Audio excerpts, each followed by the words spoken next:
about the source of material in this book. The content of this book is primarily excerpted from the letter, interview, transcripts, and personal notes I received from the late Matilda O'Donnell MacElroy. Her letter to me asserts that this material is based on her recollection of communication with an alien being who spoke with her telepathically. During July and August of 1947, she interviewed an extraterrestrial being who she identifies as Airl, and whom she claims was and continues to be an officer, pilot, and engineer who was recovered from a flying saucer that crashed near Roswell, New Mexico on July 8, 1947. Obviously, anyone reading anything about this most famous or infamous of all flying saucer or alien encounter events must necessarily be highly suspicious regarding 1. The authenticity of the report, and 2. The credibility of the source of information, especially when it appears for the first time after 60 years after the alleged event. I received the aforementioned letter from Mrs. MacElroy on September 14, 2007, together with a package of documents. The package contained 3 types of documents. 1. Handwritten notes in cursive on ordinary lined 8.5 by 11-inch school notebook paper, which I assumed had been written personally by Mrs. MacElroy. 2. Notes typed on a manual typewriter on plain white 20-pound bond paper, which I am assuming were prepared personally by her. At least both had the appearance of having been written in the same handwriting and or typed in the same typewriter consistently throughout. The writing in the notes I received also appeared to be the same as the writing on the address and return envelope of the manila envelope I received from Navan, Ireland, which was postmarked on September 3, 2007. Since I am not a forensic expert or handwriting analyst, my opinion in these matters is not a professionally qualified judgment. 3. Many types of typewritten transcriptions of her interview with the alien. These were obviously typed on a different typewriter. These pages were typed on a different type of paper and showed apparent signs of age and repeated handling. None of these notes were assembled in any particular order or by date except were indicated by a sentence or paragraph of preamble or explanation by her, or by extrapolation from the context of the pages. Voltaire is quoted as having said, "History is a Mississippi of lies." According to the comments made by the alien in the interview transcripts supplied by Mrs. MacElroy, the fundamental lesson of history is that many, many gods have become men, but very few men, if any, have returned to being a god again.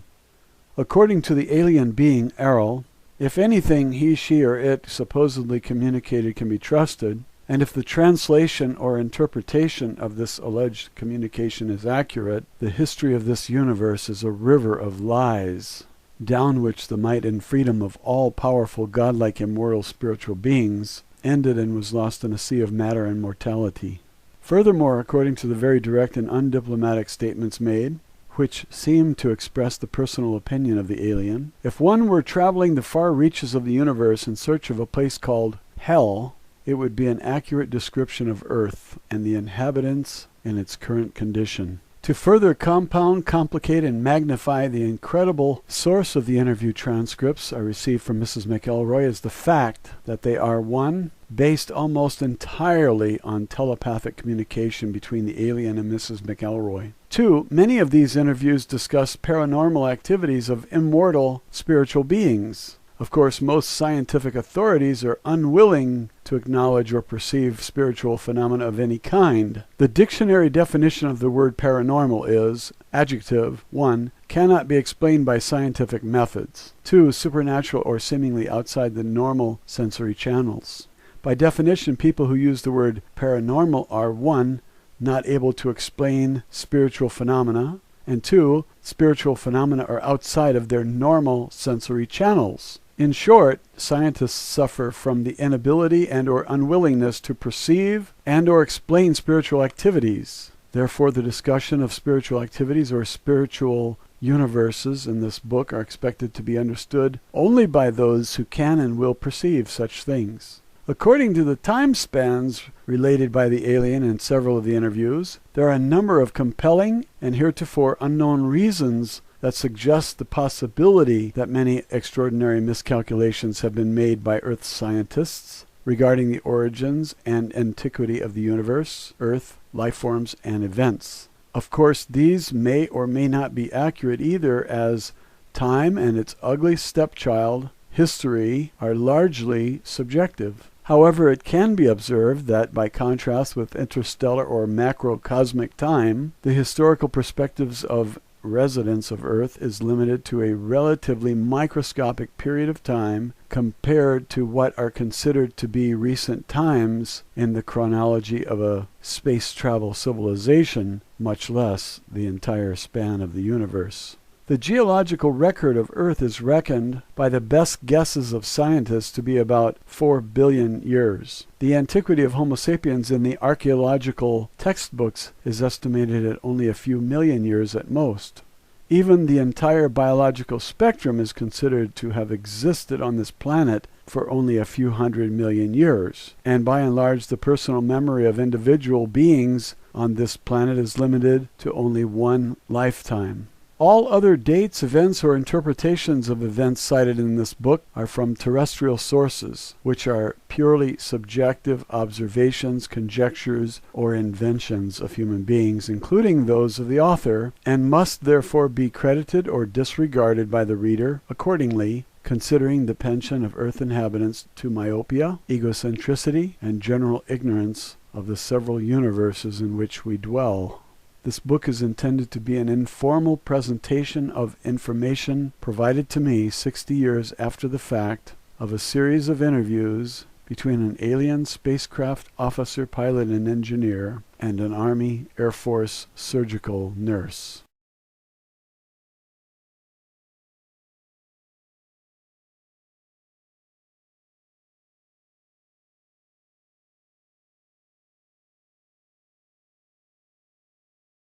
Roswell Alien Interview. The letter from Mrs MacElroy. Dear Lawrence, I'm typing this letter to you on my old Underwood typewriter that I bought after I was discharged from the Army. Somehow it seems like a fitting contrast to the subject of this letter and the documents you will find enclosed in this envelope. The last time I spoke to you was about 8 years ago. During your brief telephone interview with me, you asked me to assist you with the research for the Oz Factors book you were writing, because you suspected that I might know something that would help your investigation into the possibility that extraterrestrial beings may have influenced the history of Earth. When we spoke, I told you that I did not have any information that I could share with you about anything. Since then, I have read your book and found it very interesting and compelling. You are obviously a man who has done his homework and who could understand my experiences. I've been thinking a lot about your allusion to the old philosopher whom you paraphrased in our conversation, "With great power comes great responsibility." Although I didn't think power is pertinent in my life or to my reasons for sending you the enclosed documents, you certainly did get me thinking about my responsibility. I have reconsidered my position for a variety of reasons, not the least of which is my realization that you are right. I do have a responsibility to myself at least. I cannot possibly tell you all the personal hell of ethical irresolution and spiritual ambivalence I have endured since 1947. I do not want to keep playing the game of maybe I should have or maybe I shouldn't have through the rest of eternity. Many men have been killed to extinguish the possibility of revealing the knowledge I have helped to withhold from society until now. Only a small handful of people on Earth have seen and heard what I have had the burden of keeping secret for 60 years. All those years I thought that I had been entrusted with a great deal of confidence by the powers that be in our government. Although I have often felt that power is greatly misguided to protect mankind from certain knowledge that not only do intelligent extraterrestrial life forms exist, but they have and continue to aggressively monitor and invade the lives of everyone on Earth every day. Therefore, I think the time has come to pass along my secret knowledge to someone I think will understand it. I don't think it would be responsible of me to take the knowledge I have into the silent afterlife beyond reach of recognition. I think there is a greater good to be served than protecting the vested interests for whom this information is considered a matter of national security, whatever that means, and therefore justification for making it top secret. Also, I am now 83 years old. I have decided to leave this body, which has outlasted its usefulness to me, using a painless method of self-administered euthanasia. I have very few months to live and nothing to fear or lose. So I have moved away from Montana, where my husband and I lived for most of our life, to spend our remaining days in a lovely rented upstairs bedroom in a house in the homeland of my husband's family in County Meath, Ireland. I will die not far from the great mound at Noth and Doth, the fairy mound of darkness. These are sacred cairns, or massive stone structures that were erected about 3700 BCE and engraved with indecipherable hieroglyphs about the same time as the pyramids or other inexplicable stone monuments were being built all over the earth. I am also not far from the hill of Tara, that was once the ancient seat of power in Ireland, where 142 kings are said to have reigned in prehistoric and historic times. In ancient Irish religion and mythology, this was the sacred place of dwelling for the gods and was the entrance to the other world. St. Patrick came to Tara to conquer the ancient religions of the pagans. He may have suppressed the religious practices in the area, but he certainly did not have any impact on the gods who brought these civilizations to Earth, as you will discover when you read the documents enclosed. Therefore, this is a fitting location for my departure from this unholy world and final release from the burdens of this life. The crystal clear perspective of hindsight has revealed a higher purpose to me, assisting the survival of the planet, all living beings and life forms in our galaxy. The status quo of our government establishment has been to protect the people from knowledge of such matters. In fact, the only protection afforded by ignorance and secrecy is to hide the private agenda of those in power to enslave others, and by doing so, to disarm every perceived enemy and ally through superstition and stupidity. Therefore, I have enclosed the original and only existing copies of my personal notes and reflections on a matter which I have kept hidden from everyone, even my own family. I have also enclosed my copies of typed transcripts created by the stenographer who transcribed all of my interviews with the alien saucer pilot after each interview was finished. I do not have any copies of the tape recordings that were made of my interview reports. No one until now knows that I was able to secretly retain copies of the official interview transcripts. Now I'm entrusting these documents to your discretion to impart to the world in any form or manner you see fit. My only request is that you do so in a way that will not threaten your life or well-being, if possible.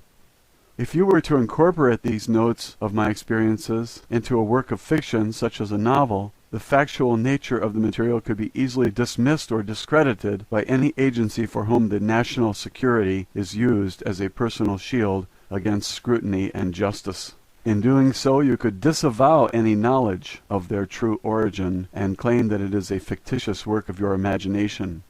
Whoever said that truth is stranger than fiction was right as rain. For most people, all of this will be unbelievable. Unfortunately, beliefs are not a reliable criteria for reality. Also, I'm sure that if you were to show these notes to anyone that would prefer physical, economic, or spiritual slavery over freedom, the subject matter contained in them would seem quite objectionable. If you attempted to publish the documents as a matter of factual reporting in a newspaper or on the evening TV news, they would be rejected out of hand as the work of a kook. The very nature of these documents make them unbelievable and therefore discreditable. Conversely, the release of this information is potentially catastrophic for certain political, religious, and economic vested interests. These documents contain information which is quite relevant to your interest and investigations into alien encounters and paranormal experience. To use your analogy in the Oz Factors book, I can honestly say that the few factual reports that have been made by others about alien influences are only a gentle breeze in the eye of the apocalyptic hurricane swirling around Earth.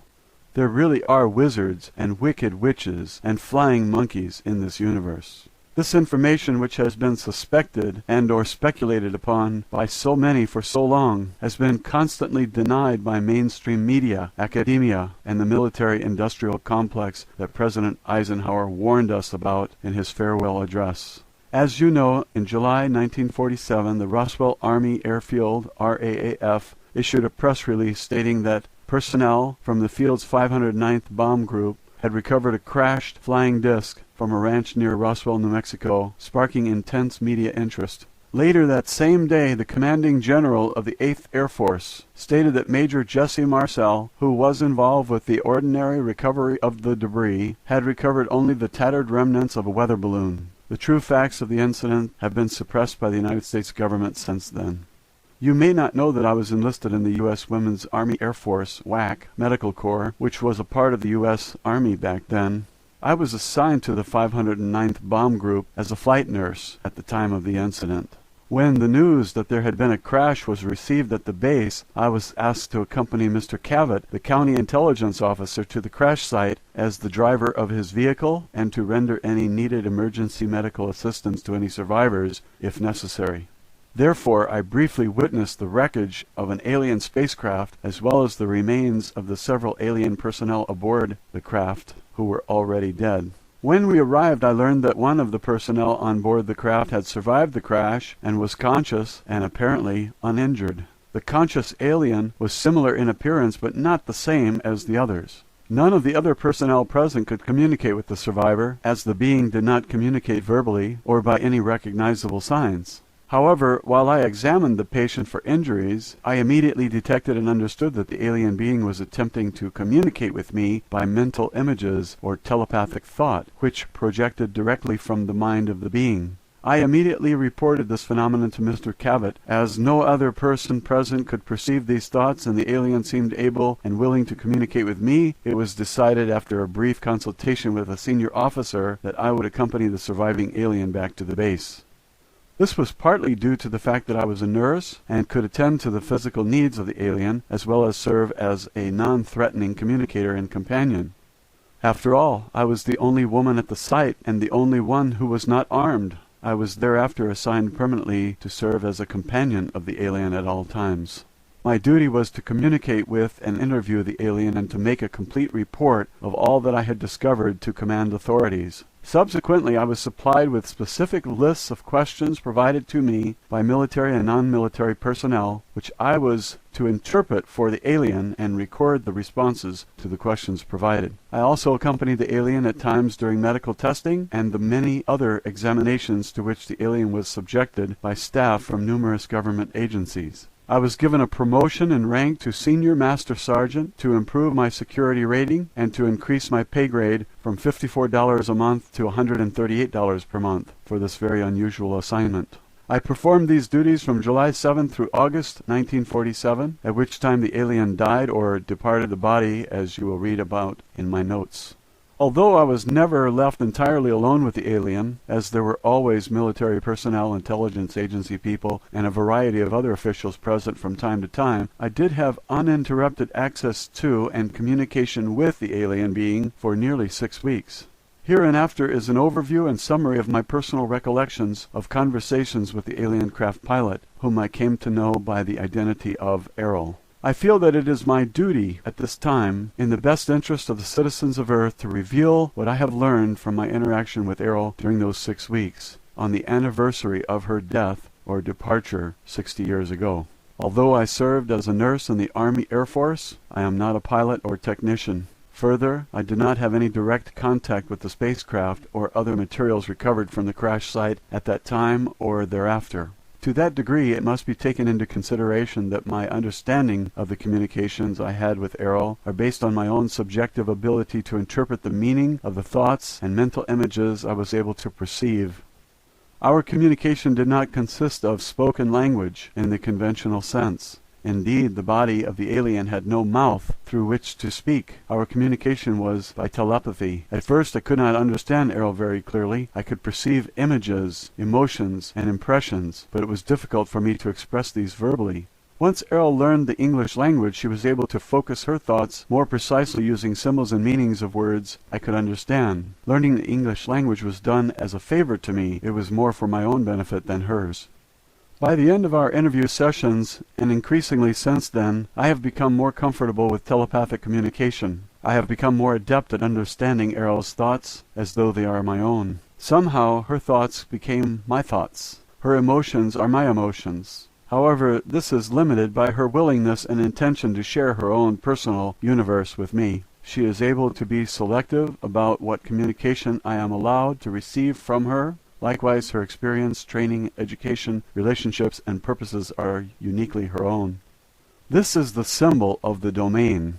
The domain is a race or civilization of which Airl, the alien I interviewed, is an officer, pilot, and engineer serving in the Domain Expeditionary Force. The symbol represents the origin and unlimited boundary of the known universe, united and integrated into a vast civilization under the control of the domain. Airl is currently stationed at a base in the asteroid belt, which she refers as a space station in the solar system of Earth. First and foremost, Airl is herself. Secondarily, she voluntarily serves as an officer, pilot, and engineer in the Domain Expeditionary Force. In that capacity she has duties and responsibilities, but she is at leave to come and go as she pleases also. Please accept this material and make it known to as many people as possible. I repeat that it is not my intention to endanger your life with the possession of this material, nor do I really expect you to believe any of it either. However, I do sense that you can appreciate the value that such knowledge may have to those who are willing and able to face the reality of it. Mankind needs to know the answers to questions which are contained in these documents. Who are we? Where did we come from?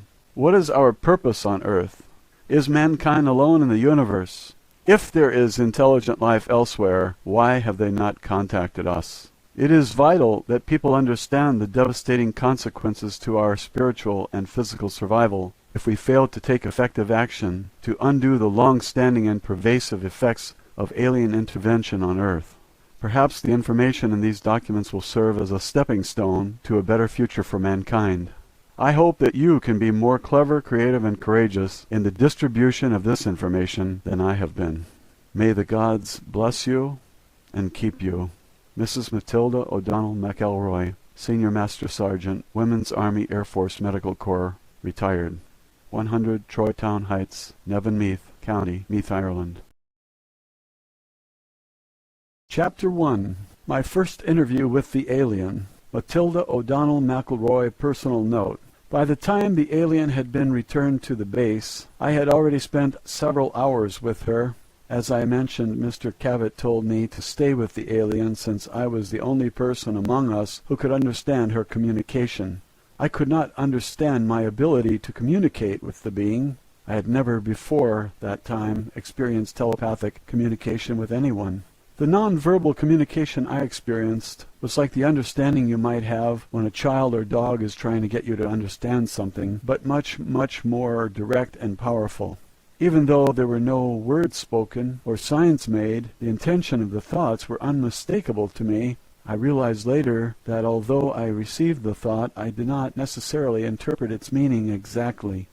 I think that the alien being was not willing to discuss technical matters due to the nature of her position as an officer and pilot with the duty to maintain the security and confidentiality required by her own unit or organization. Any soldier who is captured by the enemy in the line of duty has a responsibility to withhold vital information, even in the face of interrogation or torture, of course. But in spite of that, I have always felt that the alien being was not really trying to hide anything from me. I just never got that feeling. Her communication always seemed honest and sincere to me, but I suppose you can never know for sure. I definitely feel that I shared a unique bond with the alien. It was a kind of trust or empathy that you have with a patient or a child. I think it was because the alien could understand that I was really interested in her and had no harmful intention. Nor would I allow any harm to come to her if I could prevent it. This was true too. I refer to the alien as her. Actually, the being was not sexual in any way, either physiologically or psychologically. She did have a rather strong feminine presence and demeanor. However, in terms of psychology, the being was asexual and had no internal or external reproductive organs. Her body was more like the body of a doll or robot. There were no internal organs, as the body was not constructed of biological cells. It did have a kind of circuit system or electrical nervous system that ran throughout the body, but I could not understand how it worked. In stature and appearance, the body was quite short and petite, about 40 inches tall. The head was disproportionately large relative to arms, legs, and torso, which were thin. There were 3 fingers on each of 2 hands and feet, which were somewhat prehensile. The head had no operational nose or mouth or ears. I understand that a space officer does not need these, as space has no atmosphere to conduct sound. Therefore, sound-related sensory organs are not built into the body, nor does the body need to consume food, hence the absence of a mouth. The eyes were quite large. I was never able to determine the exact degree of visual acuity of which the eyes were capable, but I observed that her sense of sight must have been extremely acute. I think the lens of the eyes, which were very dark and opaque, may have also been able to detect waves or particles beyond the visual spectrum of light. I suspect that this may have included the full range of the electromagnetic spectrum, or more, but I don't know this for sure. When the being looked at me, her gaze seemed to penetrate right through me, as though she had X-ray vision. I found this a little embarrassing at first, until I realized she had no sexual intentions. In fact, I don't even think she ever even had the thought that I was male or female. It became very obvious after a short time with the being that her body did not require oxygen, food, or water, or any other external source of nutrition or energy. As I learned later, this being supplied her own energy, which animated and operated the body. It seemed a little bit eerie at first, but I got used to the idea. It's really a very simple body. There's not much to it compared to our own bodies. Airl explained to me that it was not mechanical, like a robot, nor was it biological. It is animated directly by her as a spiritual being. Technically, from a medical standpoint, I would not say that Airl's body could not be called alive. Her dull body is not a biological life form, with cells and so forth. It had a smooth skin or covering which was gray in color. The body was highly tolerant to changes in temperature, atmospheric conditions, and pressure. The limbs were quite frail, without musculature. In space there is no gravity, so very little muscle strength is needed. The body was used almost entirely on a spacecraft or in low or no gravity environments. Since Earth has a heavy gravity, the body was not able to walk around very well, as the legs were not really suited to that purpose. The feet and hands were quite flexible and agile, however. Overnight before my first interview with the alien, the area had been transformed into a buzzing hive of activity. There were 12 men working on setting up lights and camera equipment. A motion picture camera and microphone and tape recorder was there, also set up in the interview room. I don't know why a microphone was needed, since there were no verbal communications possible with the alien. There was also a stenographer, and several people busy typing on typewriters. I was informed that an expert foreign language interpreter and a code-breaking team had been flown to the base during the night to assist with my efforts to communicate with the alien. There were also several medical personnel, specialists in various fields, to examine the alien. And a professor of psychology was there to help formulate questions and interpret the answers. As I was just a nurse, I was not considered to be a qualified interpreter, even though I was the only one there who could understand anything the alien was thinking. There were many subsequent conversations between us. Each interview resulted in an exponential increase in the understanding between us, as I will discuss later on in my notes. This is the first transcript, with the answers to a list of questions provided to me by the intelligence officer at the base, which I debriefed to the stenographer immediately following the interview. Official transcript of interview, top secret.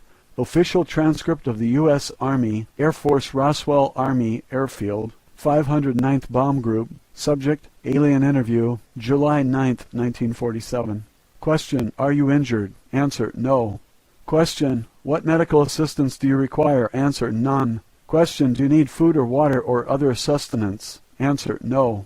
Question, do you have any special environmental needs such as air temperature, atmospheric chemical content, air pressure, or waste elimination? Answer, no, I am not a biological being. Question, does your body or spacecraft carry any germs or contamination that might be harmful to humans or other Earth life forms? Answer, no germs in space. Question, does your government know you are here? Answer, not at this time. Question, are others of your kind going to come looking for you? Answer, yes. Question, what is the weapons capability of your people? Answer, very destructive. I did not understand the exact nature of the kind of arms or weapons that they might have, but I did not feel that there was any malevolent intention in her reply, just a statement of fact. Question: why did your spacecraft crash? Answer: it was struck by an electrical discharge from the atmosphere, which caused us to lose control. Question: why was your spacecraft in this area? Answer: investigation of burning clouds, radiation, explosions. Question: how does your spacecraft fly? Answer: it is controlled through mind, responds to thought commands. Mind or thought command are the only English language words I can think of to describe the thought. Their bodies, and I think the spacecraft, are connected directly to them through some kind of electrical nervous system that they control with their own thoughts. Question: how do your people communicate with each other? Answer: through mind, thought. The words mind and thought combined together are the closest English language words I can think of to describe the idea at this time. However, it is very obvious to me that they communicate directly from the mind, just as she is communicating with me. Question: do you have a written language or symbols for communication? Answer: yes. Question: what planet are you from? Answer: the home, birthplace world of the domain. Since I am not an astronomer, I have no way of thinking in terms of stars, galaxies, constellations, and directions in space. The impression I received was of a planet in the center of a huge cluster of galaxies that is to her like home or birthplace. The word domain is the closest word I can think of to describe her concept, images, and thoughts about where she is from. It could as easily be called the territory or the realm. However, I'm sure that it was not just a planet or a solar system or a cluster of stars, but an enormous number of galaxies. Question: will your government send representatives to meet with our leaders? Answer: no. Question: what are your intentions concerning Earth? Answer: preserve, protect property of the domain. Question: what have you learned about Earth governments and military installations? Answer: poor, small, destroy planet. Question: why haven't your people made your existence known to the people of Earth? Answer: watch, observe, no contact. I got the impression that contact with people on Earth was not permitted, but I could not think of a word or idea that communicated the impression I got exactly. They are just observing us. Question: have your people visited Earth previously? Answer: periodic, repeating observations. Question: how long have you known about Earth? Answer: long before humans. I'm not sure if the word prehistoric would be more accurate, but it was definitely a very long period of time before human beings evolved. Question: what do you know about the history of civilization on Earth? Answer: small interest, attention, small time. The answer to this question seemed very vague to me. However, I perceived that her interest in Earth history is not very strong, or that she did not pay much attention to it. Or maybe, I don't know, I really didn't get an answer to the question. Question: can you describe your home world to us? Answer: place of civilization, culture, history, large planet, wealth, resources always, order, power, knowledge, wisdom, 2 stars, 3 moons. Question: what is the state of development of your civilization? Answer: ancient, trillions of years, always, above all others, plan, schedule, progress, win, high goals, ideas. I use the number trillions because I am sure that the meaning was a number larger than many billions. The idea of the length of time she communicated is beyond me. It's really closer to the idea of infinity in terms of Earth years. Question: do you believe in God? Answer: we think. It is. Make it continue. Always. I am sure that the alien being does not understand the concept of God or worship as we do. I assume that the people in her civilization were all atheists. My impression was that they think very highly of themselves and are very prideful indeed. Question: what type of society do you have? Answer: order, power, future always, control, grow. These are the closest words I can use to describe the idea she had about her own society or civilization. Her emotion when communicating her response to this question became very intense, very bright and emphatic. Her thought was filled with an emotion that gave me a feeling of jubilation or joy, but it made me very nervous also. Question: are there other intelligent life forms besides yourself in the universe? Answer: everywhere. We are greatest, highest of all. Due to her small stature, I'm sure that she did not mean tallest or biggest. Again, her prideful nature showed through in the feeling that I received from her. Matilda O'Donnell McElroy, personal note. This was the conclusion of the first interview. When the answers to the first list of questions were typed and given to the people who were waiting for them, they were very excited that I was able to get the alien to say anything. However, after they finished reading my answers, they were disappointed that I could not understand more clearly. Now they had a lot of new questions because of the answers I received to the first list of questions. An officer told me to await further instructions. I waited several hours in the adjoining office. I was not allowed to continue my interview with the alien. However, I was always well treated and allowed to eat and sleep and use the restroom facilities whenever I wanted. Eventually, a new list of questions was written for me to ask the alien. I gathered that quite a few other agents, government and military officials had arrived at the base by this time. They told me that several other people would be in the room with me during the next interview so they could prompt me to ask for more detail during the interview. However, when I attempted to conduct the interview with these people in the room, I received no thoughts, emotions, or any other perceptible communication from the alien. Nothing. The alien just sat in a chair without moving. We all left the interview room. The intelligence agent became very agitated about this. He accused me of lying or making up the answers to the first questions. I insisted that all my answers were honest and as accurate as I could make them. Later that day it was decided that several other people would attempt to ask questions of the alien. However, in spite of several attempts by different experts, no one else was ever able to get any communication at all from the alien. Over the next several days, a psychic research scientist from back east was flown to the base to interview the alien. Her name was Gertrude something or other. I don't remember the last name. On another occasion, an Indian clairvoyant named Krishnamurti came to the base to try to communicate with the alien. Neither one was successful at getting the alien to communicate anything. I was personally not able to communicate telepathically with either of these people either, although I did not think that Mr. Krishnamurti was a very kind and intelligent gentleman. Finally, it was decided that I should be left with the alien by myself to see if I could get any answers. Chapter 2, my second interview. In the next interview, I was told to ask the alien only one question. Official transcript of interview. Top secret. Official transcript of the U.S. Army Air Force, Roswell Army Airfield, 509th Bomb Group. Subject, alien interview, July 10th, 1947. Question. Why have you stopped communicating? Answer. No stop. Others. Hidden. Covered. Secret fear.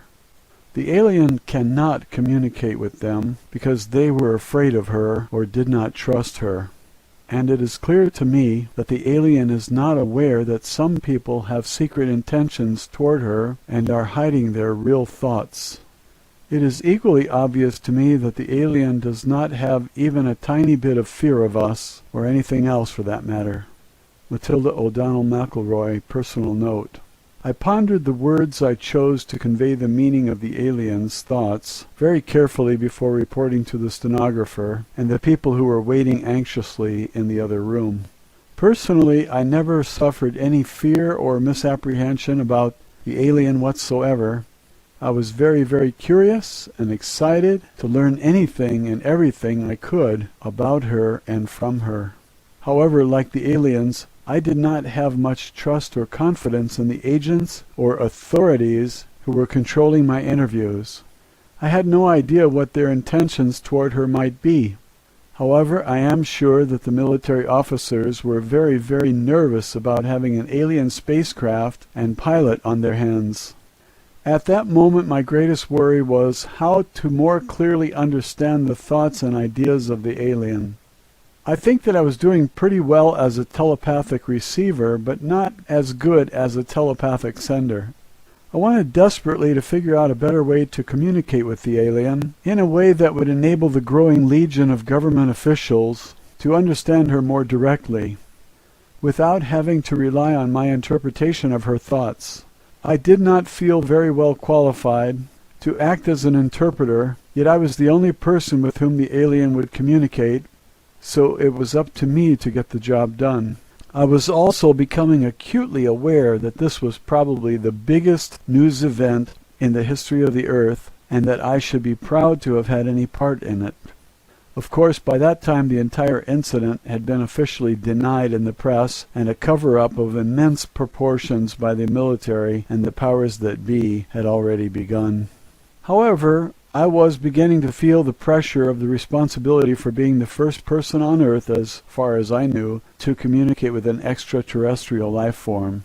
I think I know how Columbus must have felt when he discovered a new world the size of a continent on one small planet, but I was able to discover an entirely new unexplored universe. While I waited for my next instructions from my superiors, I went to my quarters under escort of several heavily armed MPs. Several other men dressed in black suits and ties accompanied me also. They were still there when I got up in the morning. After breakfast, which was brought to me in my own quarters, they escorted me back to the office at the base that was used for the interview. Roswell Alien Interview, Chapter 3. My third interview. Matilda O'Donnell McElroy, personal note. The third interview and all subsequent interviews that I had with the alien were observed and recorded, as I mentioned above, by dozens of other people. Although they were not physically present, a special room had been constructed with a window of one-way glass through which the interview could be observed from an adjoining room without intruding on the alien. The alien had been moved into a newly constructed room and was seated in an ordinary overstuffed living room chair covered with a flowery fabric. I'm sure that someone had been sent into town to buy a chair from the nearest available furniture store.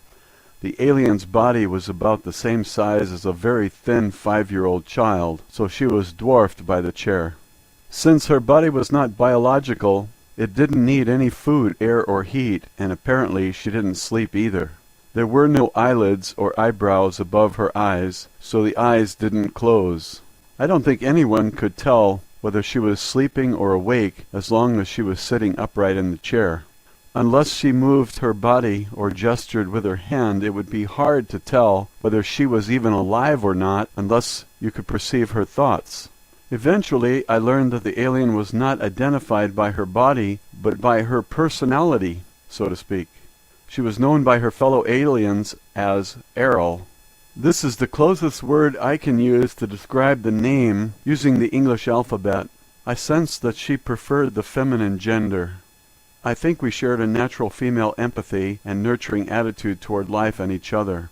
I am sure she did not feel comfortable with the combative, aggressive, domineering attitude of the male officers and agents, each of whom was more concerned with their own personal self-importance and power than with discovering the secrets of the universe. When I entered the room, she was very pleased to see me. I felt a very genuine sense of recognition, relief, and a warm feeling from her. It was like the eager excitement and unconditional platonic affection one feels from a dog or a child, yet with a calm and reserved control. I must say that I was surprised that I felt the same sort of affection for the alien being, especially since we had spent so little time with each other. I was pleased that I was able to continue my interviews with her in spite of all the attention it was getting from the stream of government and military people arriving at the base. It was very obvious that the people who wrote the next series of questions for me wanted to learn how to communicate with the alien themselves without having to go through me. Here are the answers to the new list of questions. Official transcript of interview, top secret. Official transcript of the U.S. Army Air Force Roswell Army Airfield 509th Bomb Group. Subject, alien interview, July 11th, 1947. Question, can you read or write any Earth languages? Answer, no. Question, do you understand numbers or mathematics? Answer, yes, I'm an officer, pilot, engineer. Question, can you write or draw symbols or pictures that we may be able to translate into our own language? Answer, uncertain. Question, are there any other signs or means of communication you can use to help us understand your thoughts more clearly? Answer, no. Matilda O'Donnell McElroy, personal note. I was very sure that this was not true, but I understand clearly that Airl was not willing to communicate in writing or drawing or sign language. My feeling was that she was following orders like any soldier who had been captured, not to reveal any information that might be useful to an enemy, even under torture. She was only able and willing to reveal non-confidential or personal information or name, rank, and serial number. Official transcript of interview, top secret. Official transcript of the U.S. Army Air Force Roswell Army Airfield, 509th Bomb Group. Subject, alien interview, July 11th, 1947, second session. Question: can you show us on a map of the stars which is the star of your home planet? Answer: no. This is not because she does not know the directions from Earth to her home planet. She was unwilling to reveal the location. It was also due to the fact that the star system of her home planet does not exist on any star map on Earth. It's too far away. Question: how long will it take your people to locate you here? Answer: unknown.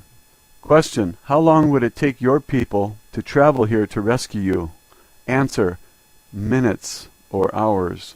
Question: how can we make them understand that we do not intend to harm you? Answer: intentions are clear. See in your mind. Images. Feelings. Question: if you are not a biological entity, why do you refer to yourself as feminine? Answer: I am a creator, mother, source. Matilda O'Donnell McElroy personal note. These questions only took me a few minutes to complete. I realized then that we may be in for some serious trouble if the alien was not willing to cooperate or reveal any information that the military or intelligence agencies or scientists consider to be useful to them. I was also sure that the alien was very certain of the actual intentions of the people who wrote these questions, as she could read their minds just as easily as she could read my thoughts and communicate with me telepathically. Because of these intentions, she was unwilling and unable to cooperate with any of them in any way under any circumstances. And I am equally sure that since she is not a biological life form, that there was no kind of torture or coercion that would change her mind. Roswell Alien Interview, Chapter 4. The Language Barrier. Matilda O'Donnell McElroy personal note. After I explained what I thought were the reasons for the no answer to the intelligence agents, there was a great deal of upset and turmoil. A very heated discussion took place between some of the intelligence officers, military officials, psychologists, and the language interpreters. This lasted for several hours. It was finally decided that I should be allowed to continue to interview the alien, provided I could get a satisfactory answer from her to the following question. Official transcript of interview, top secret. Official transcript of the U.S. Army Air Force, Roswell Army Airfield, 509th Bomb Group. Subject, alien interview, July 11th, 1947, third session. Question: what assurance or proof do you require from us that will make you feel safe enough to answer our questions? Answer: only she speaks, only she hears. Only she questions, no others. Must learn, know, understand. Matilda O'Donnell McElroy personal note. When I returned to the interview room to report the alien response to this question, I received a grim and skeptical reception from the assembled intelligence agents and military personnel. They could not understand what the alien meant by this. I admitted that I really couldn't understand what she meant either, but I was doing the best that I could to articulate her telepathic intentions. I told the officials that perhaps the communication problem had to do with my inability to understand the telepathic language of the alien clearly enough to be satisfactory. I was so discouraged at that point I almost felt like giving up.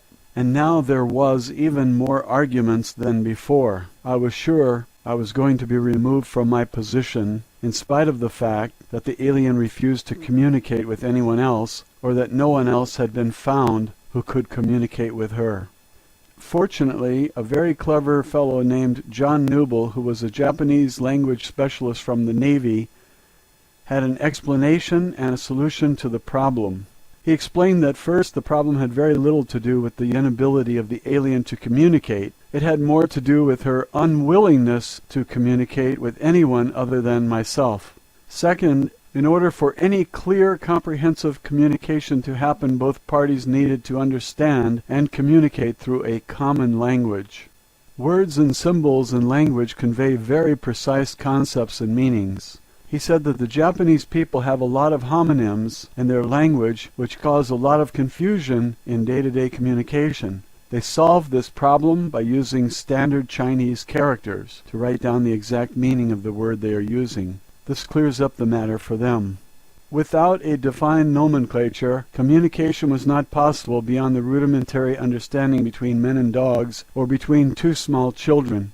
The lack of a common vocabulary of clearly defined words that all parties can use fluently was the limiting factor in communication between all people, groups, or nations. Therefore, he suggested that there were only two choices. I had to learn to speak the language of the alien, or the alien had to learn to speak English. Factually, only one choice was possible, that I persuade Airl to learn English, and that I teach it to her with the guidance of the language specialist. No one had any objection to trying this approach, as there were no other suggestions. The language specialists suggested that I take several children's books and a basic reading primer and grammar text with me into the interview room. The plan was that I would sit next to the alien and read aloud to her from the books, while pointing to the text I was reading with my finger so that she could follow along. The theory was that the alien could eventually be taught to read just as a child is taught to read, by word and sound association with the written word, as well as instruction in fundamental grammar. They also assumed, I think, that if the alien was intelligent enough to communicate with me telepathically and fly a spacecraft across the galaxy, that she could probably learn to speak a language as quickly as a 5-year-old or faster. I returned to the interview room and proposed this idea to Airl. She did not object to learning the language, although she did not make any commitment to answer questions either. No one else had a better idea, so we went ahead. Roswell Alien Interview, Chapter 5, Reading Lessons, Matilda O'Donnell MacElroy Personal Note. I began the reading lessons with the first pages of a book that had been used to teach pioneer children in the 1800s on the frontiers of America. It is called McGuffey's Eclectic Reader, Primer through 6th. Since I am a nurse and not a teacher, the language expert who gave me the books also gave me an extensive briefing, a course that took an entire day, on how to use the books to teach the alien. He said the reason he chose these particular books was because the original 1836 version of these books were used for 3/4 of a century to teach about 4/5 of all American school children how to read. No other books ever had so much influence over American children for so long. McGuffey's educational course begins in the primer by presenting the letters of the alphabet to be memorized in sequence. Children were then taught step by step to use the building blocks of the language to form and pronounce words using the phonics method, which involves teaching children to connect sounds with letters. Each lesson begins with a study of the words used in the reading exercise, and with markings to show the correct pronunciation for each word. I discovered that the stories in the first and second readers picture children in their relationship with family members, teachers, friends, and animals. The third, fourth, fifth, and sixth readers expanded on those ideas. One of the stories I remember was The Widow and the Merchant. It's kind of a morality tale about a merchant who befriends a widow in need. Later, when the widow proves herself to be honest, the merchant gives her a nice gift. The books do not necessarily teach you to believe that charity is expected only of wealthy, though. We all know that generosity is a virtue that should be practiced by everyone. All of the stories were very wholesome, and they gave very good explanations to illustrate virtues like honesty, charity, thrift, hard work, courage, patriotism, reverence for God, and respect for parents. Personally, I would recommend this book to anyone.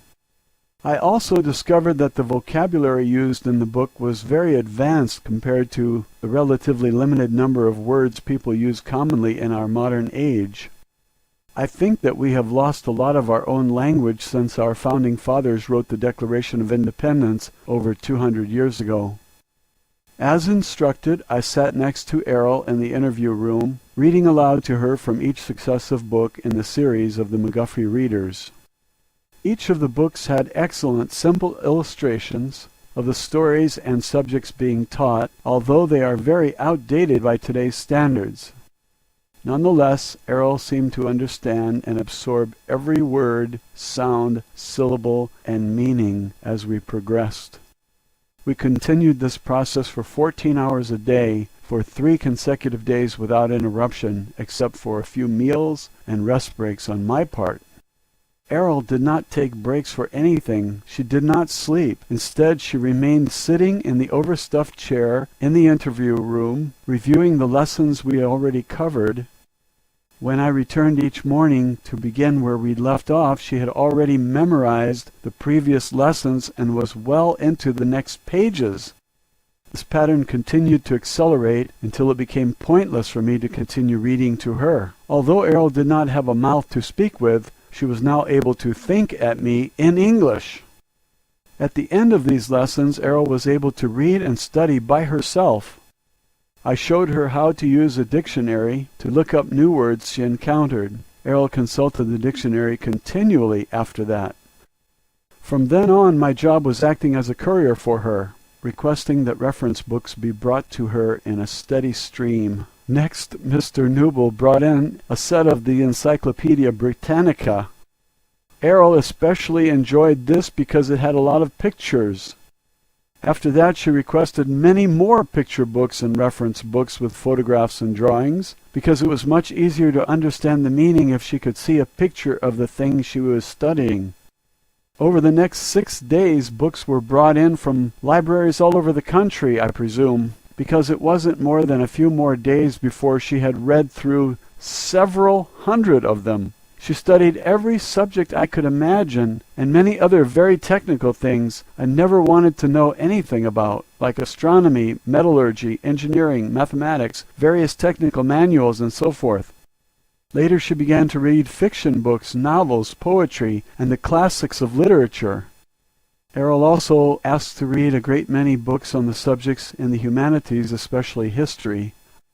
I think she must have read at least 50 books about human history and archaeology. Of course, I made sure that she received a copy of the Holy Bible also, which she read from cover to cover without comment or questions. Although I continued to stay with Airl for 12 to 14 hours each day, most of that time during the following week had been spent without much communication between us, except for an occasional question she asked me. The questions were usually meant to give her a sense of context or to clarify something in the books she was reading. Oddly, Airl told me that her favorite books were Alice's Adventures in Wonderland, Don Quixote's de la Mancha, and 1001 Nights. She said the authors of these stories showed that it is more important to have a great spirit and imagination than great skill or power. I could not answer a lot of her questions, so I consulted with people in the outer rooms for answers. Most of these had to do with technical and scientific things. A few of her questions were about the humanities. The depth of complex understanding and subtlety of her questions showed that she had a very penetrating intellect. Personally, I think she had already known a lot more about the culture and history of Earth than she was willing to admit when we started. I would soon discover how much more.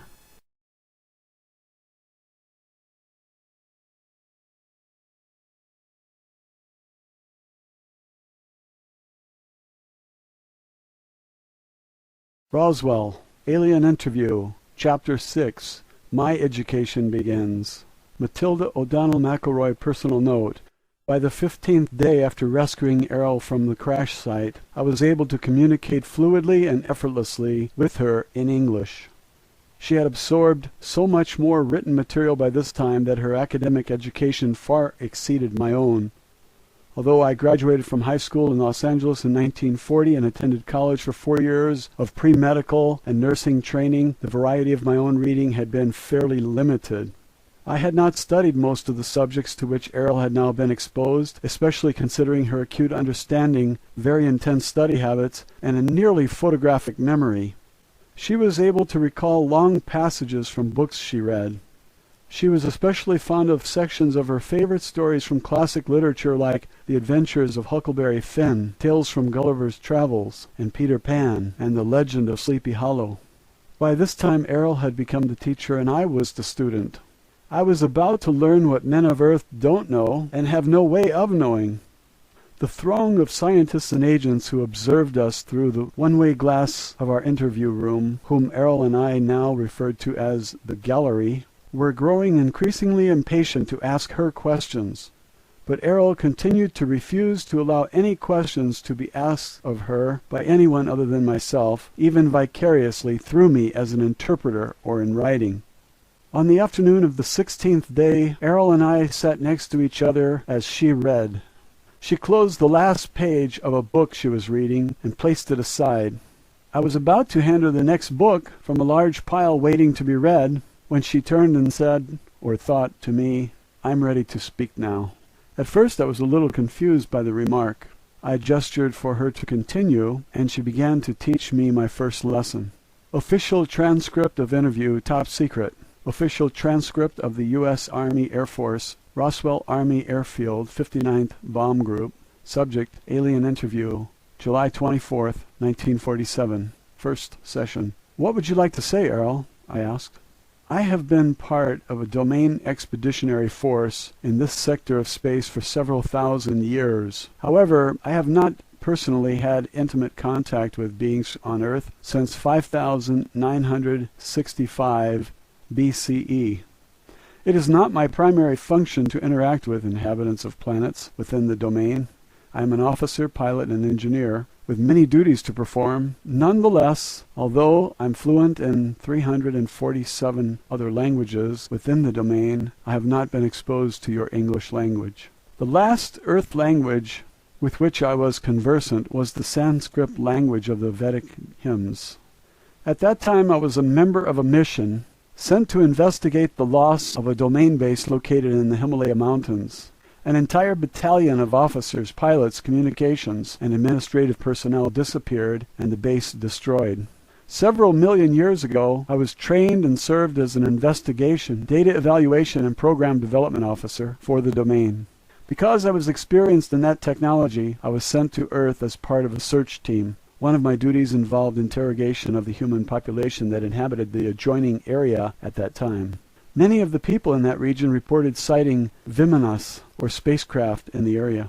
Following the logical extension of evidence, testimony, observation, as well as the absence of certain evidence, I led my team to the discovery that there were still Old Empire ships and well-hidden Old Empire installations in this solar system of which we had been completely unaware.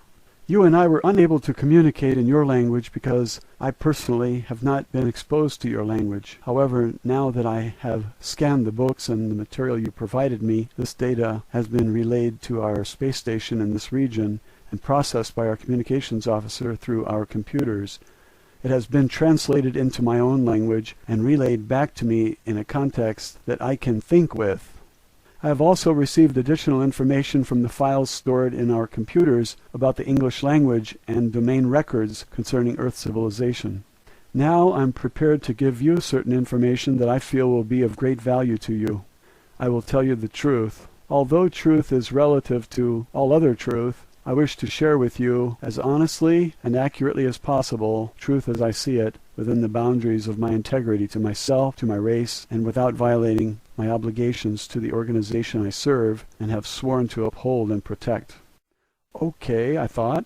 Will you answer questions from the gallery now?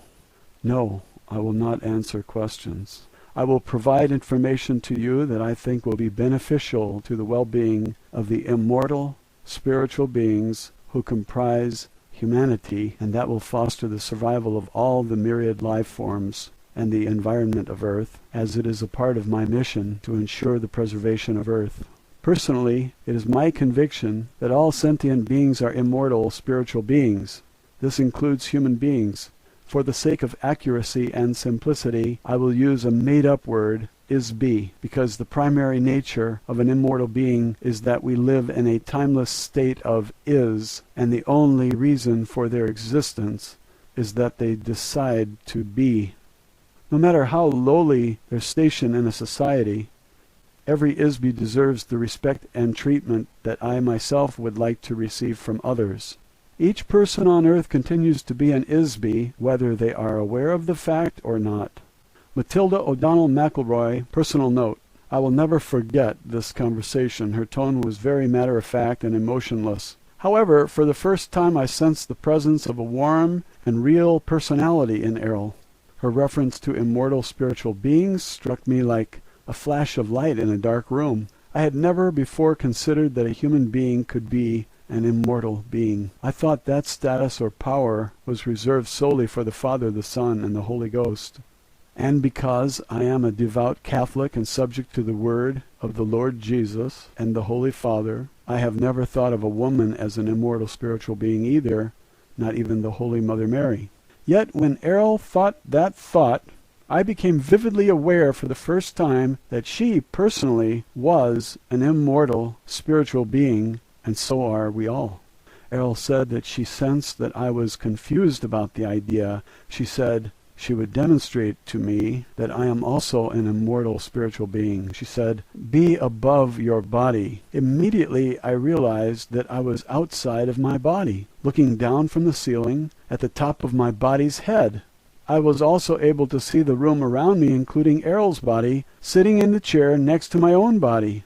After a moment I realized the simple but shocking reality that I am not a body. In that moment a black veil lifted, and for the first time in my life, and for a very long time into the past, I realized that I am not my soul, but that I am me, a spiritual being. This was an unexplainable epiphany, but one that fills me with joy and relief I cannot recall having experienced ever before. As for the immortal part, I do not understand her meaning, as I have always been taught that I am not immortal, a spirit perhaps, but certainly not immortal. After a moment, I'm not sure how long, Airl asked me if I had a better understanding of the idea. Suddenly, I was back inside my body again and said out loud, "Yes, I see what you mean." I was so taken aback by the experience that I had to get up from my chair and walk around the room for a few minutes. I made an excuse that I needed to get a drink of water and go to the restroom, which I did. In the restroom, I looked at myself in the mirror. I used the toilet, refreshed my makeup, and straightened my uniform. After 10 or 15 minutes, I felt more normal again and returned to the interview room. After that, I felt as though I was no longer an interpreter for Airl. I felt as though I was a kindred spirit. I felt like I was safe at home with a trusted friend or a family member, as close as any I had ever had. Airl sensed and understood my confusion about the concept of personal immortality. She began her first lesson with me by explaining this to me. Official transcript of interview continued. Airl told me her reasons for coming to Earth and for being in the area of the 509th Bomber Squadron. She was sent by her superior officers to investigate the explosions of nuclear weapons, which have been tested in New Mexico. Her superiors ordered her to gather information from the atmosphere that could be used to determine the extent of radiation and potential harm this might cause to the environment. During her mission, the spacecraft was struck by a lightning, which caused her to lose control and crash. The spacecraft is operated by ISBs, who use doll bodies, in much the same way that an actor wears a mask and costume. It is like a mechanical tool through which to operate in the physical world. She, as well as all the other ISBs of the officer class and their superiors, inhabit these doll bodies when they are on duty in space. When they are not on duty, they leave the body and operate, think, communicate, travel, and exist without the use of a body. The bodies are constructed of synthetic materials, including a very sensitive electrical nervous system to which each ISB adjusts themselves or tune in to an electronic wavelength that is matched uniquely to the wavelength or frequency emitted by each ISB.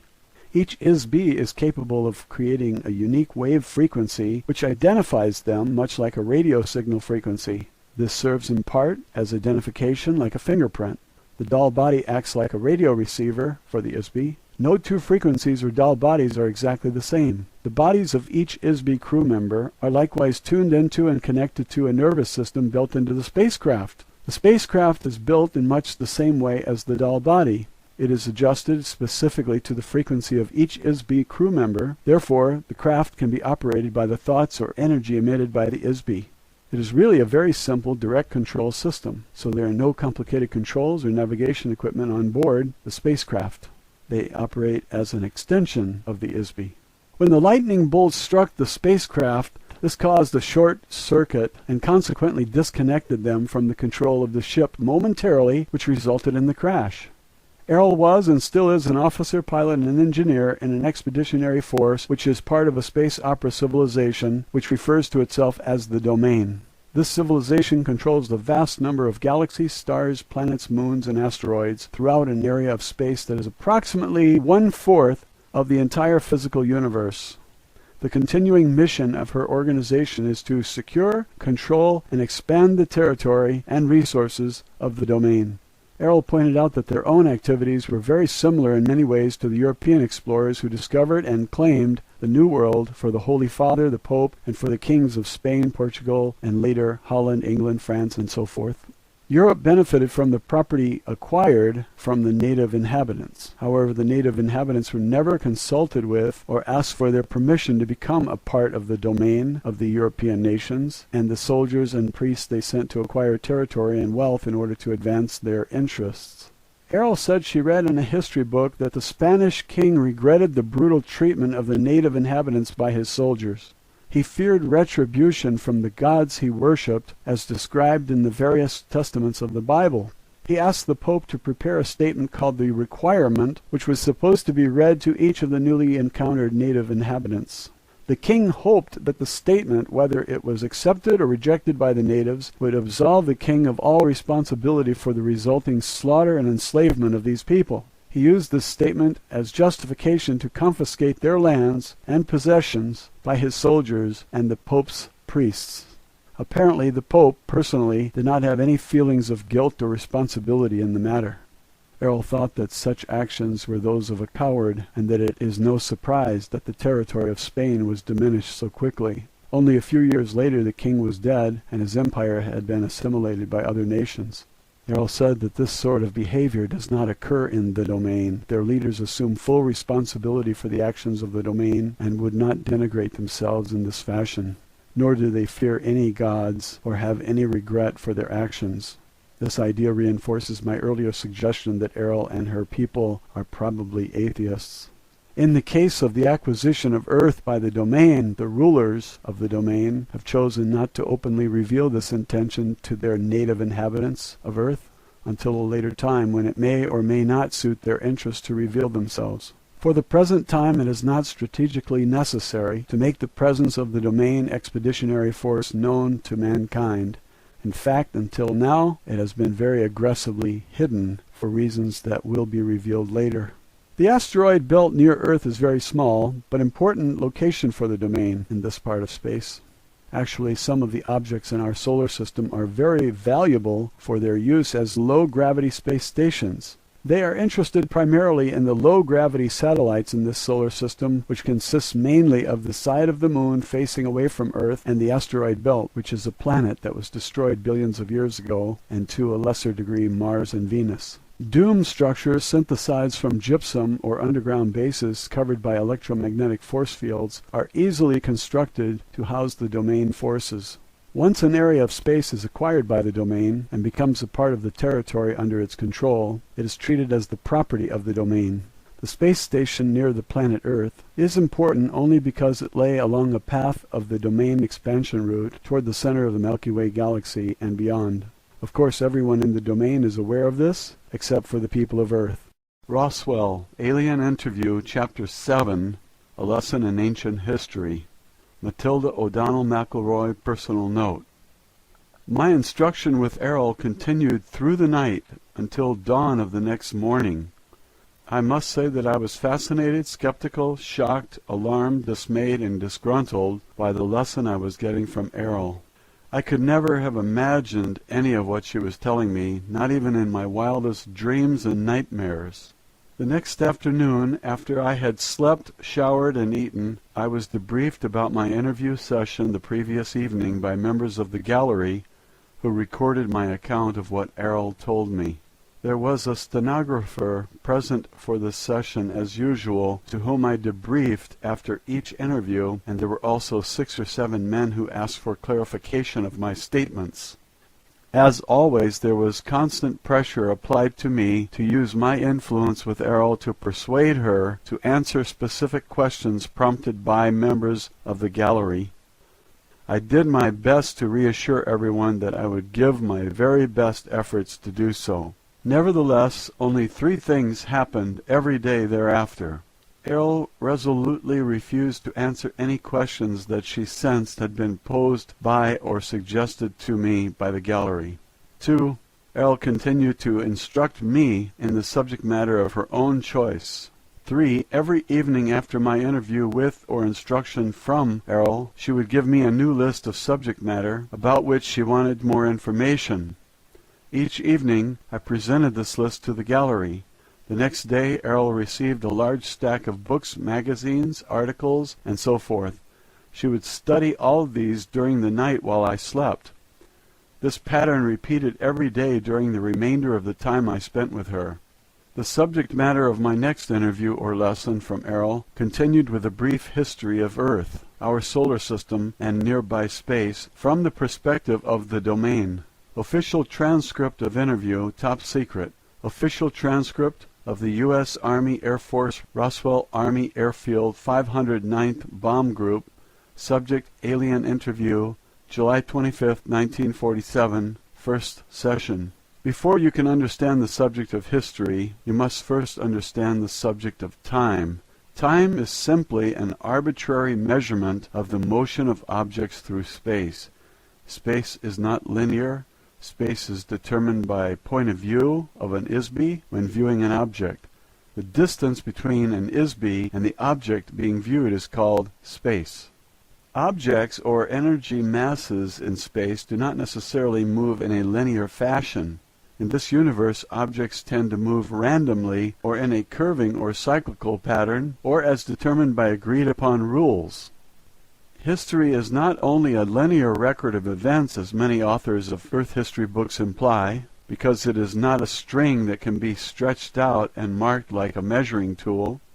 History is a subjective observation of the movement of objects through space, recorded from the point of view of a survivor rather than those who succumbed. Events occur interactively and concurrently, just as the biological body has a heart that pumps blood while the lungs provide oxygen to the cells, which reproduce using energy from the sun and chemicals from plants at the same time as the liver strains toxic wastes from the blood and eliminates them through the bladder and the bowels. All of these interactions are concurrent and simultaneous. Although time runs consecutively, events do not happen in an independent linear stream. In order to view and understand the history or reality of the past, one must view all the events as part of an interactive whole. Time can also be sensed as a vibration, which is uniform throughout the entire physical universe. Airl explained that ISBs have been around since before the beginning of the universe. The reason that they are called immortal is because a spirit is not born and cannot die, but exists in a personally postulated perception of is, will be. She was careful to explain that every spirit is not the same. Each is completely unique in identity, power, awareness, and ability. The difference between an ISB like Airl and most of the ISBs inhabiting bodies on Earth is that Airl can enter and depart from her doll at will. She can perceive at selective depths through matter. Airl and other officers of the domain can communicate telepathically. Since an ISB is not a physical universe entity, it has no location in space or time. An ISB is literally immaterial. They can span great distances of space instantly. They can experience sensations more intensely than a biological body without the use of physical sensory mechanisms. An ISB can exclude pain from their perception. Airl can also remember her identity, so to speak, all the way back into the dim mists of time for trillions of years.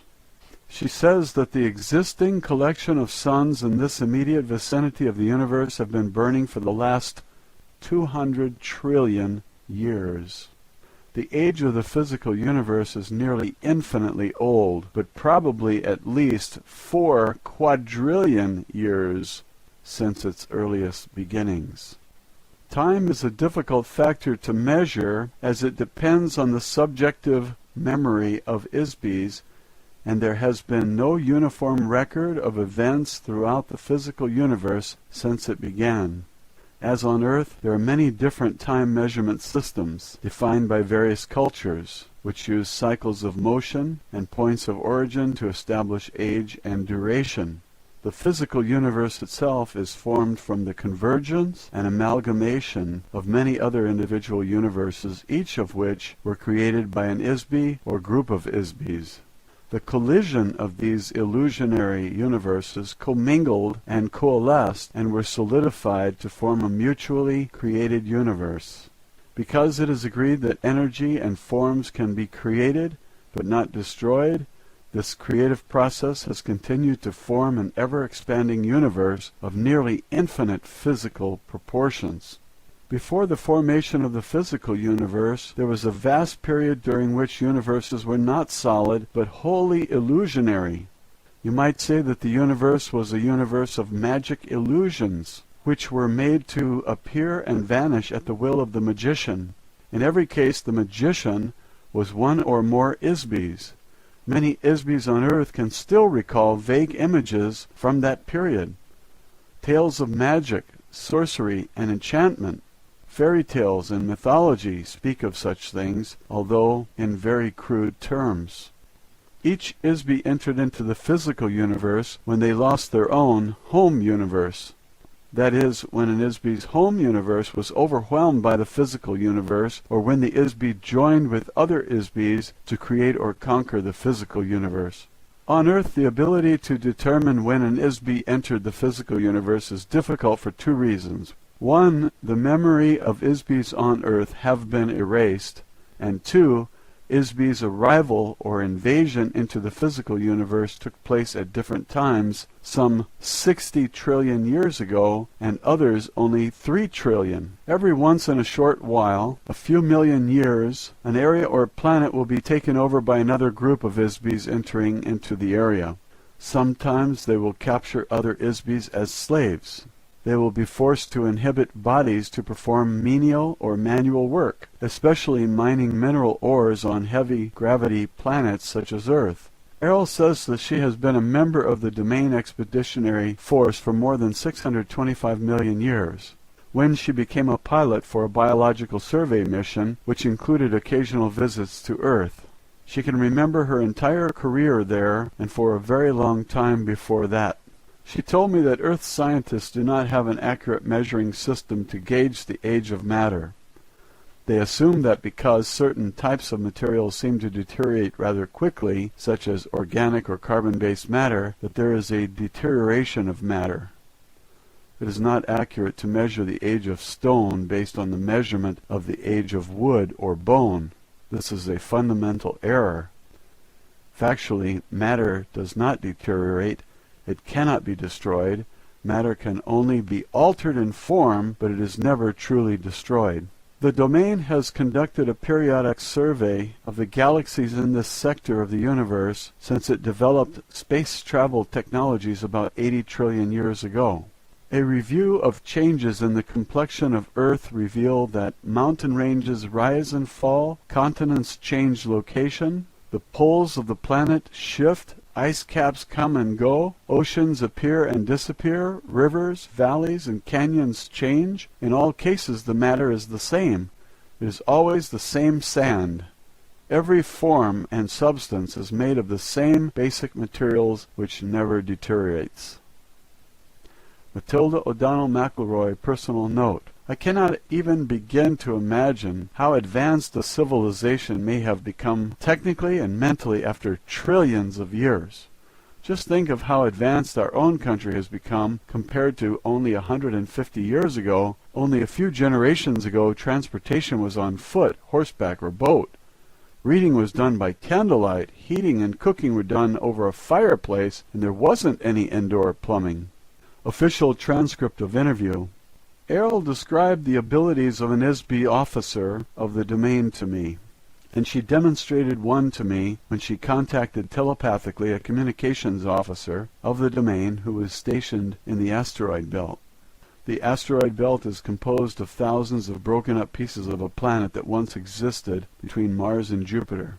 It serves as a good low-gravity jumping-off point for incoming spacecraft traveling toward the center of our galaxy.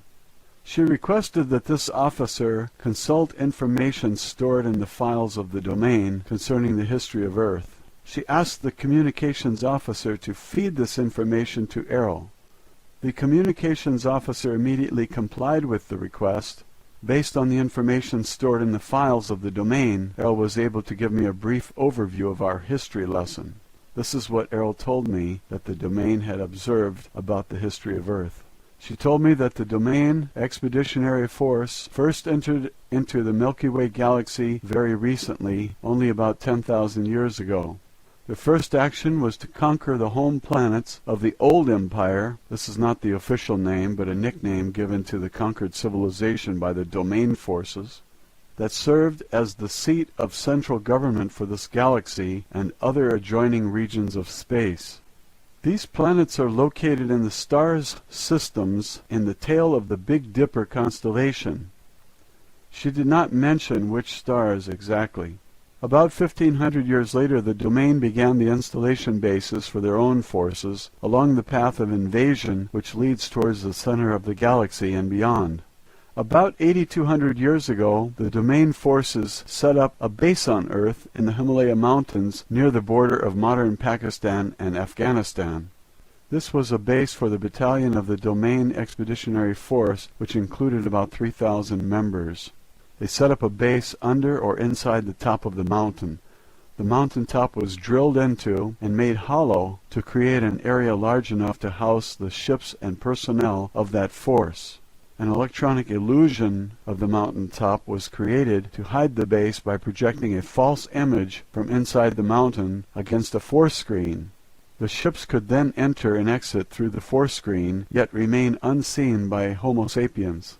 Shortly after they settled there, the base was surprised by an attack from a remnant of the military forces of the old empire.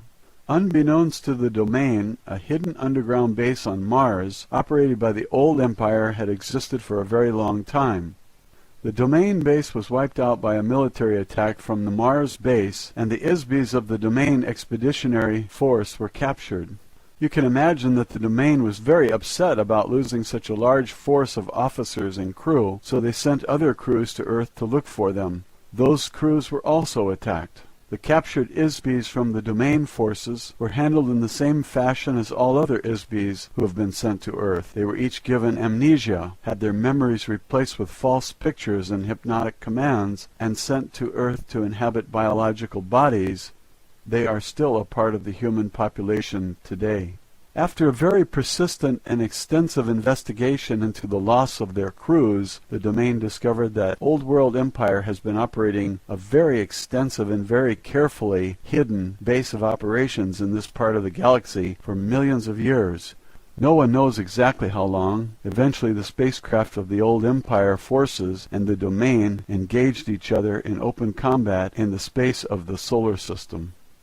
According to Airl, there was a running battle between the Old Empire forces and the domain until about 1235 AD, when the domain forces finally destroyed the last of the spacecraft of the Old Empire force in this area. The Domain Expeditionary Force lost many of its own ships in this area during that time also. About 1,000 years later, the Old Empire base was discovered by accident in the spring of 1914 AD. About 1,000 years later, the Old Empire base was discovered by accident in the spring of 1914 AD. The discovery was made when the body of the Archduke of Austria was taken over by an officer of the Domain Expeditionary Force. This officer, who was stationed in the asteroid belt, was sent to Earth on a routine mission to gather reconnaissance. The purpose of this takeover was to use the body as a disguise through which to infiltrate human society in order to gather information about current events on Earth. The officer, as an Isby, having greater power than the being inhabiting the body of the Archduke, simply pushed the being out and took over control of the body. However, this officer did not realize how much the Habsburgs were hated by feuding factions in the country, so he was caught off guard when the body of the Archduke was assassinated by the Bosnian student. The officer, or Isby, was suddenly knocked out of the body when it was shot by the assassin. Disoriented, the Isby inadvertently penetrated one of the amnesia force screens and was captured.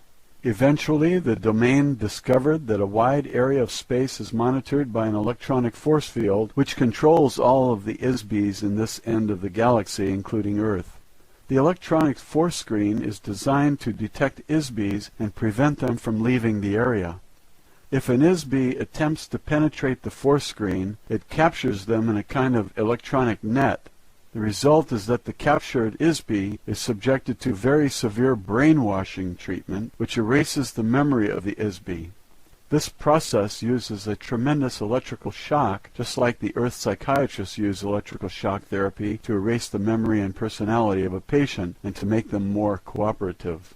On Earth, this therapy uses only a few hundred volts of electricity. However, the electrical voltage used by the Old Empire operation against Isbys is on the order of magnitude of billions of volts.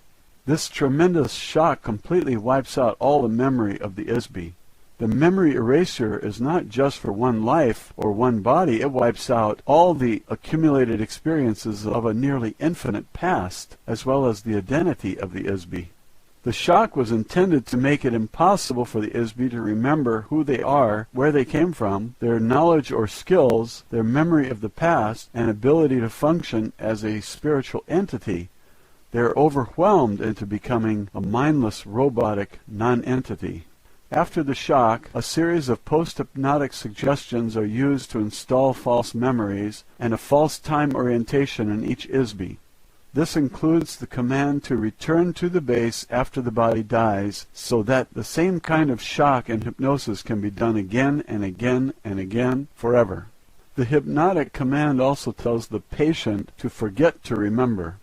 What the domain learned from the experience of this officer is that the Old Empire has been using Earth as a prison planet for a very long time. Exactly how long is unknown, perhaps millions of years. So when the body of the Isby dies, they depart from the body.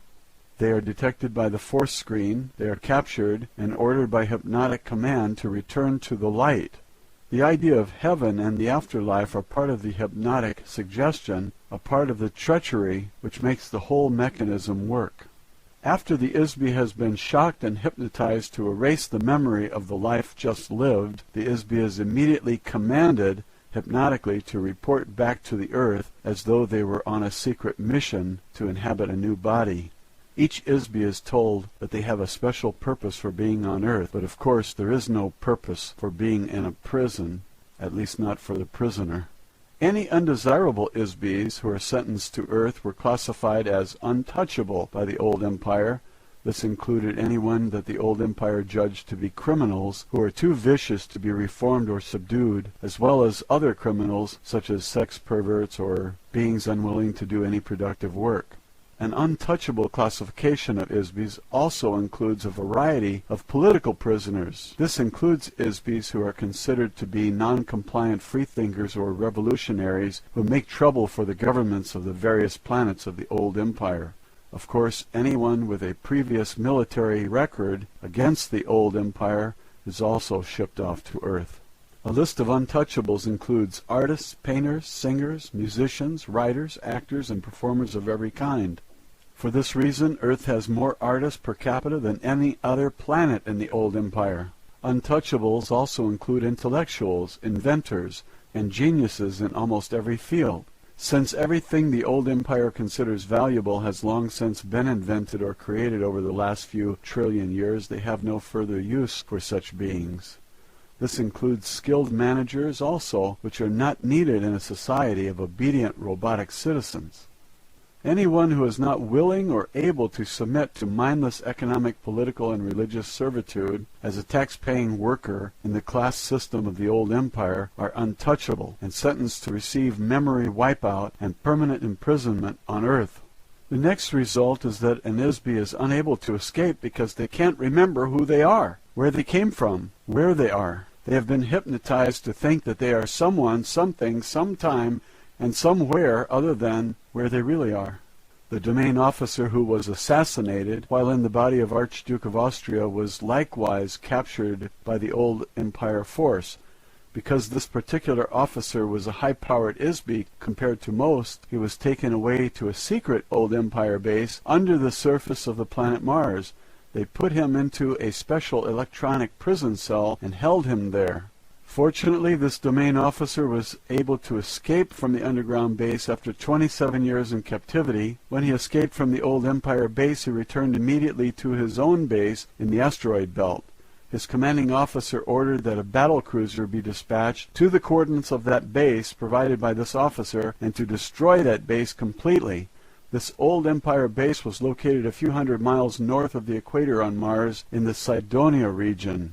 Although the military base of the old Empire was destroyed, unfortunately much of the vast machinery of the ISB-4 screens, the electroshock, amnesia, hypnosis machinery, continues to function in other undiscovered locations right up to the present moment. The main base or control center for this mind control prison operation has never been found, so the influences of this base or bases are still in effect.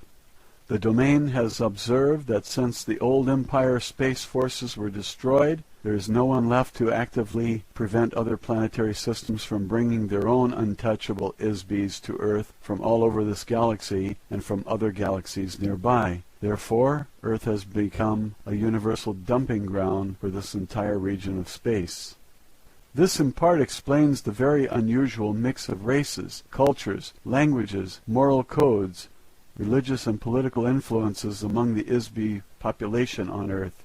The number and variety of heterogeneous societies on Earth are extremely unusual on a normal planet. Most Sun-type 12 Class 7 planets are inhabited by only one humanoid body type or race, if any.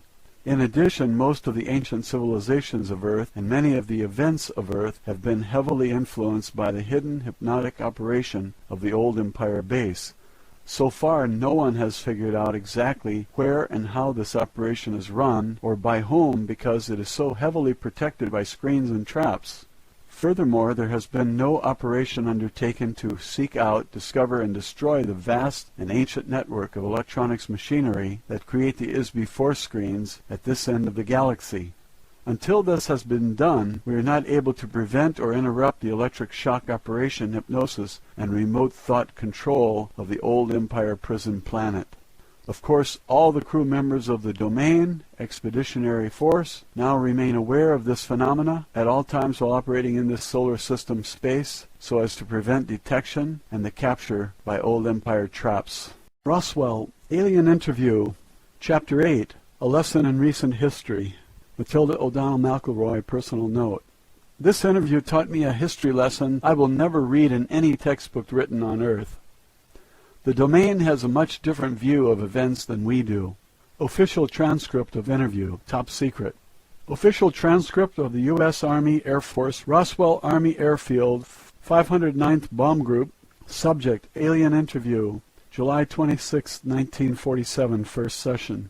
The Domain Expeditionary Force has observed the resurgence in science and culture of the Western world since 1150 AD, when the remaining remnants of the space fleet of the old Empire in this solar system were destroyed. The influence of the remote control hypnosis operation diminished slightly after that time, but still remains largely in force. Apparently a small amount of damage was done to the old world remote mind control operation, which resulted in a small decrease in the power of this mechanism. As a result, some memory of technologies that ISBs already knew before they came to Earth started to be remembered. Thereafter, the oppression of knowledge that is called the Dark Ages in Europe began to diminish after that time. Since then, the knowledge of the basic laws of physics and electricity have revolutionized Earth culture virtually overnight. The ability to remember technology by many of the geniuses in the ISB population of Earth was partially restored, when not so actively suppressed as it was before 1150 AD. Sir Isaac Newton is one of the best examples of this. In only a few decades, he single-handedly reinvented several major and fundamental scientific and mathematic principles. The men who remembered these sciences already knew them before they were sent to Earth. Ordinarily, no one would ever observe or discover as much about science and mathematics in a single lifetime or even a few hundred lifetimes. These subjects have taken civilians billions and billions of years to create. ISBs on Earth have only just begun to remember small fragments of all the technologies that exist throughout the universe. Theoretically, if the amnesia mechanisms being used against Earth could be broken entirely, ISBs would regain all their memory. Unfortunately, similar advances have not been seen in the humanities, as the ISBs of Earth continue to behave very badly toward each other. This behavior, however, is heavily influenced by the hypnotic commands given to each ISB between lifetimes, and the very unusual combination of inmates on Earth, criminals, perverts, artists, revolutionaries, and geniuses, is the cause of a very restive and tumultuous environment. The purpose of the prison planet is to keep ISBs on Earth forever. Promoting ignorance, superstition, and war between ISBs helps keep the prison population crippled and trapped behind the wall of electronic force screens.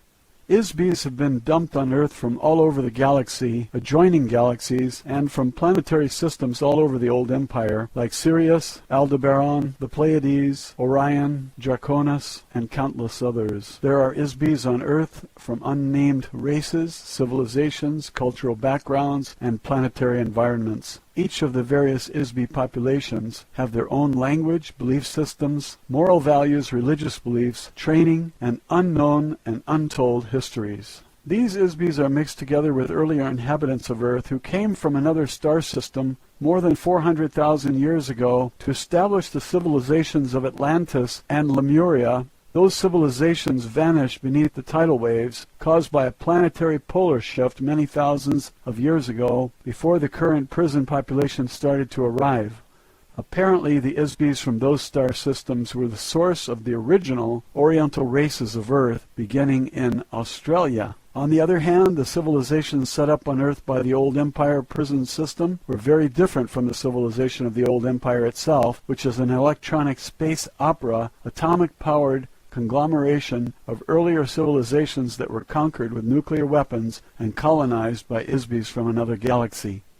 The bureaucracy that controlled the former Old Empire was from an ancient space opera society run by a totalitarian confederation of planetary governments, regulated by a brutal social, economic, and political hierarchy, with a royal monarch as its figurehead. This type of government emerges with regularity on planets where the citizens abandon personal responsibility for autonomous self-regulation. They frequently lose their freedom to demented ISBs who suffer from an overwhelming paranoia that every other ISB is their enemy who must be controlled or destroyed. Their closest friends and allies, whom they espouse to love and cherish, are literally loved to death by them. Because such ISBs exist, the domain has learned that freedom must be won and maintained through eternal vigilance and the ability to use defensive force to maintain it. As a result, the domain has already conquered the governing planet of the Old Empire. The civilization of the domain, although considerably younger and smaller in size, is already more powerful, better organized, and united by an egalitarian esprit de corps never known in the history of the Old Empire. The recently despoiled German totalitarian state on Earth was similar to the Old Empire, but not nearly as brutal, and about 10,000 times less powerful. Many of the ISBs on Earth are here because they are violently opposed to the totalitarian government, or because they were so psychotically vicious that they could not be controlled by the Old Empire government. Consequently, the population of Earth is disproportionately comprised of a very high percentage of such beings.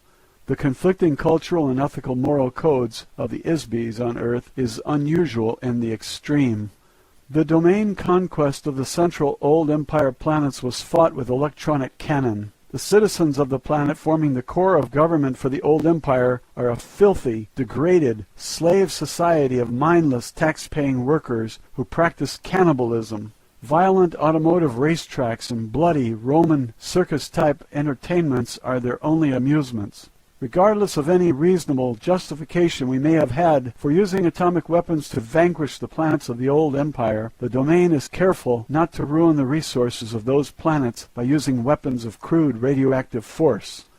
The current U.S. civilization is beginning to mimic some of the trappings of that civilization, especially in the design of airplanes, automobiles, ships, trains, and telephones. Likewise, buildings in the cities of Earth are thought to be modern or futuristic if their design resembles the architecture of the old empire. The government of the old empire, before being supplanted by the domain, was comprised of beings who possessed a very craven intelligence, very much like the Axis powers during your recent World War. Those beings manifested precisely the same behavior as the galactic government that exiled them to external imprisonment on Earth. They were a gruesome reminder of the ageless maxim that an ISB will often manifest the treatment they have received from others. Kindness fosters kindness, cruelty begets cruelty. One must be able and willing to use force tempered with intelligence to prevent harm to the innocent. However, extraordinary understanding, self-discipline, and courage are required to effectively prevent brutality without being overwhelmed by the malice that motivated the brutality. Only a demonic, self-serving government would employ a logic or science to conceive that an ultimate solution to any problem is to murder and permanently erase the memory of every artist, genius, skilled manager, and inventor, and cast them into a planetary prison, together with political opponents, killers, thieves, perverts, and disabled beings of an entire galaxy. Once the ISBs expelled from the old empire arrived on Earth, they were given amnesia and hypnotically tricked into thinking that something else had happened to them.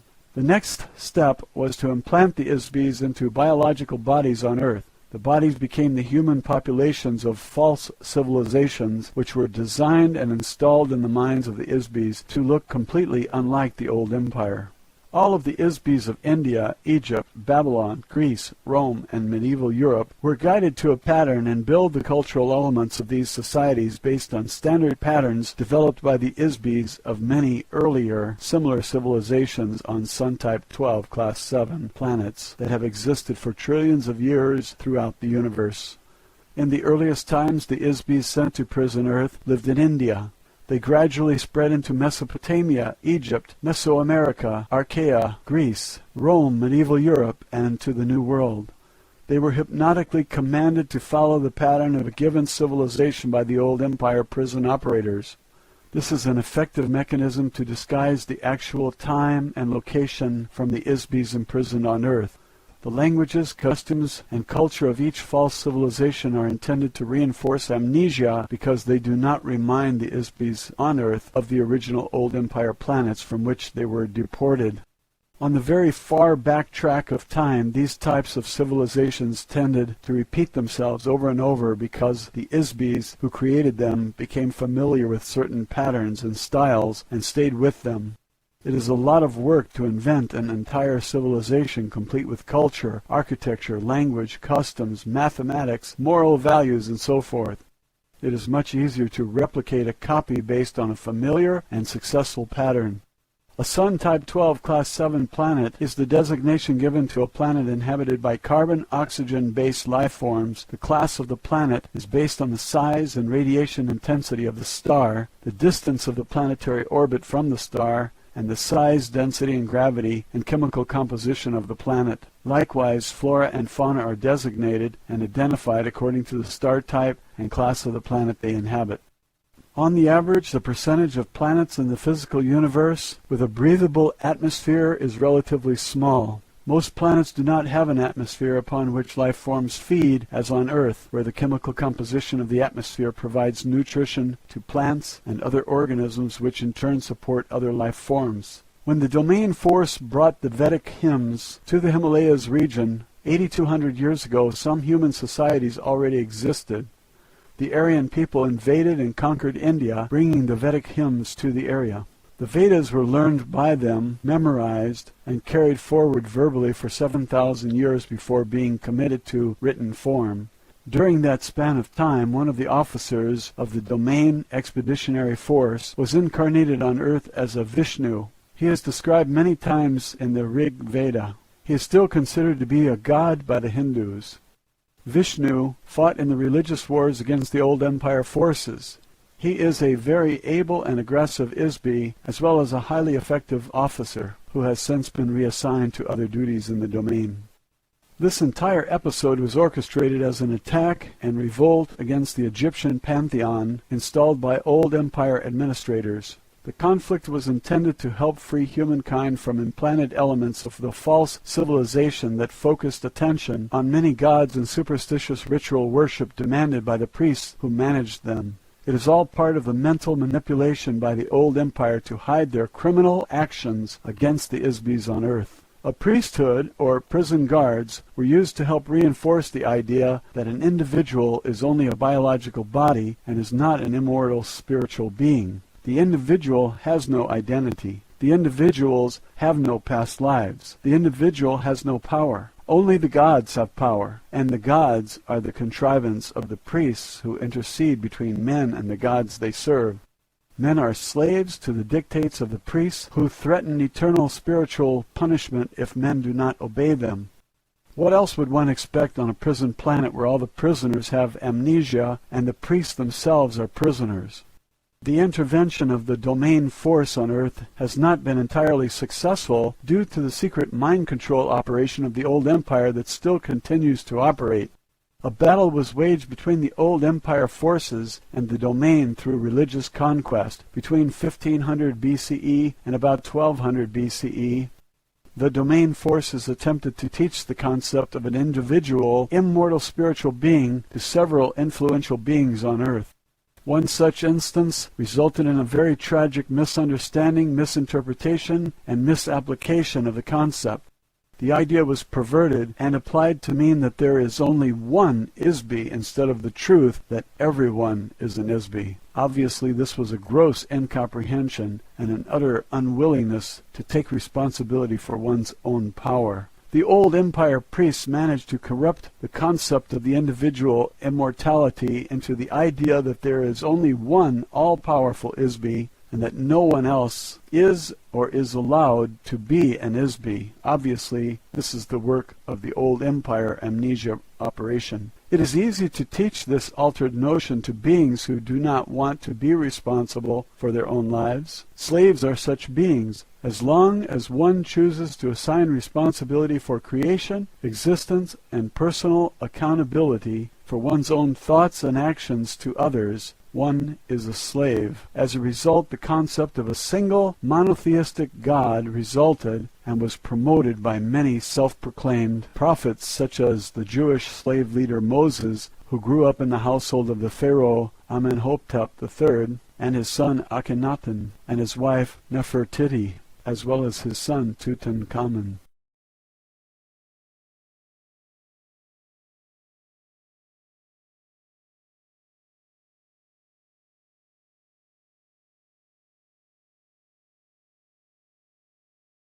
As a result, the concept of a single monotheistic God resulted and was promoted by many self-proclaimed prophets such as the Jewish slave leader Moses, who grew up in the household of the Pharaoh Amenhotep III, and his son Akhenaten, and his wife Nefertiti, as well as his son Tutankhamun. The attempt to teach certain beings on Earth the truth that they are themselves Isbis was part of a plan to overthrow the fictional, metaphorical, anthropomorphic panoply of gods created by the old empire mystery cult called the Brothers of the Serpent, known in Egypt as the Priests of Amun. They were a very ancient secret society within the old empire. The Pharaoh, Akhenaten, was not a very intelligent being and was heavily influenced by his personal ambition for self-glorification. He altered the concept of the individual spiritual being and embedded the concept in the sun god Aten. His pitiful existence was soon ended.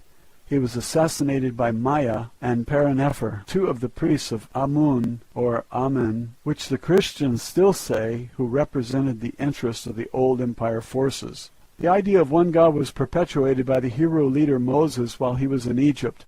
He left Egypt with his adopted people, the Jewish slaves. While they were crossing the desert, Moses was intercepted by an operative of the old empire near Mount Sinai. Moses was tricked into believing that this operative was the one God through the use of hypnotic commands, as well as technical and aesthetic tricks, which are commonly used by the old empire to trap Isbis. Thereafter, the Jewish slaves who trusted the world of Moses implicitly have worshipped a single god they call Yahweh.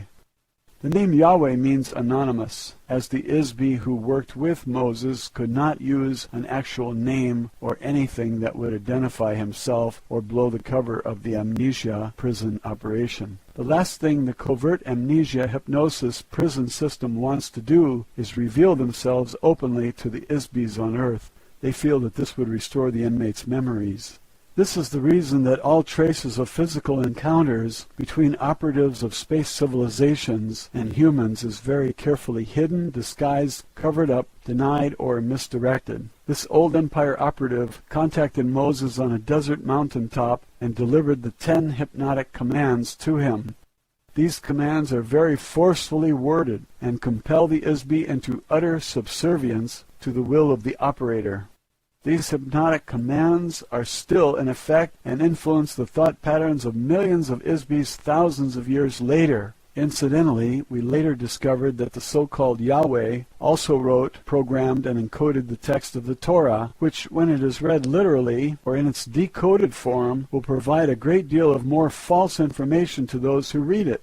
Ultimately, the Vedic hymns became the source of nearly all Eastern religions and were the philosophical source of the ideas common to Buddha, Laozi, Zoroaster, and other philosophers. The civilizing influences of these philosophies eventually replaced the brutal idolatry of the old empire religions and were the true genius of kindness and compassion. You asked me earlier why the domain and other space civilizations do not land on Earth or make their presence known. Land on Earth? Do you think we are crazy or want to be crazy? It takes a very brave Isbi to come down through the atmosphere and land on Earth because this is a prison planet with a very uncontrolled psychotic population, and no Isbi is entirely proof against the risk of entrapment, as with the members of the Domain Expeditionary Force who were captured in the Himalayas 8,200 years ago. No one knows what Isbis on Earth are going to do. We are not scheduled to invest the resources of the domain to take control of all the space surrounding the area at this time. This will occur in the not-too-distant future, about 5,000 Earth years, according to the time schedule of the domain. At this time, we do not prevent transports from other planetary systems or galaxies from continuing to drop Isbis into the amnesia force screen area. Eventually, this will change. In addition, Earth inherently is a highly unstable planet. It is not suitable for settlement or permanent habitation for any sustainable civilization. This is part of the reason why it is being used as a prison planet. No one else would seriously consider living here for a variety of simple and compelling reasons. 1. The continental landmasses of Earth are floating on a sea of molten lava beneath the surface, which causes the landmasses to crack, crumble, and drift continually. 2. Because of the liquid nature of the core, the planet is largely volcanic and subject to earthquakes and volcanic explosions. 3. The magnetic poles of the planet shift radically about once every 20,000 years. This causes a greater or lesser degree of devastation as a result of tidal waves and climate changes. 4. Earth is very distant from the center of the galaxy and from any other significant galactic civilization. This isolation makes it unsuitable for use except as a pit stop or jumping off point along the way between galaxies. The moon and asteroids are far more suitable for this purpose because they do not have any significant gravity. 5. Earth is a heavy gravity planet with heavy metallic soil and a dense atmosphere. This makes it treacherous for navigational purposes. The fact that I am in this room as a result of an in-flight accident, in spite of the technology of my craft and my extensive expertise as a pilot, are proof of these facts. 6. There are approximately 60 billion Earth-like Sun-type 12 Class 7 planets in the Milky Way galaxy alone, not to mention the vast expanses of the domain and the territories we claim in the future. It is difficult to stretch our resources to do much more than a periodic reconnaissance of Earth, especially when there are no immediate advantages to invest resources here. On Earth, most beings are not aware that they are Isbis, or that there are spirits of any kind. Many other beings are aware of this, but nearly everyone has very limited understanding of themselves as an Isbi. One of the reasons for this is that Isbis have been waging war against each other since the beginning of time. The purpose of these wars has always been to establish domination by one Isbi or group of Isbis over another. Since an Isbi cannot be killed, the objective has been to capture and immobilize Isbis. This has been done in a nearly unlimited variety of ways. The most basic method to capture and immobilize an Isbi is through the use of various kinds of traps. Isbi traps have been made and put in place by many invading societies, such as the one that established the old empire beginning about 64 trillion years ago. Traps are often set up in the territory of the Isbis being attacked. Usually a trap is set up with the electronic wave of beauty to attract the interest and attention of the Isbi. When the Isbi moves toward the source of the aesthetic wave, such as a beautiful building or beautiful music, the trap is activated by the energy put out by the Isbi. One of the most common trap mechanisms uses the Isbi's own thought energy output when the Isbi tries to attack or fight back against the trap. The trap is activated and energized by the Isbi's own thought energy. The harder the Isbi fights against the trap, the more it pulls the Isbi toward it and keeps them stuck in the trap. Throughout the entire history of this physical universe, vast areas of space have been taken over and colonized by Isbi societies who invade and take over new areas of space in this fashion. In the past, these invasions have always shared common elements. 1. The overwhelming use of force of arms, usually with nuclear or electronic weapons. 2. Mind control of the Isbis in the invaded area through the use of electroshock, drugs, hypnosis, erasure of memory, and the implantation of false memory or false information intended to subjugate and enslave the local Isbi population. 3. Takeover of natural resources by the invading Isbis. 4. Political, economic, and social slavery of the local population. These activities continue in present time. All of the Isbis on Earth have been members of one or more of these activities in the past, both as an invader or as part of the population being invaded. There are no saints in this universe. Very few have avoided or been exempted from warfare between Isbis. Isbis on Earth are still the victims of this activity at this very moment.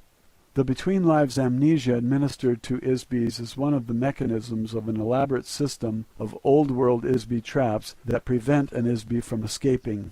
This operation is managed by an illicit renegade secret police force of the old empire using false provocation operations to disguise their activities in order to prevent detection by their own government, the domain, and by the victims of their activities. They are mind control methods developed by government psychiatrists. Earth is a ghetto planet. It is the result of an intergalactic holocaust. Isbis have been sentenced to Earth either because 1. They are too viciously insane or perverse to function as part of any civilization no matter how degraded or corrupt. 2. Or they may be a revolutionary threat to the social, economic, and political caste system that has been so carefully built and brutally enforced in the old empire. Biological bodies are specifically designed as the lowest order of the entity of the old empire caste system. When an Isbi is sent to Earth and then tricked or coerced into operating in a biological body, they are actually in a prison inside a prison. 3. In an effort to permanently and irreversibly rid the old empire of such untouchables, the external identity, memory, and abilities of every Isbi is forcefully erased. This final solution was conceived and carried out by the psychopathic criminals who are controlled by the old empire. The mass extermination of untouchables in prison camps created by Germany during World War II were recently revealed. Likewise, the Isbis of Earth are the victims of spiritual eradication and eternal slavery inside frail biological bodies inspired by the same kind of craven hatred in the old empire. The kind and creative inmates of Earth are continuously tortured by butchers and lunatics who are controlled by the old empire prison operators. The so-called civilizations of Earth far from the age of useless pyramids to the age of nuclear holocaust, have been a colossal waste of natural resources, a perverted use of intelligence, and an overt oppression of the spiritual essence of every single Isby on the planet. If the domain sent ships to every corner of the universe in search of hell, their quest could end on Earth. What greater brutality can be inflicted on anyone than to erase the spiritual awareness, identity, ability, and memory that is in the essence of oneself? The domain has as yet been unable to rescue the 3,000 Isbys of the Expeditionary Force Battalion either. They are forced to inhabit biological bodies on Earth. We have been able to recognize and track most of them for the past 8,000 years. However, our attempts to communicate with them are usually futile, as they are unable to remember their true identity. The majority of lost members of the domain force have followed the general progression of Western civilization from India into the Middle East, then to Chaldea and Babylon, into Egypt, through Archaea, Greece, Rome, into Europe, to the Western Hemisphere, and then around the world.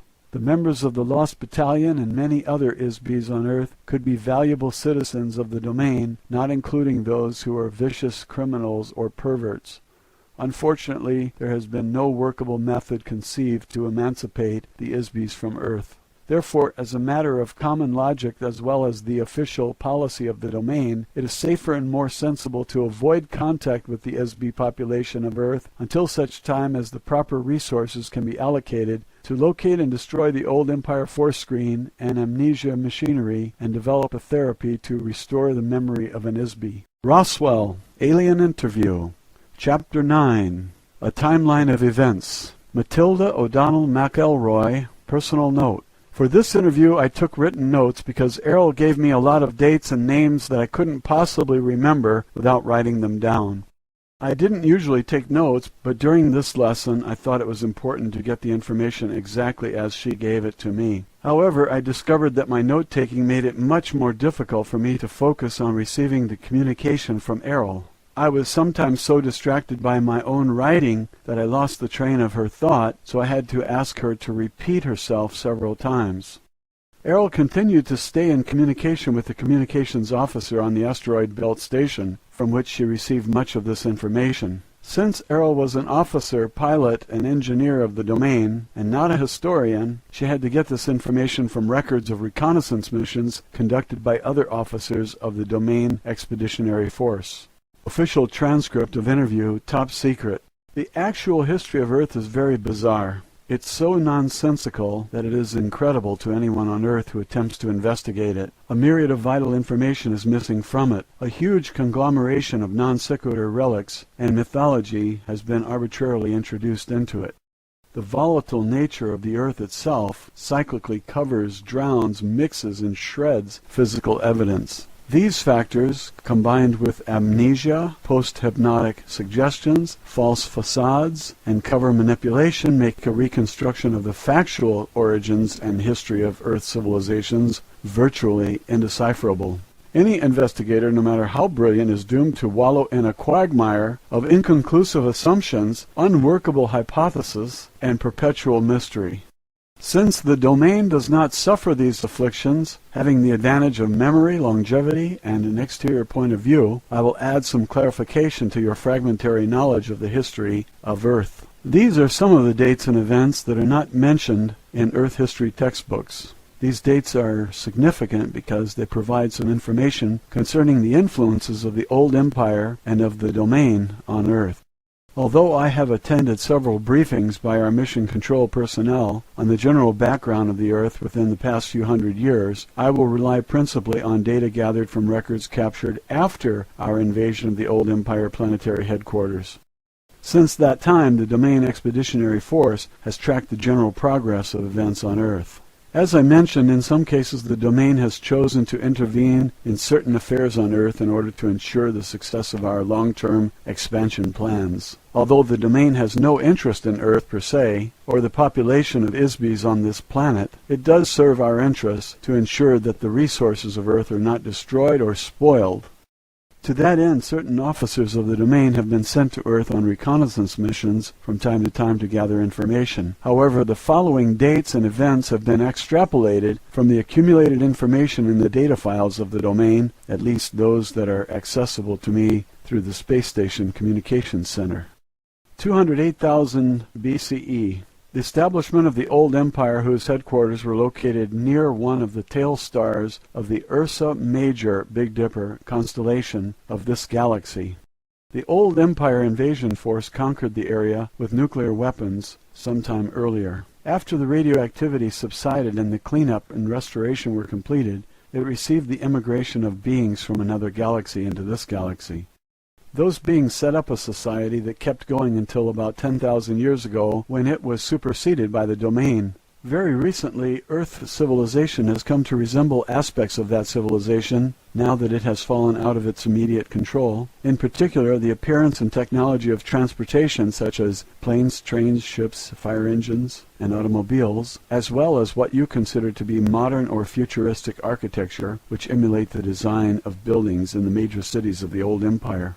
Before 75,000 BCE, the domain records contain very little information about the civilizations on the continental land masses of Atlanta and Lemur, except to note that they did coexist on Earth at more or less the same time. Apparently both civilizations were founded by remnants of electronic space opera cultures who fled from their native planetary systems to escape political or religious persecution. The domain knows that a long-standing edict of the old empire prohibits unauthorized colonization of planets. Therefore, it is possible that their destruction was caused by police or military forces who pursued the colonists as criminals and destroyed them. Although this seems a likely supposition, no conclusive evidence exists that explains the complete destruction and disappearance of two entire electronic civilizations.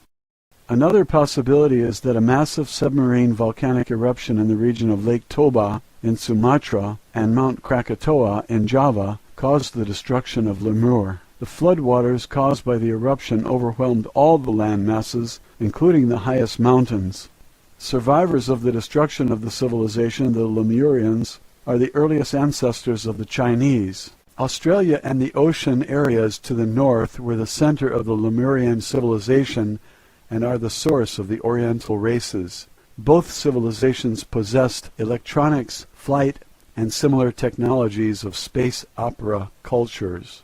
Apparently, the volcanic eruption expelled such a significant mass of molten rock that the resulting vacuum beneath the crust of Earth caused great areas of the land masses to sink below the oceans. The continental areas occupied by both civilizations were covered with volcanic matter and then submerged, leaving very little evidence that they ever existed except for legends of a global flood which prevail in every culture of the earth, and for survivors who are the genus of the Oriental races and cultures. That kind of colossal volcanic explosion fills the stratosphere with toxic gases which are carried around the whole planet. The usual refuse of these volcanic eruptions can easily cause a rain that lasts 40 days and 40 nights due to atmospheric pollution, as well as an extensive period during which radiation from the sun is deflected back into space and causes global cooling. Certainly such an event would cause an ice age, extinctions of life forms, and many other relatively long-term changes lasting thousands of years. Due to the myriad types of naturally occurring global cataclysmic events which are indigenous to Earth, it is not a suitable planet for habitation by ISBs. In addition, there have been occasional global cataclysms caused by ISBs, such as the one that destroyed the dinosaurs more than 70 million years ago. That destruction was caused by an intergalactic warfare, during which time Earth and many other neighboring moons and planets were bombarded by atomic weapons. Atomic explosions cause atmospheric fallout much like that of volcanic eruptions. Most of the planets in this sector of the galaxy have been uninhabitable deserts since then. Earth is undesirable for many other reasons: heavy gravity and dense atmosphere, floods, earthquakes, volcanoes, polar shifts, continental drift, meteor impacts, atmospheric and climatic changes, to name a few. What kind of lasting civilization could any sophisticated culture propose to develop in such an environment. In addition, Earth is a small planet of a rim star of a galaxy. This makes Earth very isolated geographically from the more concentrated planetary civilizations which exist toward the center of the galaxy. These obvious facts have made Earth suitable for use only as a zoological or botanical garden, or for its current use as a prison, but not much else. Before 30,000 years BCE, Earth started being used as a dumping ground and prison for Isbis who were judged untouchable, meaning criminal or nonconformists. Isbis were captured, encapsulated in electronic traps, and transported to Earth from various parts of the old empire. Underground amnesia stations were set up on Mars and on Earth in the Rwenzori Mountains in Africa, in the Pyrenees Mountains of Portugal, and in steppes of Mongolia. These electronic monitoring points create force screens designed to detect and capture Isbis when the Isbi departs the body at death. Isbis are brainwashed using extreme electronic force in order to maintain Earth's population in a state of perpetual amnesia. Further population controls are installed through the use of long-range electronic thought control mechanisms. These stations are still in operation, and they are extremely difficult to attack or destroy, even for the domain, which will not maintain a significant military force in this area until a later date. The pyramid civilizations were intentionally created as a part of the Isbi prison system on Earth. The pyramid is alleged to be the symbol for wisdom. However, the wisdom of the old empire on planet Earth is intended to operate as part of the elaborate amnesia trap consisting of mass, meaning, and mystery. These are opposite to the qualities of an immortal spiritual being which has no mass or meaning. An Isbi is solely because it thinks that it is. Mass represents the physical universe, including objects such as stars, planets, gases, liquids, energy particles, and teacups. The pyramids were very, very solid objects, as were all the structures created by the old empire. Heavy, massive, dense, solid objects create the illusion of eternity. Dead bodies wrapped in linen, soaked in resin, placed inside engraved golden coffins, and entombed with earthly possessions amid cryptic symbols create an illusion of eternal life. However, dense, heavy physical universe symbols are the exact opposite of an Isbi. An Isbi has no mass or time. Objects do not endure forever. An Isbi is forever. Meaning. False meanings prevent knowledge of the truth. The pyramid cultures of Earth are a fabricated illusion. They are nothing more than false civilizations contrived by the old empire, mystery cult, called the Brothers of the Serpent. False meanings were invented to create the illusion of a false society to further reinforce the amnesia mechanism among the inmates in the Earth prison system. Mystery is built of lies and half-truths. Lies cause persistence because they alter facts which are comprised of exact dates, places, and events. When truth is known, a lie no longer persists. If the exact truth is revealed, it is no longer a mystery. All of the pyramid civilizations of Earth were carefully contrived of layer upon layer of lies skillfully combined with a few truths. The priest cult of the old empire combined sophisticated mathematics and space opera technology with their theatrical metaphors and symbolism. All of these are complete fabrications of truth baited with the allure of aesthetics and mystery. The intricate rituals, astronomical alignments, secret rites, massive monuments, marvelous architecture, artistically rendered hieroglyphs, and man-animal gods were designed to create an unsolvable mystery for the Isbi prison population on Earth. The mystery diverts attention away from the truth that Isbis have been captured, given amnesia, and imprisoned on a planet far, far away from their home. The truth is that every single Isbi on Earth came to Earth from some other planetary system. Not one person on Earth is a native inhabitant. Human beings did not evolve on Earth. In the past, Egyptian society was run by the prison administrators or priests, who in turn manipulated a pharaoh, controlled the treasury, and kept the inmate population enslaved physically and spiritually. In modern times, the priests have changed, but the function is the same. However, now the priests are prisoners too. Mystery reinforces the walls of the prison.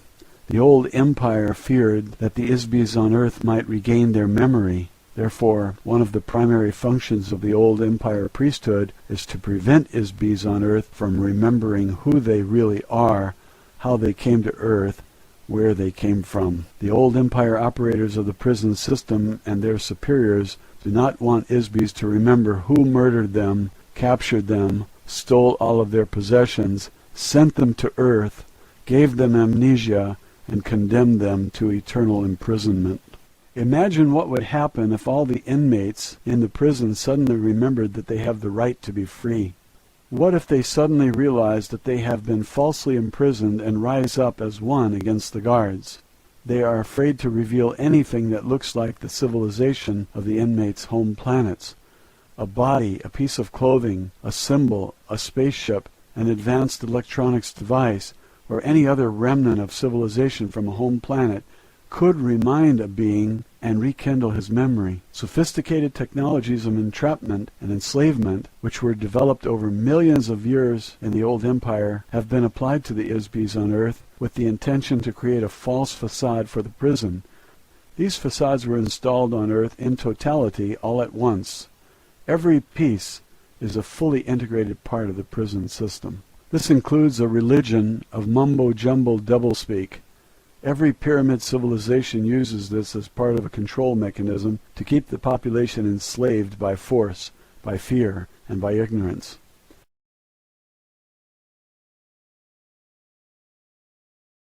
This includes a religion of mumbo-jumbo doublespeak.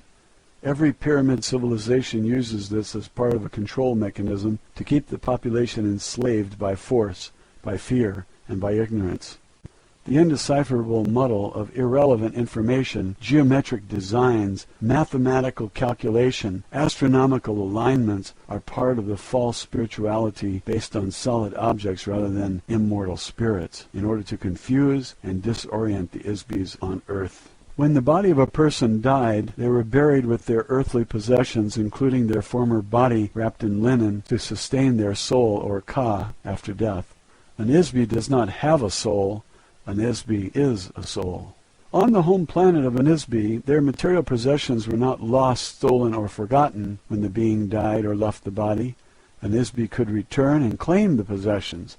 However, if the Isbi has amnesia, they will not remember that they had any possession. So governments, insurance companies, bankers, family members, and other vultures can pick their possessions clean without fear of retribution from the deceased.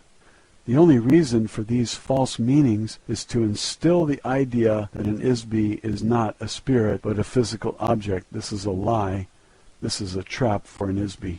Countless people have spent endless hours attempting to solve the jigsaw puzzle of Egypt and other old empire civilizations. They are puzzles made of pieces that do not fit.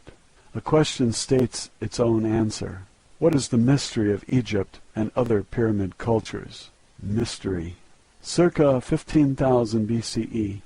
The old empire forces supervised the construction of hydraulic mining operations in the Andes Mountains in present-day Bolivia near Lake Titicaca, Lake of 10 Stones, at Tiwanaku, including construction of the massive stone complex of carved stone buildings known as Kalasasaya and its Gate of the Sun at the elevation of nearly 14,000 feet.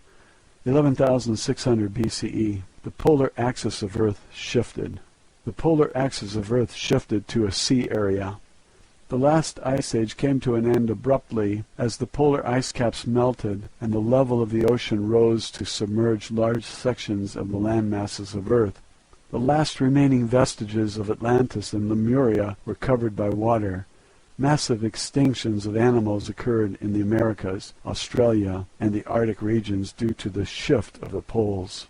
10,450 BCE. Plans were made by the old empire Isbi called Thoth for construction of a great pyramid of Giza. The 4 air shafts of the pyramid point precisely to key stars in the old empire as seen from Giza this year. The alignment of the pyramids of Giza on the ground matches perfectly the alignment of the constellation of Orion as seen in the sky from Giza relative to the Nile as the earthly representation of the Milky Way in the sky. 10,400 BCE. According to the Earth historian Herodotus, records from the ruined civilizations of Atlantis containing electronic technology and other technology of that society were buried in a vault beneath the paws of the Sphinx. The Greek historian wrote that he was told about this by some of his friends who were priests of Anu, the Sumerian god, at the Egyptian city of Heliopolis. However, it is highly unlikely that any traces of an electronic civilization would be allowed to be left intact on Earth by the old Empire prison system administrators. 8212 BCE. The Veda or Vedic hymns are a set of religious hymns that were introduced to the societies of Earth. They came forward in spoken tradition, memorized from generation to generation. The hymn to the Dawn Child includes an idea called the cycle of the physical universe, the creation, growth, conservation, decay, and death, or destruction of energy and matter in a space. These cycles produce time. The same set of hymns describes the theory of evolution. Here is a tremendous body of knowledge which contains a great deal of spiritual truth. Unfortunately, it has been incorrectly evaluated by humans and altered with lies and reversals of fact by priests, which are a booby trap to prevent anyone from using the wisdom to discover a way to escape from the prison planet. 8050 BCE. Destruction of the old empire home planet government in this galaxy. This was the end of the old empire as a political entity in the galaxy. However, the vast size of the old empire will take many thousands of years for the domain to conquer completely. The inertia of the political, economic, and cultural systems of the old empire will remain in place for some time to come. However, remnants of the old empire space fleet in the solar system of Earth were finally destroyed in 1230 AD. In addition to operatives of the old empire who run the Earth prison operation, there were other beings from the old empire who came to Earth. Since Earth was no longer under the control of the old empire after their defeat by the domain forces, there was no police force to control military renegades, space pirates, miners, merchants, and entrepreneurs who came to Earth to exploit the resources of the planet for personal gain and many other nefarious reasons. For example, the history of the earth according to the Jewish people describes the Nephilim. Chapter 6 of the book of Genesis describes the origin of Nephilim. Now it came about, when men began to multiply on the face of the land, and daughters were born to them, that the sons of God saw that the daughters of men were beautiful, and they took wives for themselves, whomever they choose. The Nephilim were on earth in those days, and also afterward, when the sons of God came into the daughters of men, and they bore children to them. Those were the mighty men who were of old, men of renown. The ancient Jewish people who wrote the history book called the Old Testament were slaves, herders, and gatherers. Any modern technology, even a simple flashlight, would seem astounding and miraculous to them. They attributed any unexplainable phenomenon to technology of the workings of a god. Unfortunately, this behavior is universal among all ISBs who have been given amnesia and cannot remember their own experiences, training, technology, personality, or identity. Obviously, if these were men and they mated with Earth women, they were not sons of God. They were ISBs who inhabited biological bodies in order to take advantage of the political situation in the old empire, or simply to indulge in physical sensation. They set up small colonies of their own on Earth beyond the reach of the police and tax authorities. Coincidentally, one of the most serious crimes an ISB could commit in the old empire was to violate income tax regulations. Income taxes were used as a slavery mechanism and a punishment in the old empire. The slightest error in a tax report made an ISB untouchable, followed by imprisonment on Earth. 6750 BCE. Other pyramid civilizations were set up by the old empire on Earth. These were established in Babylon, Egypt, China, and Mesoamerica. The Mesopotamian area provided service facilities, communication stations, spaceports, and stone quarry operations for these false civilizations. Ptah was the name given to the first in a succession of administrators from the old empire who represented themselves to Earth population as divine rulers. Ptah's importance may be understood when one learns that the word Egypt is a Greek corruption of the phrase Het-Ka Ptah, or House of the Spirit of Ptah. Ptah was nicknamed the Developer. He was a construction engineer. His high priest was given the title Great Leader of Craftsmen. Ptah was also the god of reincarnation in Egypt.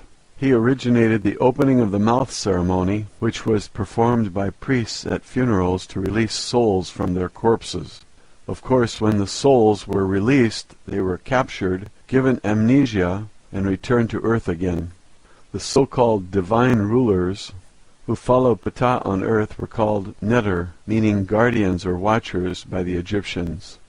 Their symbol was the serpent, or dragon, which represented a secret priesthood of the Old Empire called the Brothers of the Serpent. Old Empire engineers used cutting tools of highly concentrated light waves to quickly carve and excavate stone blocks. They also used force fields and spacecraft to lift and transport blocks of stone weighing hundreds or thousands of tons each. The placement on the ground of some of these structures will be found to have geodesic or astronomical significance relative to various stars in this galactic region. The buildings are crude and impractical compared to building standards on most planets.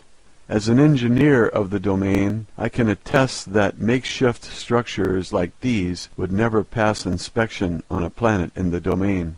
Stone blocks such as those used in pyramid civilizations can still be seen, partially excavated in the stone quarries in the Middle East and elsewhere. Most of the structures were hastily built props, much like the false facades of the Western town on a set of a motion picture. They appear to be real and to have some use or value, however they have no value, they have no useful purpose. The pyramids and all of the other stone monuments erected by the Old Empire could be called mystery monuments. For what reason would anyone waste so many resources to construct so many useless buildings, to create a mysterious illusion? The fact of the matter is that each one of the divine rulers were Isbis who served as operatives of the Old Empire. They were certainly not divine, although they were Isbis. 6248 BCE. The beginning of active warfare between the Domain Space Command and the surviving remnants of the Old Empire space fleet in this solar system that lasted nearly 7,500 years. It began when an installation was established in the Himalaya Mountains by a battalion of the 3,000 officers and crew members of the Domain Expeditionary Force.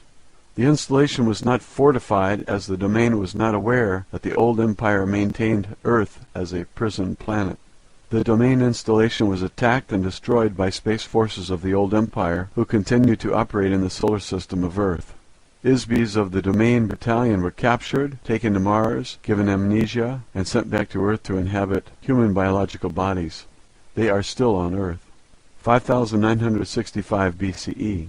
Investigations into the disappearance of Domain forces in this solar system led to the discovery of Old Empire bases on Mars and elsewhere. The Domain took over the planet Venus as a defensive position against the space forces of the Old Empire. The Domain Expeditionary Force also monitors life forms on Venus, which has a very dense, hot, heavy atmosphere of sulfuric acid clouds. There are few life forms on Earth that can endure an atmospheric environment like Venus.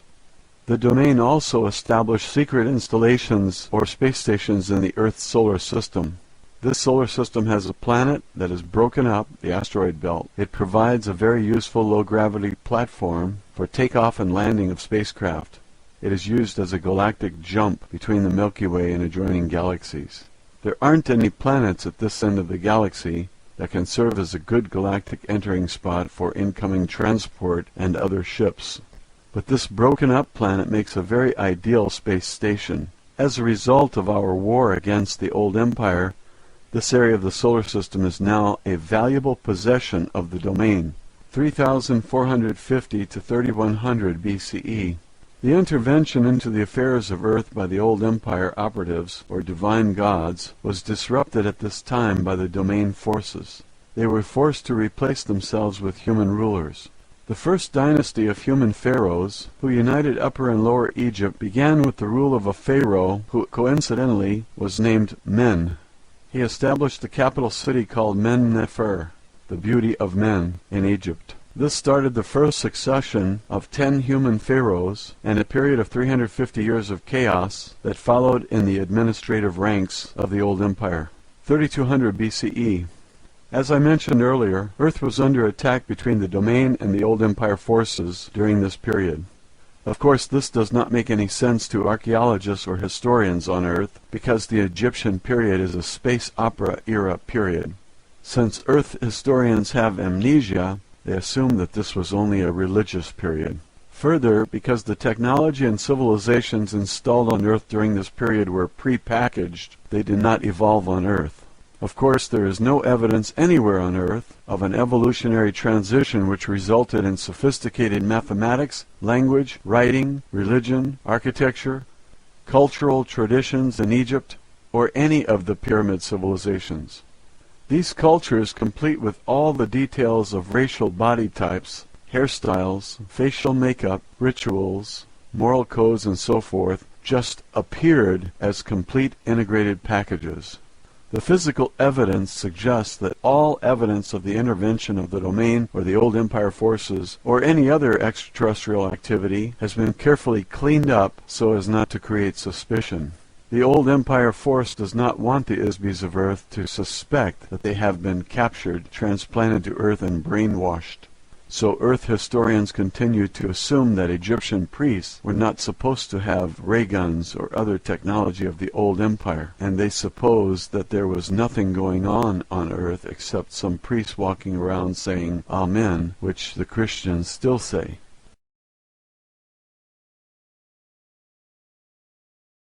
(3172 BCE).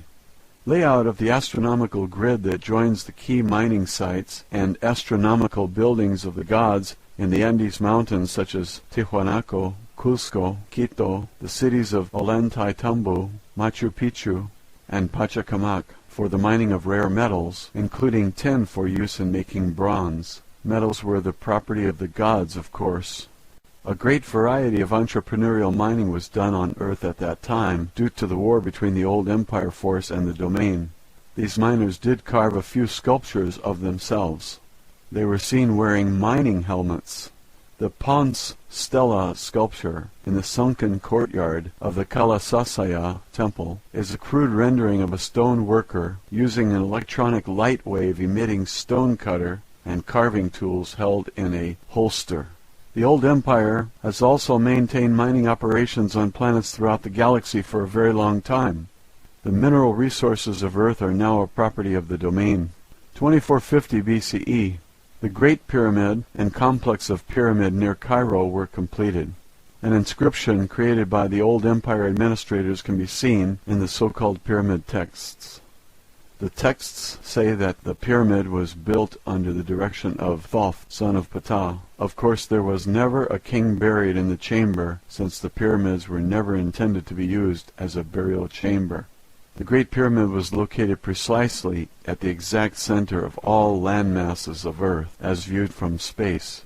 Obviously, such precise measurements require aerial perspective and a view of the land masses of Earth from space. Purely mathematical calculations of the geodetic center of the continents of Earth could not be made otherwise. Shafts were constructed inside the pyramid to align the configuration of stars in the constellation of Orion, Canis Majora, and specifically Sirius. The shafts are also aligned to the Big Dipper, where the home planet of the Old Empire existed. Also Aenetak, Alpha Draconis, and Beta Ursa Minor. These stars are each one of the key systems in the Old Empire from which Isbis were brought to Earth and dumped as unwanted merchandise. The configuration of all the pyramids of the Giza Plateau was intended to create a mirror image on Earth of the solar system and certain constellations within the Old Empire. 2181 BCE. Min became the god of fertility in Egypt. The Isbi, also known as Pan, was also a Greek god. Min, or Pan, was an Isbi who somehow managed to escape from the Old Empire amnesia system. 2160 to 2040 BCE. One of the results of the intensifying battle between the Domain forces and the Old Empire forces was that the control of the divine rulers was broken at this time. They finally left Egypt and returned to the heavens, so to speak, in defeat. Human beings took over the ruling role as pharaohs. The first human pharaoh moved the capital city of Egypt from Memphis to Heracleopolis, 1500 BCE. This is the date for the destruction of Atlantis, given by the Egyptian high priests, Synopsis of Heliopolis and Sonchus of Sais, to the Greek sage Solon. The priests of Anu recorded that the Mediterranean area was invaded by Atlantean people about this time. Of course, these people were not from the ancient continent of Atlanta and the Atlantic Ocean, which existed more than 70,000 years earlier. These were refugees from the Minoan civilization on Crete, escaping from the volcanic eruption and tidal waves of Mount Thera that destroyed their civilization. Plato's references to Atlantis were borrowed from the writings of the Greek philosopher Solon, who was given the information by the Egyptian priest who called Atlantis Kepchu, which also happens to be the Egyptian name for the people of Crete. Some of the survivors of the Minoan volcanic disaster asked Egypt for help, since they were the only other civilization with high culture in the Mediterranean area at the time. 1351 BCE to 1337 BCE. The Domain Expeditionary Force actively waged a war of religious conquest against the Egyptian mystery cult called the Priest of Amun, also known as the Old Empire Brothers of the Serpent. During this time, the pharaoh Akhenaten abolished the priesthood of Amun and moved the capital of Egypt from Thebes to the new location at Amarna, at the exact geodetic center of Egypt. However, this plot to overthrow the old empire religious control was quickly spoiled. 1193 BCE. In the Near East, Achaea, the Greeks and Trojans fought for supremacy, which ended in the destruction of Troy as the finale of the Trojan War. During this same time, war was being fought out in the space of the solar system between two forces for control of the space stations surrounding Earth. That period of 300 years was a very violent resistance to the domain forces by the remnants of the old empire forces. It did not last long, however, as it is futile to resist the domain. 850 BCE. Homer, the blind Greek poet, wrote the stories, the gods, as borrowed and modified from earlier sources in the Vedic texts, Sumerian texts, Babylonian and Egyptian mythology.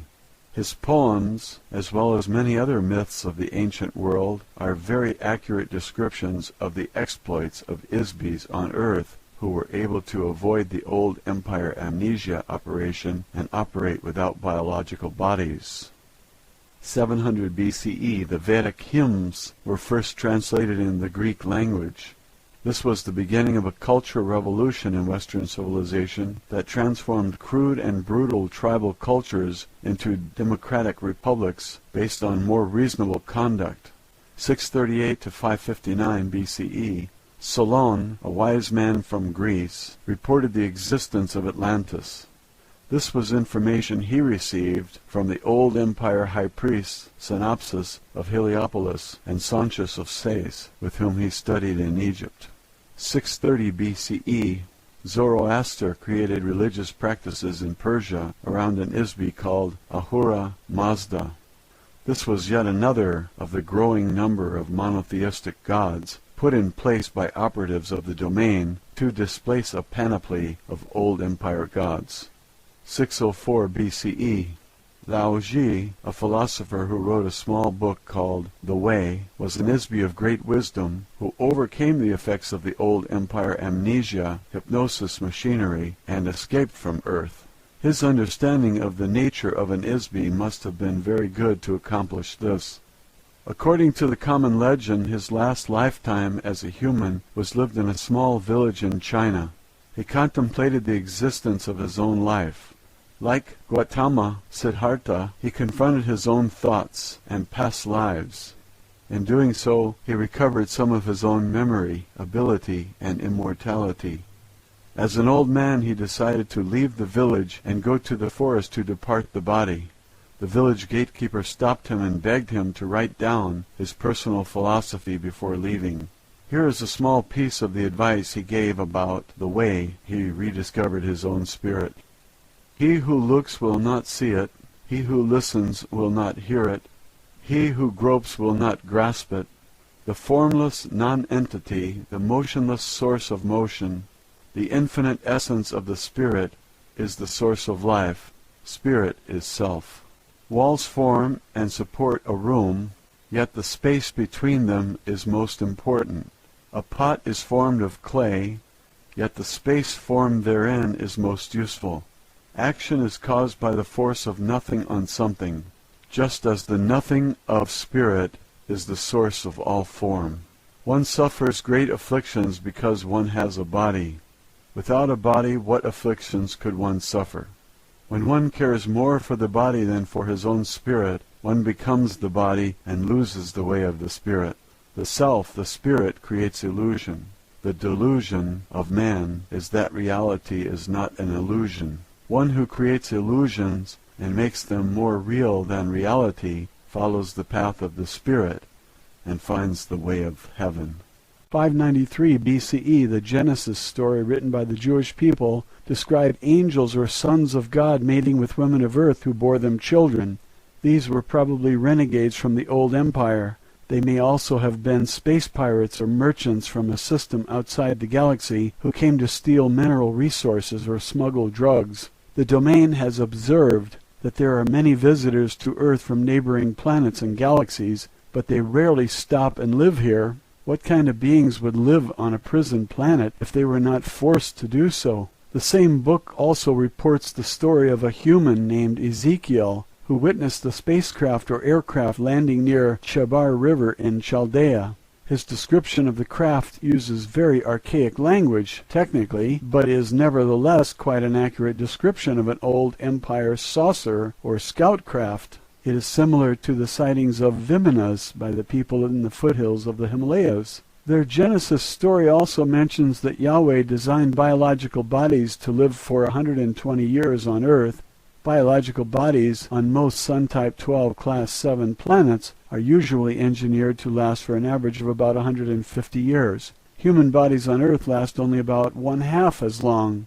We suspect this is because the prison administrators have altered the biological material of human bodies on Earth to die more frequently so that the Isbis who inhabit them will recycle through the amnesia mechanism more frequently. It should be noted that much of the Old Testament was written during the captivity of the Jews who were enslaved in Babylon, which was very heavily controlled by priests of the Old Empire. The book introduces a false sense of time and a false concept of the origin of the creation. The serpent is the symbol of the Old Empire.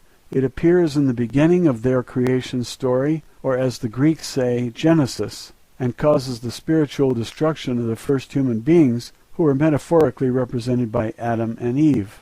The Old Testament, clearly influenced by the Old Empire forces, gives a detailed description of the Isbis being induced into biological bodies on Earth. This book also describes many of the Old Empire brainwashing activities, including the installation of false memories, lies, superstitions, commands to forget, and all manner of tricks and traps designed to keep Isbis on Earth. Most importantly, it destroys the awareness that humans are immortal spiritual beings. 580 BCE. The oracle at Delphi was one temple in a network of many oracle temples. Each temple was a communication center. The Old Empire priests designated a local god for each temple. Each of the temples in this network were located at precisely 5 degrees of latitude intervals from the capital city of Thebes throughout the Mediterranean area as far north as the Baltic Sea. The shrines served, among other things, as a grid housing electronic beacons, later called omphalos stones. The grid arrangement of the oracle sites can only be seen from miles above the Earth. The original network of electronic communications beacons were displayed when the priesthood was dispersed and were replaced by carved stones. The symbol of the Old Empire priesthood is the python, dragon, or serpent. It was called the earth dragon at Delphi, which is always represented in sculpture and vase paintings as a serpent. In Greek mythology, the guardian of the omphalos stone at the temple at Delphi was an oracle whose name was Python, the serpent. She was an Isbi, who was conquered by a god named Apollo. He buried her under the omphalos stone. This is a case of one god setting up his temple on the grave of another. This is a very accurate euphemism for the domain force that detected and disabled the Old Empire temple network on Earth. It was one of the fatal blows to the old Empire force in the solar system of Earth. 559 BCE, the commanding officer of the Domain Battalion, who was lost in 5965 BCE, was detected and located by a search party sent to Earth from the Domain Expeditionary Force. He was incarnated as Cyrus II of Persia during this time. A unique system of organization was used by Cyrus II and the members of that battalion who followed him from India through his progression of human lives on Earth. In part, it enabled them to build the largest empire in the history of the Earth to that date. The Domain search party who located him traveled around the Earth searching for the lost battalion for several thousand years. The party consisted of 900 officers of the Domain, divided into teams of 300 each. One team searched the land, another team searched the oceans, and the third team searched the space surrounding Earth. There are many reports made in various human civilizations concerning their activities, which humans did not understand, of course. The Domain Search Party devised a wide variety of electronic detection devices needed to track the electronic signature or wavelength of each of the missing members of the battalion. Some were used in space, others on land, and special devices were invented to detect ISBs underwater. One of these electronic detection devices is referred to as a tree of life. The device is literally a tool designed to detect the presence of life, which is an ISB. This was a large electronic screen generator designed to permeate wide areas. To the ancient humans on Earth, it resembled a sort of tree, since it consists of an interwoven lattice of electronic field generators and receivers. The electronic field detects the presence of ISBs, whether the ISB is occupying a body or if they are outside a body. A portable version of this detection device was carried by each of the members of the Domain Search Party. Stone carvings in Sumeria showed winged beings using pine cone-shaped instruments to scan the bodies of human beings. They are also shown carrying the power unit for the scanner, which are depicted as stylized baskets or water buckets being carried by eagle-headed winged beings. Members of the aerial unit of the Domain Search Party, led by Ahura Mazda, were often called winged gods in human interpretations. Throughout the Persian civilization there are a great many stone relief carving that depict winged spacecraft that they called a Faravahar.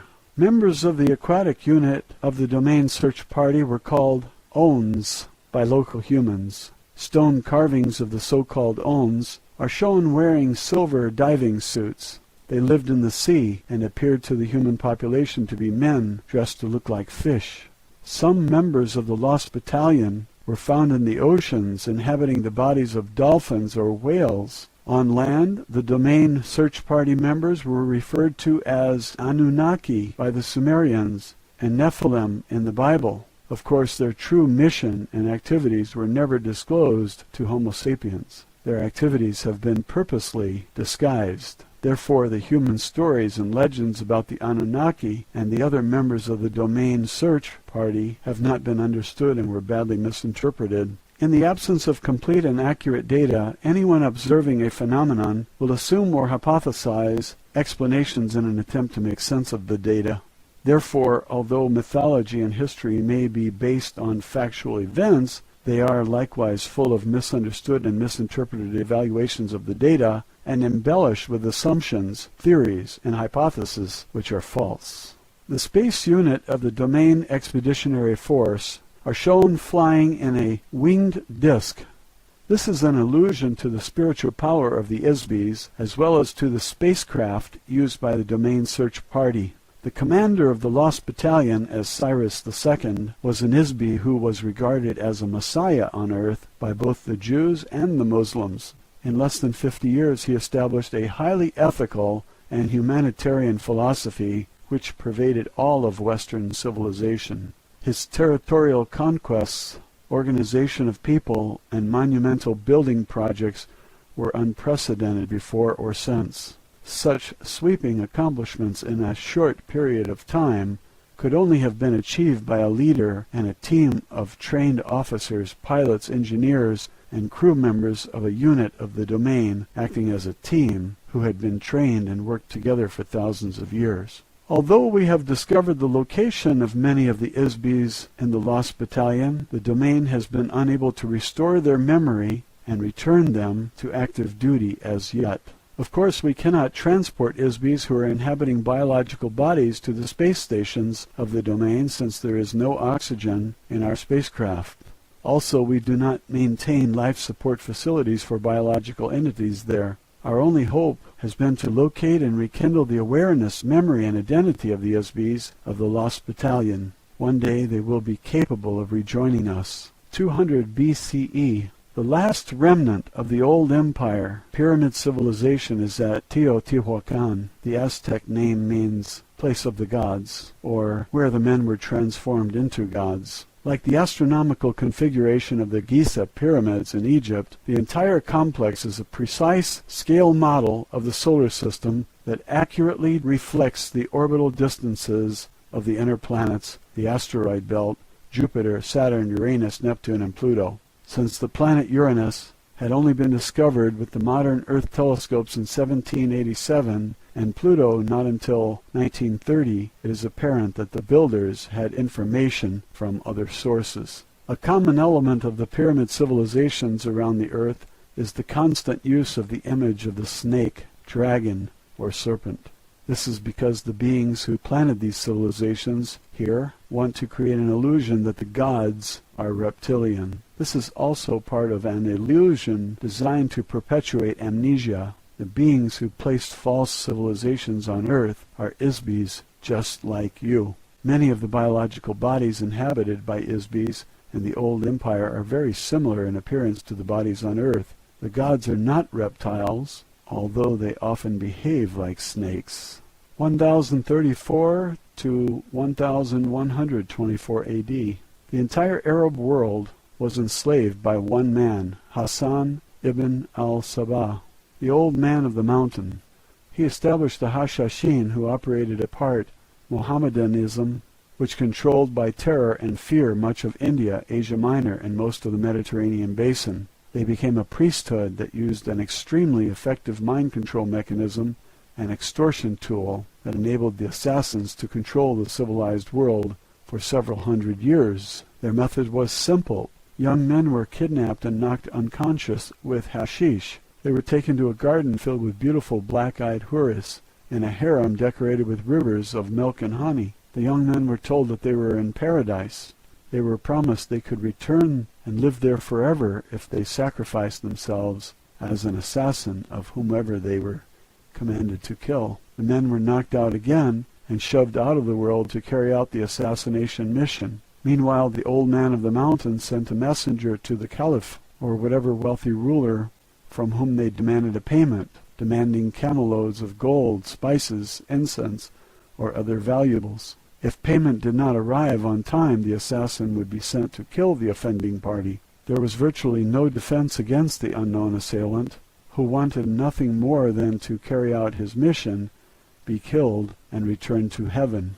This is a very crude example of how simple and effective a brainwashing and mind control operation can be when it is used skillfully and forcefully. It is a small-scale demonstration of how the amnesia mind control operation is used against the entire Isby population of Earth by the old empire. 1119 AD, the Knights Templar was established as a Christian military unit after the First Crusade, but quickly transformed into the basis for the international banking system to accumulate money to conduct the agenda of operatives for vestiges of the old empire on Earth. 1135 to 1230 AD, the Domain Expeditionary Force completed the annihilation of the remaining remnants of the old empire space fleet operating in the solar system around Earth. Unfortunately, their long-established thought control operation remains largely intact. 1307 AD, the Knights Templar was disbanded by King Philip IV of France, who was deeply in debt to the order. He pressured Pope Clement V to condemn the order's members, have them arrested, tortured them into giving false confessions, and burned them at the stake in an effort to erase his debt by seizing all of their wealth. The majority of the Templars fled to Switzerland, where they established an international banking system which secretly controls the economy of Earth. Old Empire operatives act as an unseen influence on international bankers. The banks are operated covertly as an on-combatant provocateur to covertly promote and finance weapons and warfare between the nations of Earth. Warfare is an internal mechanism of control over the inmate population. The purpose of the senseless genocide and carnage of wars financed by these international banks is to prevent the ISBs of Earth from sharing open communication, cooperate together in activities that might enable ISBs to prosper, become enlightened, and escape their imprisonment. Roswell Alien Interview, Chapter 10, A Lesson in Biology. Matilda O'Donnell MacElroy. Personal note: my debrief was also tape recorded as a backup and to add clarification to the stenographic notes. I debriefed immediately after my interview so that everything that was said was still fresh in my mind. When I recounted these stories to the gallery stenographer, I was still reeling a bit. The perspective on Earth history from the point of view of the domain is very strange, to say the least. I wasn't sure if my uncomfortable feeling came from being disoriented or if it came from being reoriented. Either way, I felt unsteady and confused. Yet at the same time, there was a ring of truth to it. I was elated and incredulous at the same time. The stenographer looked askance at me more than a few times as she recorded the history lesson I passed on to her. I'm sure she thought I'd lost my mind. Maybe she was right. However, if my mind had been filled with hypnotic suggestions and false memories by the old empire, as Airl suggested, perhaps losing my mind would be a good idea. I didn't have much time to ponder my personal thoughts about these things at the time. It was my duty to get all the information I could from Airl and pass it on to the stenographer as soon as Airl was finished. My job was not to analyze the information, just report it as accurately as possible. The analysis would be left to the men in the gallery, or whomever else was receiving copies of the transcripts. I also delivered a list of books and materials requested by Airl to the agent in the gallery room so these could be gathered and delivered to Airl. Each night after I left Airl, she spent the rest of the night reading or scanning the materials which had been delivered to her. The members of the gallery each received a transcript of the stenographic dictation to study, each looking for information that was of interest to them. In the morning after breakfast, I reported back to the interview room to continue my interviews or lessons with Airl. Official transcript of interview, top secret, official transcript of the U.S. Army Air Force, Roswell Army Airfield, 509th Bomb Group, subject alien interview, July 28, 1947, first session. The origins of this universe and life on Earth, as discussed in the textbooks I have read, are very inaccurate. Since you serve your government as a medical personnel, your duties require that you understand biological entities, so I am sure that you will appreciate the value of the material I will share with you today. The texts of books I have been given on the subjects related to the function of life forms contain information that is based on false memories, inaccurate observation, missing data, unproven theories, and superstition. For example, just a few hundred years ago, your physicians practiced bloodletting as a means to release supposed ill humors from the body in an attempt to relieve or heal a wide variety of physical and mental afflictions. Although this has been corrected somewhat, many barbarisms are still being practiced in the name of medical science. In addition to the application of incorrect theories concerning biological engineering, many primary errors that Earth scientists make are the result of an ignorance of the nature and relative importance of ISBs as the source of energy and intelligence which animate every life form. Although it is not a priority of the domain to intervene in the affairs of Earth, the Domain Communications Office has authorized me to provide you with some information in an effort to provide more accurate and complete understanding of these things, and thereby enable you to discover more effective solutions to the unique problems you face on Earth. The correct information about the origins of biological entities has been erased from your mind, as well as from the minds of your mentors. In order to help you regain your own memory, I will share with you some factual material concerning the origin of biological entities. I asked Airl if she was referring to the subject of evolution. Airl said, "No, not exactly." You will find evolution mentioned in the ancient Vedic hymns. The Vedic texts are like folk tales or common wisdoms and superstitions gathered throughout the systems of the domain. These were compiled into verses like a book of rhymes. For every statement of truth, the verses contain many half-truths, reversals of truth, and fanciful imaginings blended without qualification or distinction. The theory of evolution assumes that the motivational source of energy that animates every life form does not exist. It assumes that an inanimate object or chemical concoction can suddenly become alive or animate accidentally or spontaneously, or perhaps an electrical discharge into a pool of chemical ooze will magically spawn a self-animated entity. There is no evidence whatsoever that this is true, simply because it's not true. Dr. Frankenstein did not really resurrect the dead into a marauding monster, except in the imagination of the Isbys, who wrote a fictitious story one dark and stormy night. No Western scientist ever stopped to consider who, what, where, when, or how this animation happens. Complete ignorance, denial, or unawareness of the spirit as the source of life force required to animate inanimate objects or cellular tissue is the sole cause of failures in Western medicine. In addition, evolution does not occur accidentally. It requires a great deal of technology, which must be manipulated under the careful supervision of Isbys. Very simple examples are seen in the modification of farm animals or in the breeding of dogs. However, the notion that human biological organisms evolved naturally from earlier ape-like forms is incorrect. No physical evidence will ever be uncovered to substantiate the notion that modern humanoid bodies evolved on this planet. The reason is simple. The idea that human bodies evolved spontaneously from the primordial ooze of chemical interactivity in the dim mists of time is nothing more than a hypnotic lie instilled in the amnesia operation to prevent your recollection of the true origins of mankind. Factually, humanoid bodies have existed in various forms throughout the universe for trillions of years. This was compounded by the fact that the Vedic hymns were brought to Earth 8,200 years ago by the Domain Expeditionary Force. While they were based in the Himalaya Mountains, the verses were taught to some of the local humans who memorized them. However, I should note that this was not an authorized activity for the crew of the Domain installation, although I am sure it seemed like an innocent diversion for them at the time.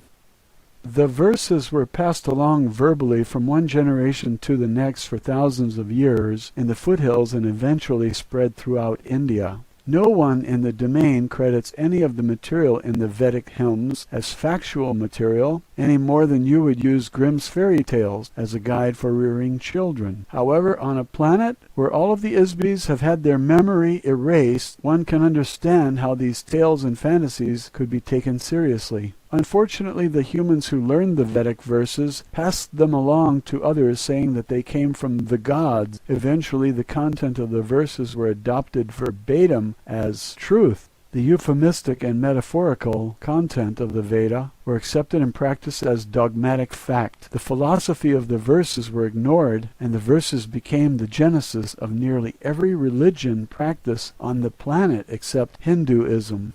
As an officer, pilot, and engineer of the domain, I must always assume a very pragmatic point of view. I could not be effective or accomplish my missions if I were to use philosophical dogma or rhetoric as my operations manual. Therefore, our discussion of history is based on actual events that occurred long before any Isbys arrived on Earth, and long before the old empire came into power. I can relate part of this history from my personal experience. Many billions of years ago, I was a member of a very large biological laboratory in a galaxy far from this one. It was called the Arcadia Regeneration Company. I was a biological engineer working with a large staff of technicians. It was our business to manufacture and supply new life forms to uninhabited planets. There were millions of star systems with millions of uninhabited planets in the region at that time. There were many other biological laboratory companies at that time also. Each of them specialized in producing different kinds of life forms depending on the class of the planet being populated. Over a long span of time, these laboratories developed a vast catalog of species throughout the galaxies. The majority of the basic genetic material is common to all species of life. Therefore, most of their work was concerned with manipulating alterations of the basic genetic pattern to produce variations of life forms that would be suitable inhabitants for various planetary classes.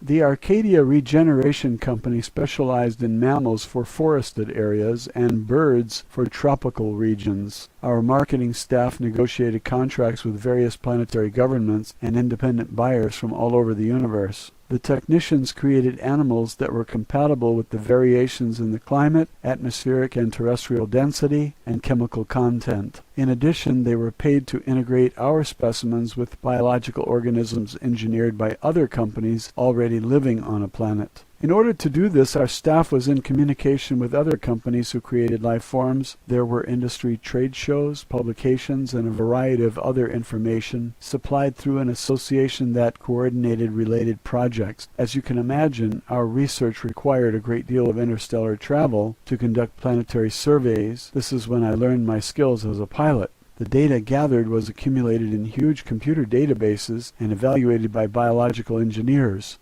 A computer is an electronic device that serves as an artificial brain or complex calculating machine. It is capable of storing information, making computations, solving problems, and performing mechanical functions. 1947. In most of the galactic systems of the universe, very large computers are commonly used to run the routine administration, mechanical services, and maintenance activities of the entire planet or planetary system.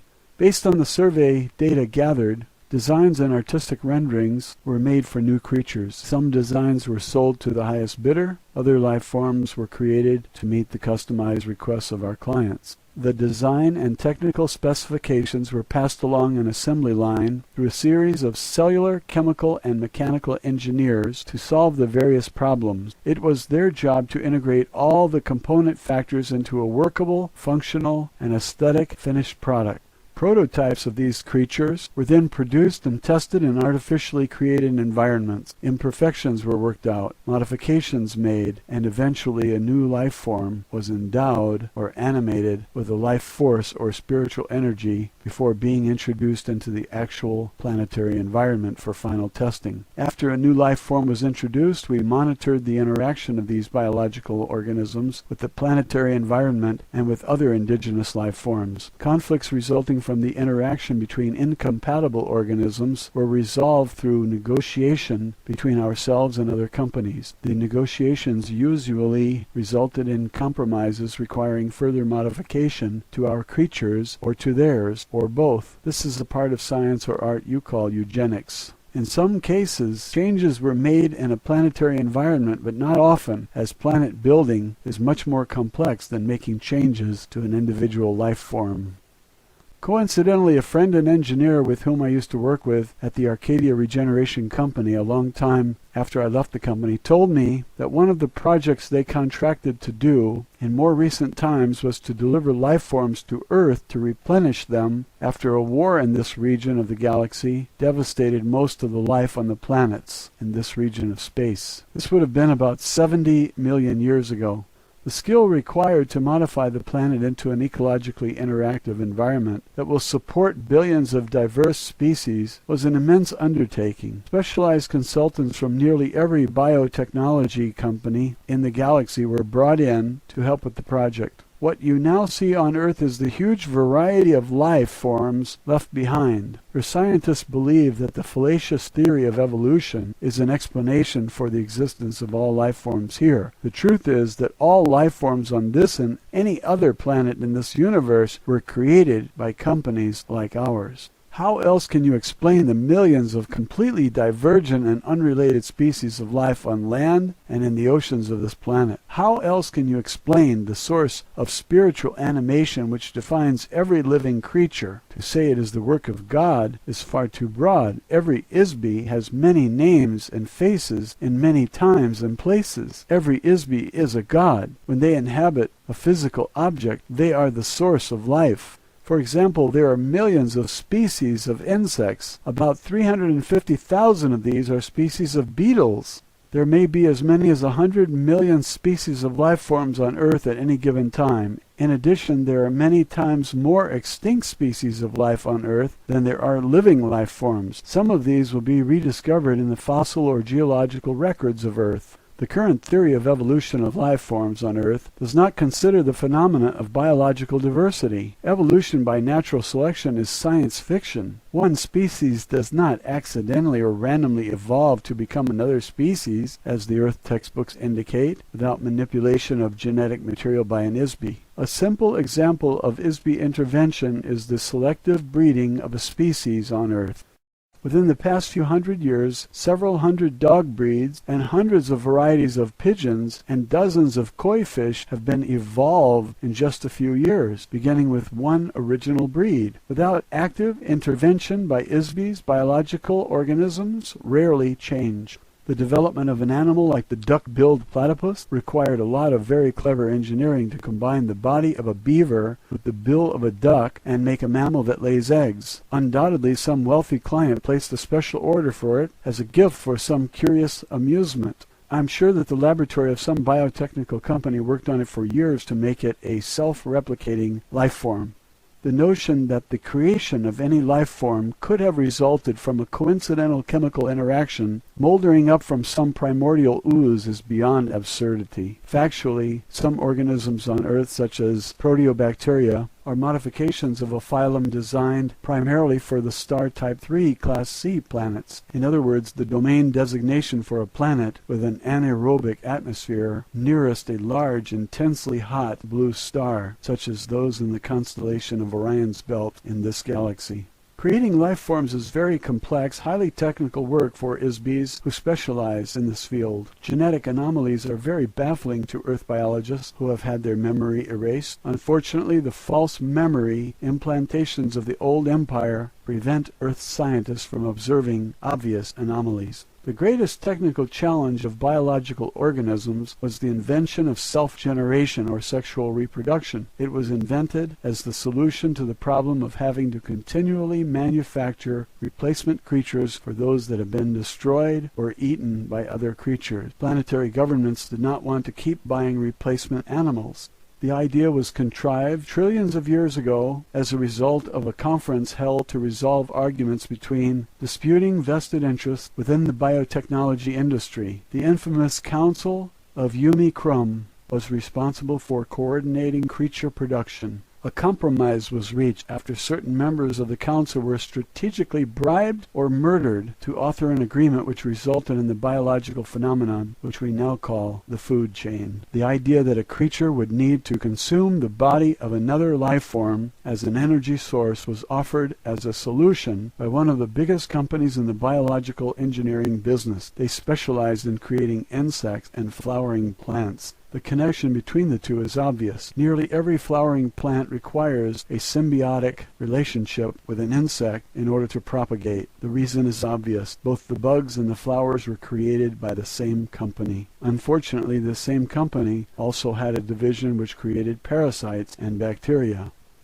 The name of the company, roughly translated into English, would be Bugs and Blossoms. They wanted to justify the fact that the old valid purpose of the parasitic creatures they manufactured was to aid the decomposition of organic material. There was a very limited market for such creatures at that time. In order to expand their business, they hired a big public relations firm and a powerful group of political lobbyists to glorify the idea that life forms should feed from other life forms. They invented a scientific theory to use as a promotion gimmick. The theory was that all creatures needed to have food as a source of energy. Before that, none of the life forms being manufactured required any external energy. Animals did not eat other animals for food, but consumed sunlight, minerals, or vegetable matter only. Of course, bugs and blossoms went into the business of designing and manufacturing carnivores. Before long, so many animals were being eaten as food that the problem of replenishing them became very difficult. As a solution, Bugs and Blossoms proposed, with the help of some strategically placed bribes in high places, that other companies begin using sexual reproduction as the basis for replenishing life forms. Bugs and Blossoms was the first company to develop blueprints for sexual reproduction, of course. As expected, the patent licenses for the biological engineering process required to implant stimulus-response mating, cellular division, and pre-programmed growth patterns for self-regenerating animals were owned by Bugs and Blossoms too. Throughout the next few million years, laws were passed that required that these programs be purchased by the other biological technology companies. These were required to be imprinted into the cellular design of all existing life forms. It became a very expensive undertaking for other biotechnology companies to make such an awkward and impractical idea work. This led to the corruption and downfall of the entire industry. Ultimately, the food and sex idea completely ruined the biotechnology industry, including Bugs and Blossoms. The entire industry faded away as the market for manufactured life forms disappeared. Consequently, when a species became extinct, there is no way to replace them because the technology of creating new life forms has been lost. Obviously, none of this technology was ever known on Earth and probably never will be. There are still computer files on some planets far from here which record the procedures for biological engineering. Possibly the laboratories and computers still exist somewhere. However, there is no one around doing anything with them. Therefore, you can understand why it is so important for the domain to protect the dwindling number of creatures left on Earth. The core concept behind sexual reproduction technology was the invention of a chemical electronic interaction called cyclical stimulus response generators. This is a programmed genetic mechanism which causes a seemingly spontaneous recurring impulse to reproduce. The same technique was later adapted and applied to biological flesh bodies, including Homo sapiens. Another important mechanism used in the reproductive process, especially with Homo sapien-type bodies, is the implantation of a chemical electrical trigger mechanism in the body. The trigger which attracts ISBs to inhabit a human body, or any kind of flesh body, is the use of an artificially imprinted electronic wave which uses aesthetic pain to attract the ISB. Every trap in the universe, including those used to capture ISBs who remain free, is baited with an aesthetic electronic wave. The sensations caused by the aesthetic wavelength are more attractive to an ISB than any other sensation. When the electronic waves of pain and beauty are combined together, this causes the ISB to get stuck in the body. The reproductive trigger for lesser life forms, such as cattle and other animals, is triggered by chemicals emitted from scent glands. The scent glands, combined with reproductive chemical electrical impulses stimulated by testosterone or estrogen. These are also interactive with nutrition levels, which cause the life form to reproduce more when deprived of food sources. Starvation promoted reproductive activity as a means of perpetuating survival through future generations when the current organism fails to survive. These fundamental principles have been applied throughout all species of life. The debilitating impact and addiction to the sexual aesthetic pain electronic wave is the reason that the ruling class of the domain do not inhabit flesh bodies. This is also why officers of the domain forces only use doll bodies. This wave has proven to be the most effective trapping device ever created in the history of the universe as far as I know. The civilizations of the domain and the old empire both depend on this device to recruit and maintain a workforce of ISBs who inhabit flesh bodies on planets and installations. These ISBs are the working class beings who do all the slavish, manual, undesirable work on planets. As I mentioned, there is a very highly regimented and fixed hierarchy or class system for all Isbis throughout the old empire and the domain as follows. The highest class are free Isbis, that is, they are not restricted to the use of any type of body and may come and go at will, provided that they do not destroy or interfere with the social, economic, or political structure.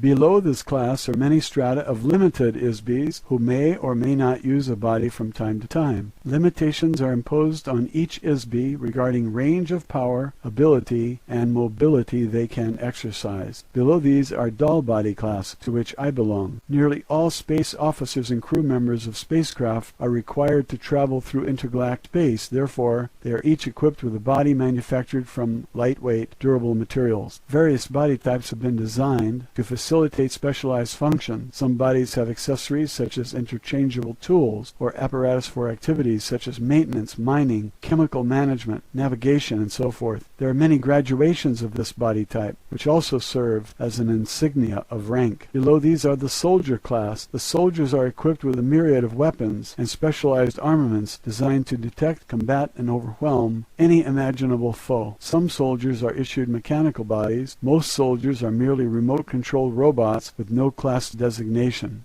The lower classes are limited to flesh bodies. Of course, it is not possible for these to travel through space for obvious reasons. Fundamentally, flesh bodies are far too fragile to endure the stresses of gravity, temperature extremes, radiation exposure, atmospheric chemicals, and the vacuum of space. There are also the obvious logistical inconveniences of food, defecation, sleep, atmospheric elements, and air pressure required by flesh bodies that dull bodies do not require.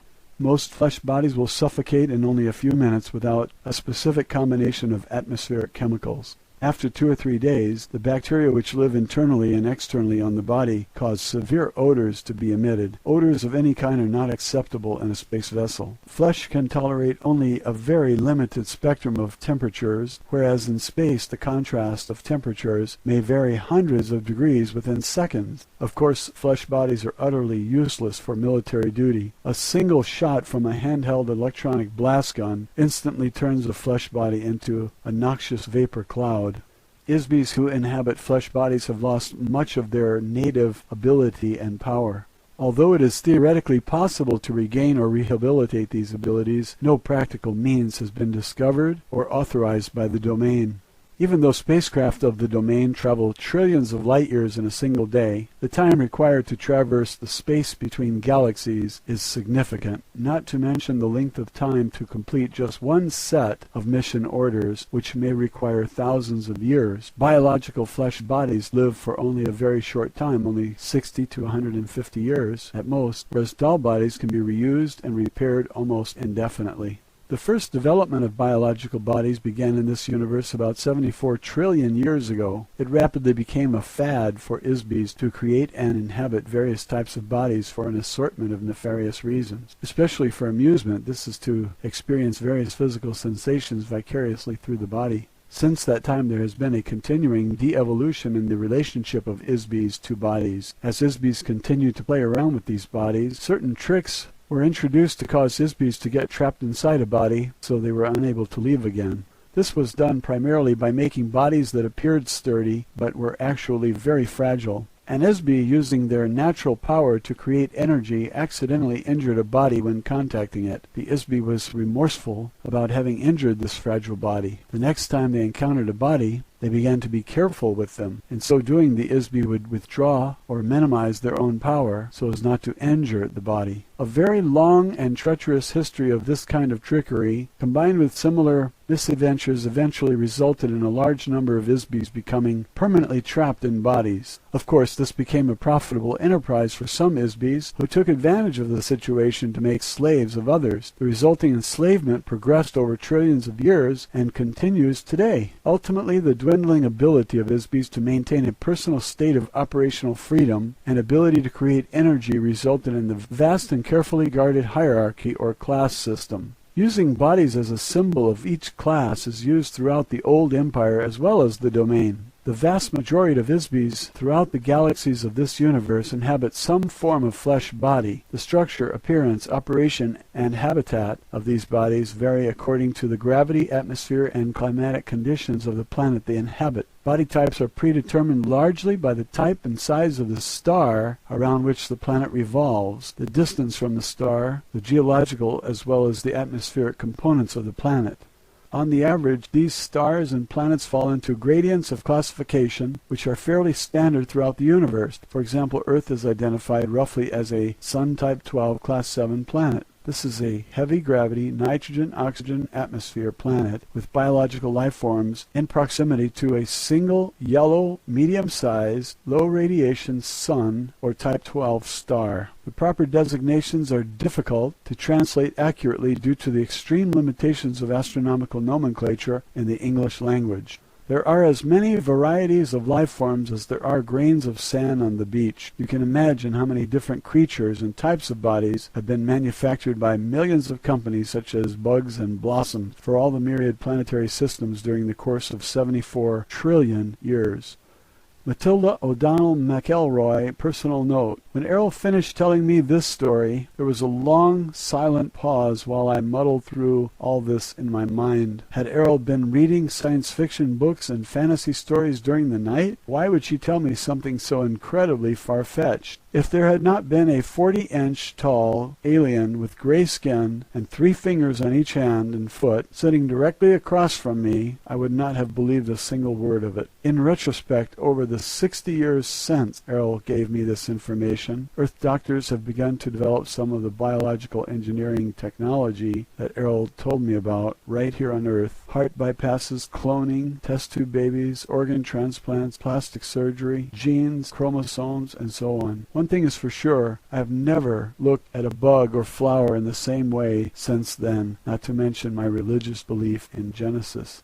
Roswell Alien Interview, Chapter 11, A Lesson in Science. Matilda O'Donnell MacElroy, personal note. The transcript of this interview is verbatim. There is nothing more I can add to it. It says everything. Official transcript of interview, top secret. Official transcript of the U.S. Army Air Force, Roswell Army Airfield, 509th Bomb Group. Subject, Alien Interview, July 29th, 1947, first session. Today, Airl told me some very technical things.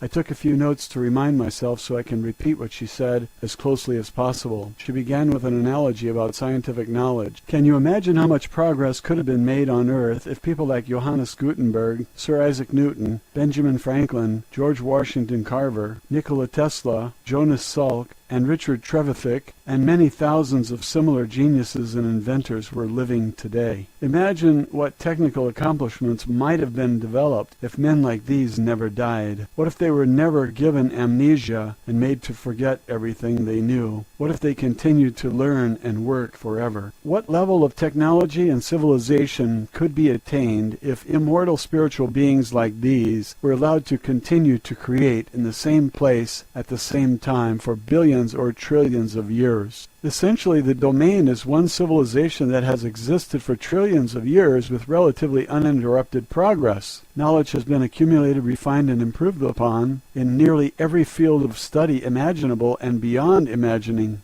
Originally, the interaction of ISB illusions or inventions created the very fabric of the physical universe, the microcosm and the macrocosm. Originally, the interaction of ISB illusions or inventions created the very fabric of the physical universe, the microcosm and the macrocosm. Every single particle of the universe has been imagined and brought into existence by an ISB. Everything created from an idea, a thought, with no weight or size or location in space. Every speck of dust in space, from the size of the tiniest subatomic particle to the size of a sun or Magellanic cloud, the size of many galaxies, was created from the nothingness of a thought. Even the tiniest individual cells were contrived and coordinated to enable a microbial entity to sense and navigate through infinitesimally small spaces. These also came from an idea thought up by an Isby. You and every Isby on Earth have participated in the creation of this universe, even though you are now confined to a fragile body made of flesh. You live only 65 short rotations of your planet around a star. You have been given overwhelming electric shock treatments to wipe out your memory. You must learn everything all over again each lifetime, in spite of all these circumstances. You are who you are and will always be, and deep down you still know that you are and what you know. You are still the essence of you. How else could anyone understand the child prodigy? An Isby who plays concertos on a piano at 3 years of age without formal training? Impossible if they do not simply remember what they have already learned from thousands of lives spent in front of a keyboard in times untold or on planets far away. They may not know how they know, they just know. Humankind has developed more technology in the past 100 years than in the past 2,000 years. Why? The answer is simple. The influence of the old empire over the mind and over the affairs of mankind has been diminished by the domain. A renaissance of invention of Earth began in 1250 A.D. with the destruction of the old empire space fleet in the solar system. During the next 500 years, Earth may have the potential to regain autonomy and independence, but only to the degree that humankind can apply the concentrated genius of the Isbys on Earth to solve the amnesia problem. However, on a cautionary note, the inventive potential of the Isbys who have been exiled to this planet is severely compromised by the criminal elements of the Earth population, specifically politicians, warmongers, and irresponsible physicists who create unlimited weapons such as nuclear bombs, chemicals, disease, and social chaos. These have the potential to extinguish all life forms on Earth forever. Even the relatively small explosions that were tested and used in the past 2 years on Earth have the potential to destroy all life, if deployed in sufficient quantity. Larger weapons could consume all the oxygen in the global atmosphere in a single explosion. Therefore, the most fundamental problems that must be solved in order to ensure that Earth will not be destroyed by technology are social and humanitarian problems. The greatest scientific minds of Earth, in spite of mathematical or mechanical genius, have never addressed these problems. Therefore, do not look to scientists to save Earth or the future of humanity. Any so-called science that is solely based on the paradigm that existence is composed of energy and objects moving through space is not a science. Such beings utterly ignore the creative spark originated by an individual Isby and collective work of the Isbys who continually create physical universe and all universes. Every science will remain relatively ineffective or destructive to the degree that it omits or devaluates the relative importance of the spiritual spark that ignites all creation and life. Unfortunately, this ignorance has been carefully and forcefully instilled in human beings by the old empire to ensure that Isbys on this planet will not be able to recover their innate ability to create space, energy, matter, and time, or any other component part of universes. As long as awareness of the immortal, powerful, spiritual self is ignored, humanity will remain imprisoned until the day of its own self-destruction and oblivion. Do not rely on the dogma of physical sciences to master the fundamental forces of creation any more than you would trust the chanted incantations of an incense-burning shaman. The next result of both of these is entrapment and oblivion. Scientists pretend to observe, but they only suppose what they see and call it fact. Like the blind man, a scientist cannot learn to see until he realizes that he's blind. The facts of earth science do not include the source of creation. They include only the result or byproducts of creation. The facts of science do not include any memory of the nearly infinite past experience of existence. The essence of creation and existence cannot be found through the lens of a microscope or telescope or by any other measurement of the physical universe. One cannot comprehend the perfume of a flower or the pain felt by an abandoned lover with meters and calipers. Everything you will ever know about the creative force and ability of a God can be found within you, an immortal spiritual being. How can a blind man teach others to see the nearly infinite gradients that comprise the spectrum of light?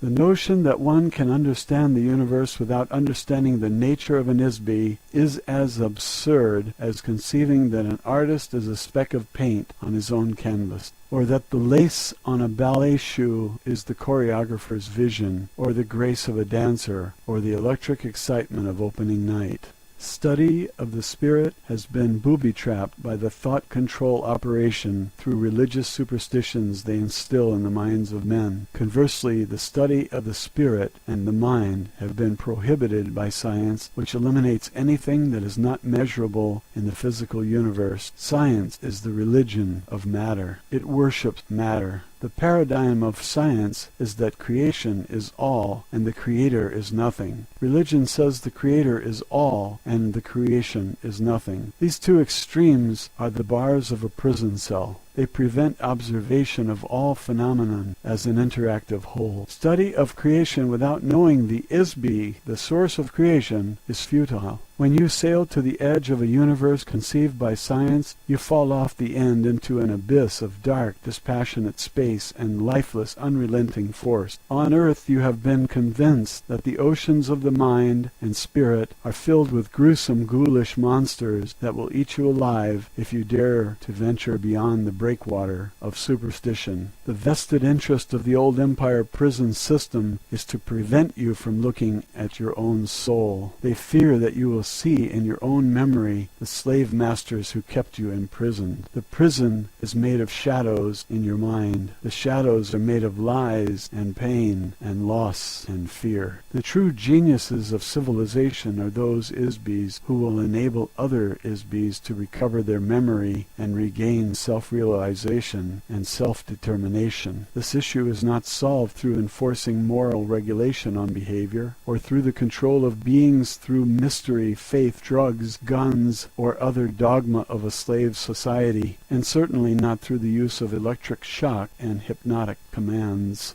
The survival of Earth and every being on it depends on the ability to recover the memory of skills you have accrued through the trilenia, to recover the essence of yourself. Such an art, science, or technology has never been conceived in the old empire. Otherwise, they would not have restored to the solution that brought you to your current conditions on Earth. Neither has such technology ever been developed by the domain. Until recently, the necessity of rehabilitating an Isby with amnesia has not been needed. Therefore, no one has ever worked on solving this problem. So far, unfortunately, the domain has no solution to offer.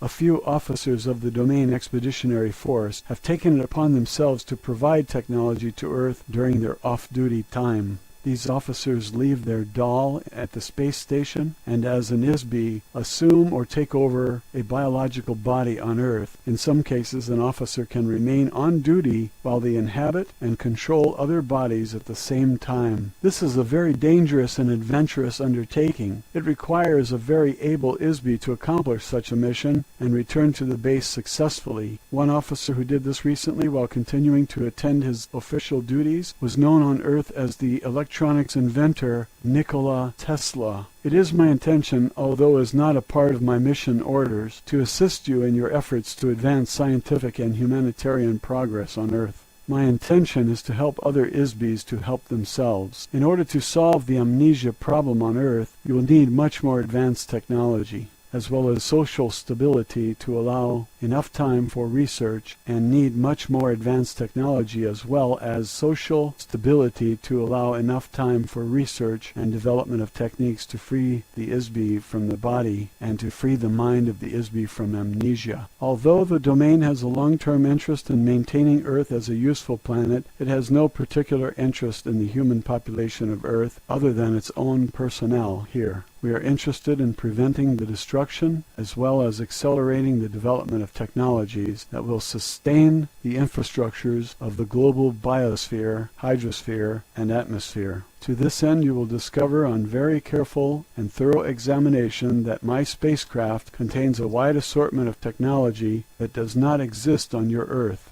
If you distribute pieces of this craft to various scientists for study, they will be able to reverse engineer some of the technology to the extent that Earth has the raw materials required to replicate these components. Some features will be indecipherable.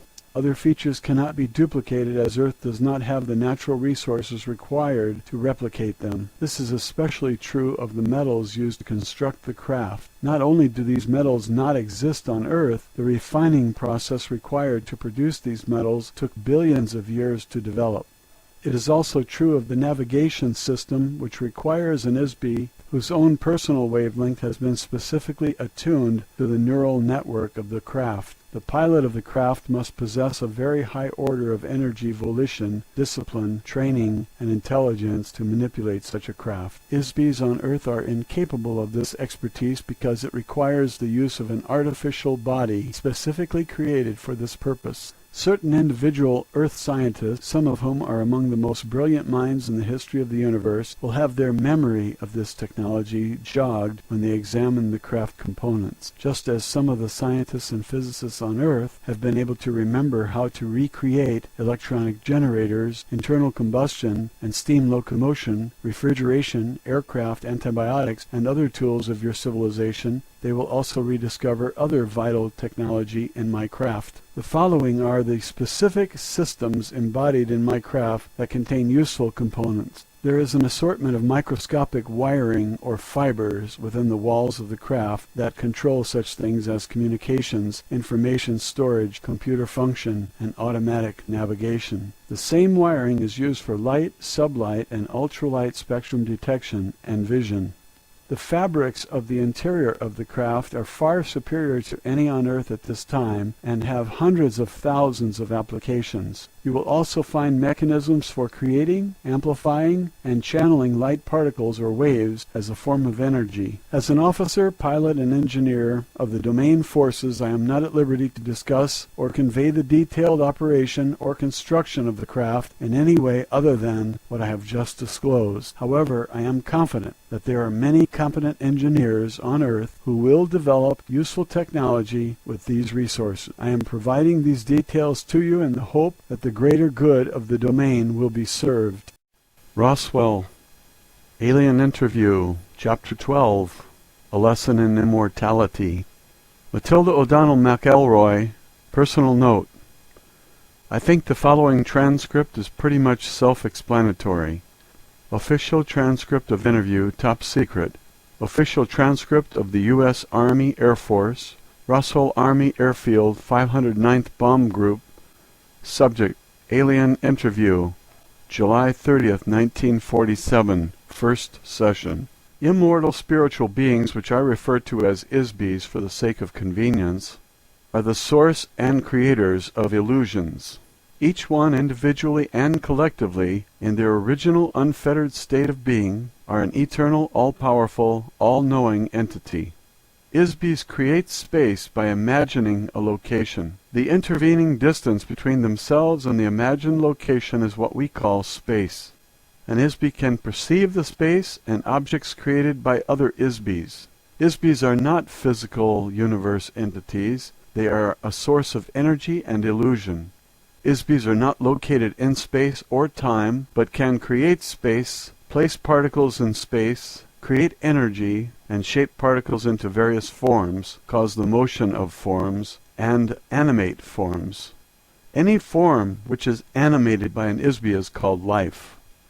An ISB can decide to agree that they are located in space or time, and that they themselves are an object, or any other manner of illusion created by themselves, or another, or other ISBs.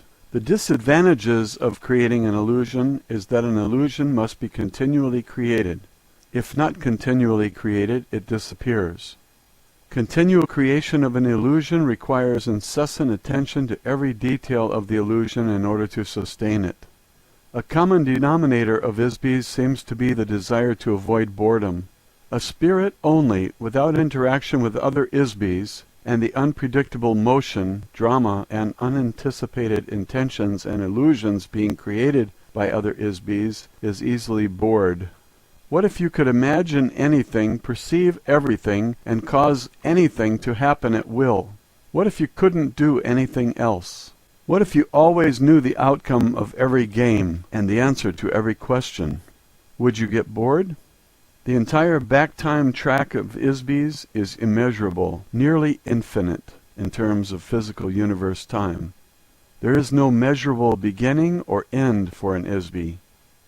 They simply exist in an everlasting now. Another common denominator of ISBs is that admiration of one's own illusions by others is very desirable. If the desired admiration is not forthcoming, the ISB will keep creating the illusion in an attempt to get admiration.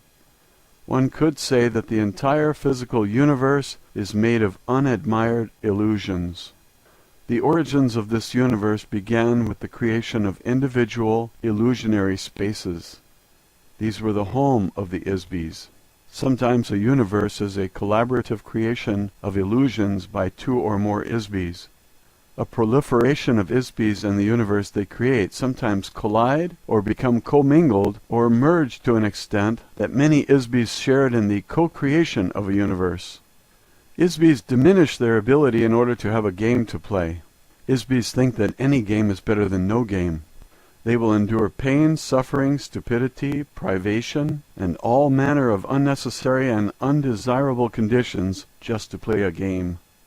Pretending that one does not know all, see all, and cause all is a way to create the conditions necessary for playing a game.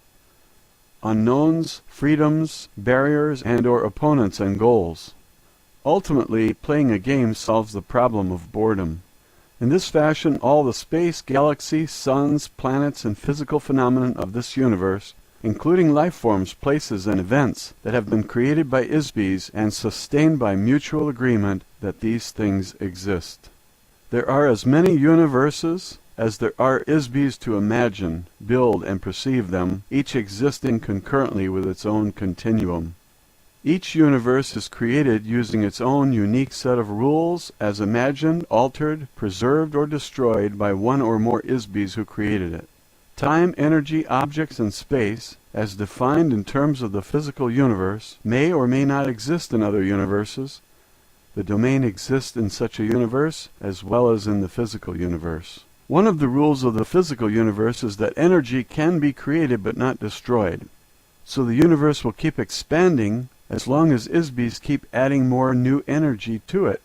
It's nearly infinite. It is like an automobile assembly line that never stops running, and none of the cars are ever destroyed. Every ISB is basically good, therefore an ISB does not enjoy doing things to other ISBs which they themselves do not want to experience. For an ISB, there is no inherent standard for what is good or bad, right or wrong, ugly or beautiful. These ideas are all based on the opinion of each individual ISB. The closest concept that human beings have to describe an ISB is as a god, all-knowing, all-powerful, infinite. So how does a god stop being a god? They pretend not to know. How can you play a game of hide-and-seek if you always know where the other person is hiding? You pretend not to know where the other players are hiding, so you can go off and seek them. This is how games are created. You have forgotten that you are just pretending. In so doing, ISBs become entrapped and enslaved inside a maze of their own devising.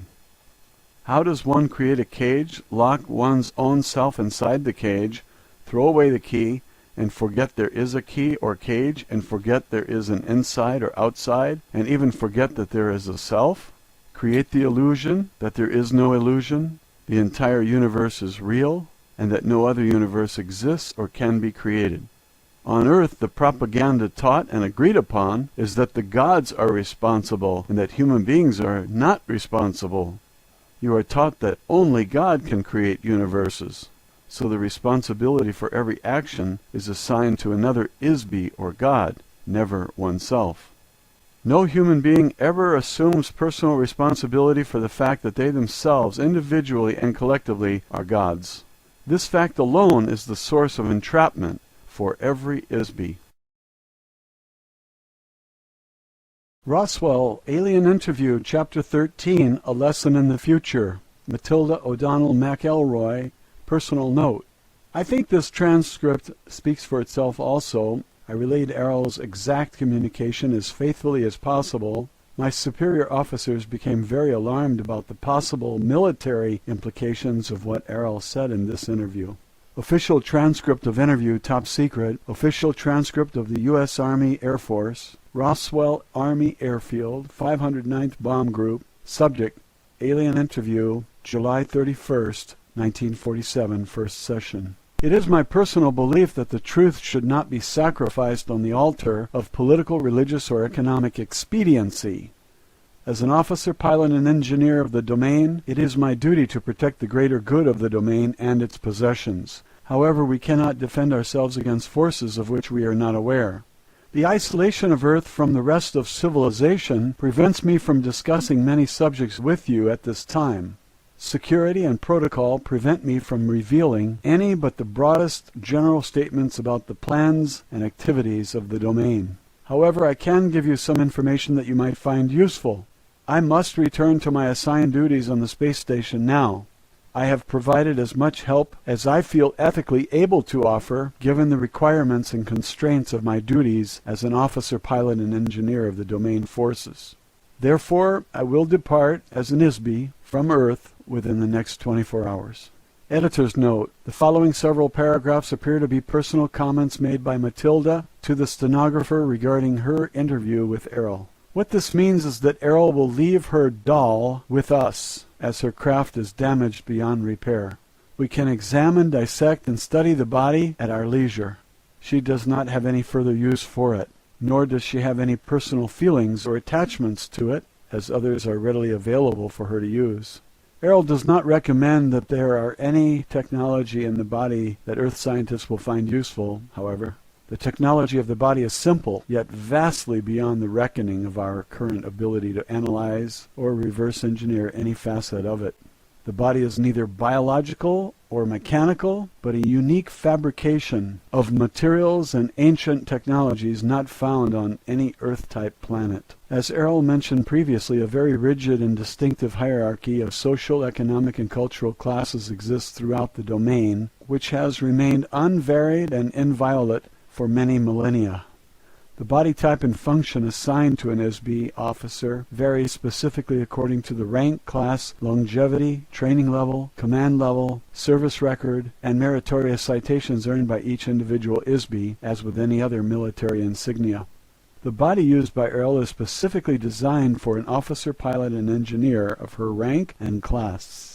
The bodies of her companions, which were destroyed in the crash, were not the same rank or class, but of a junior rank. Therefore, the appearance, features, composition, and functionality of those bodies were specialized and limited to the requirements of their duties. The junior officers whose bodies were damaged in the crash have left their bodies and returned to their duties in the space station.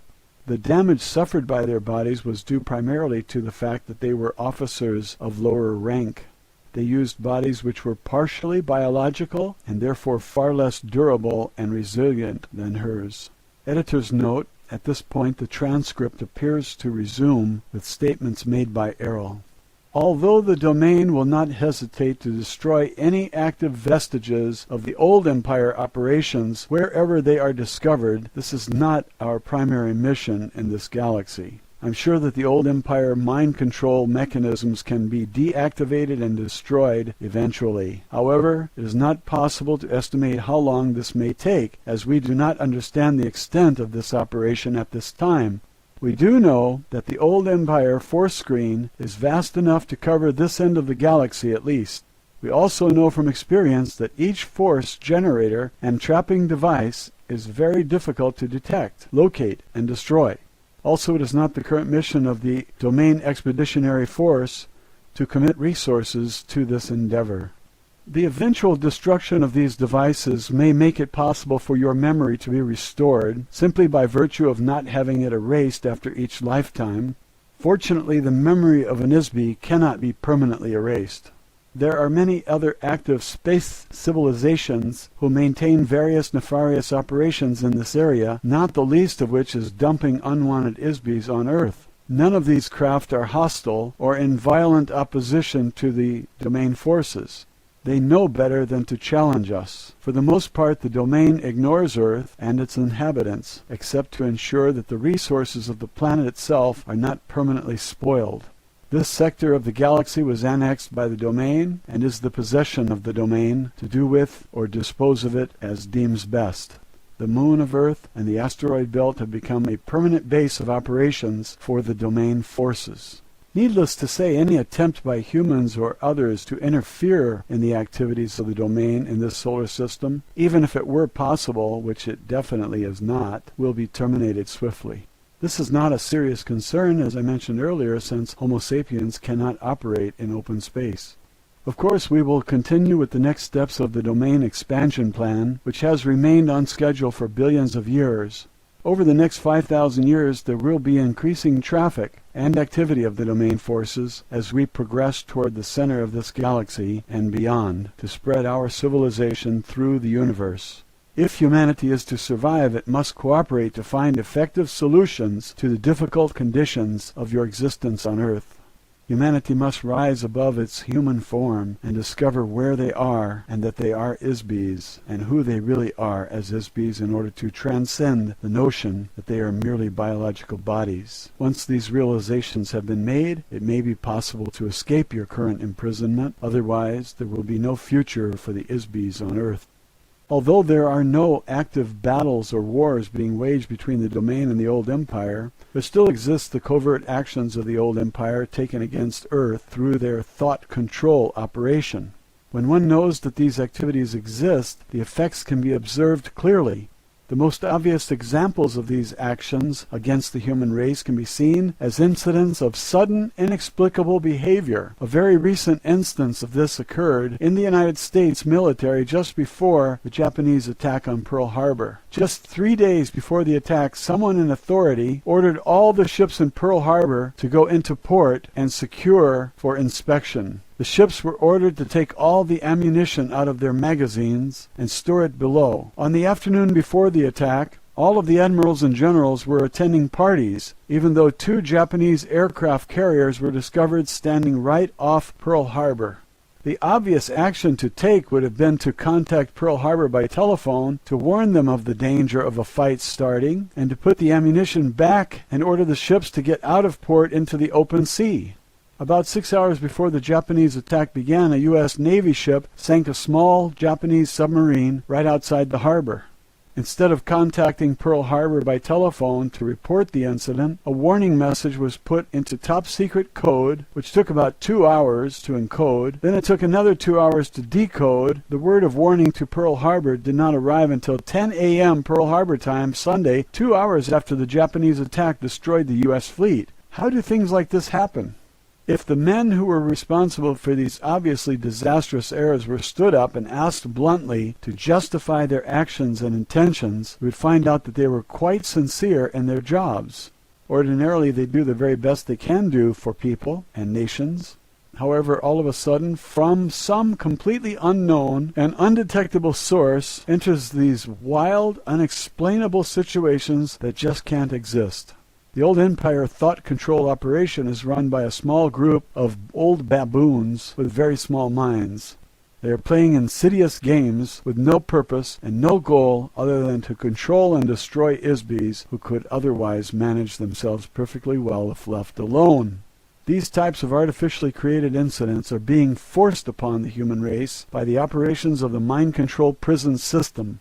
The prison guards will always promote and support oppressive and totalitarian activities of ISBEs on Earth. Why not keep the inmates fighting between themselves? Why not empower madmen to run the governments of Earth?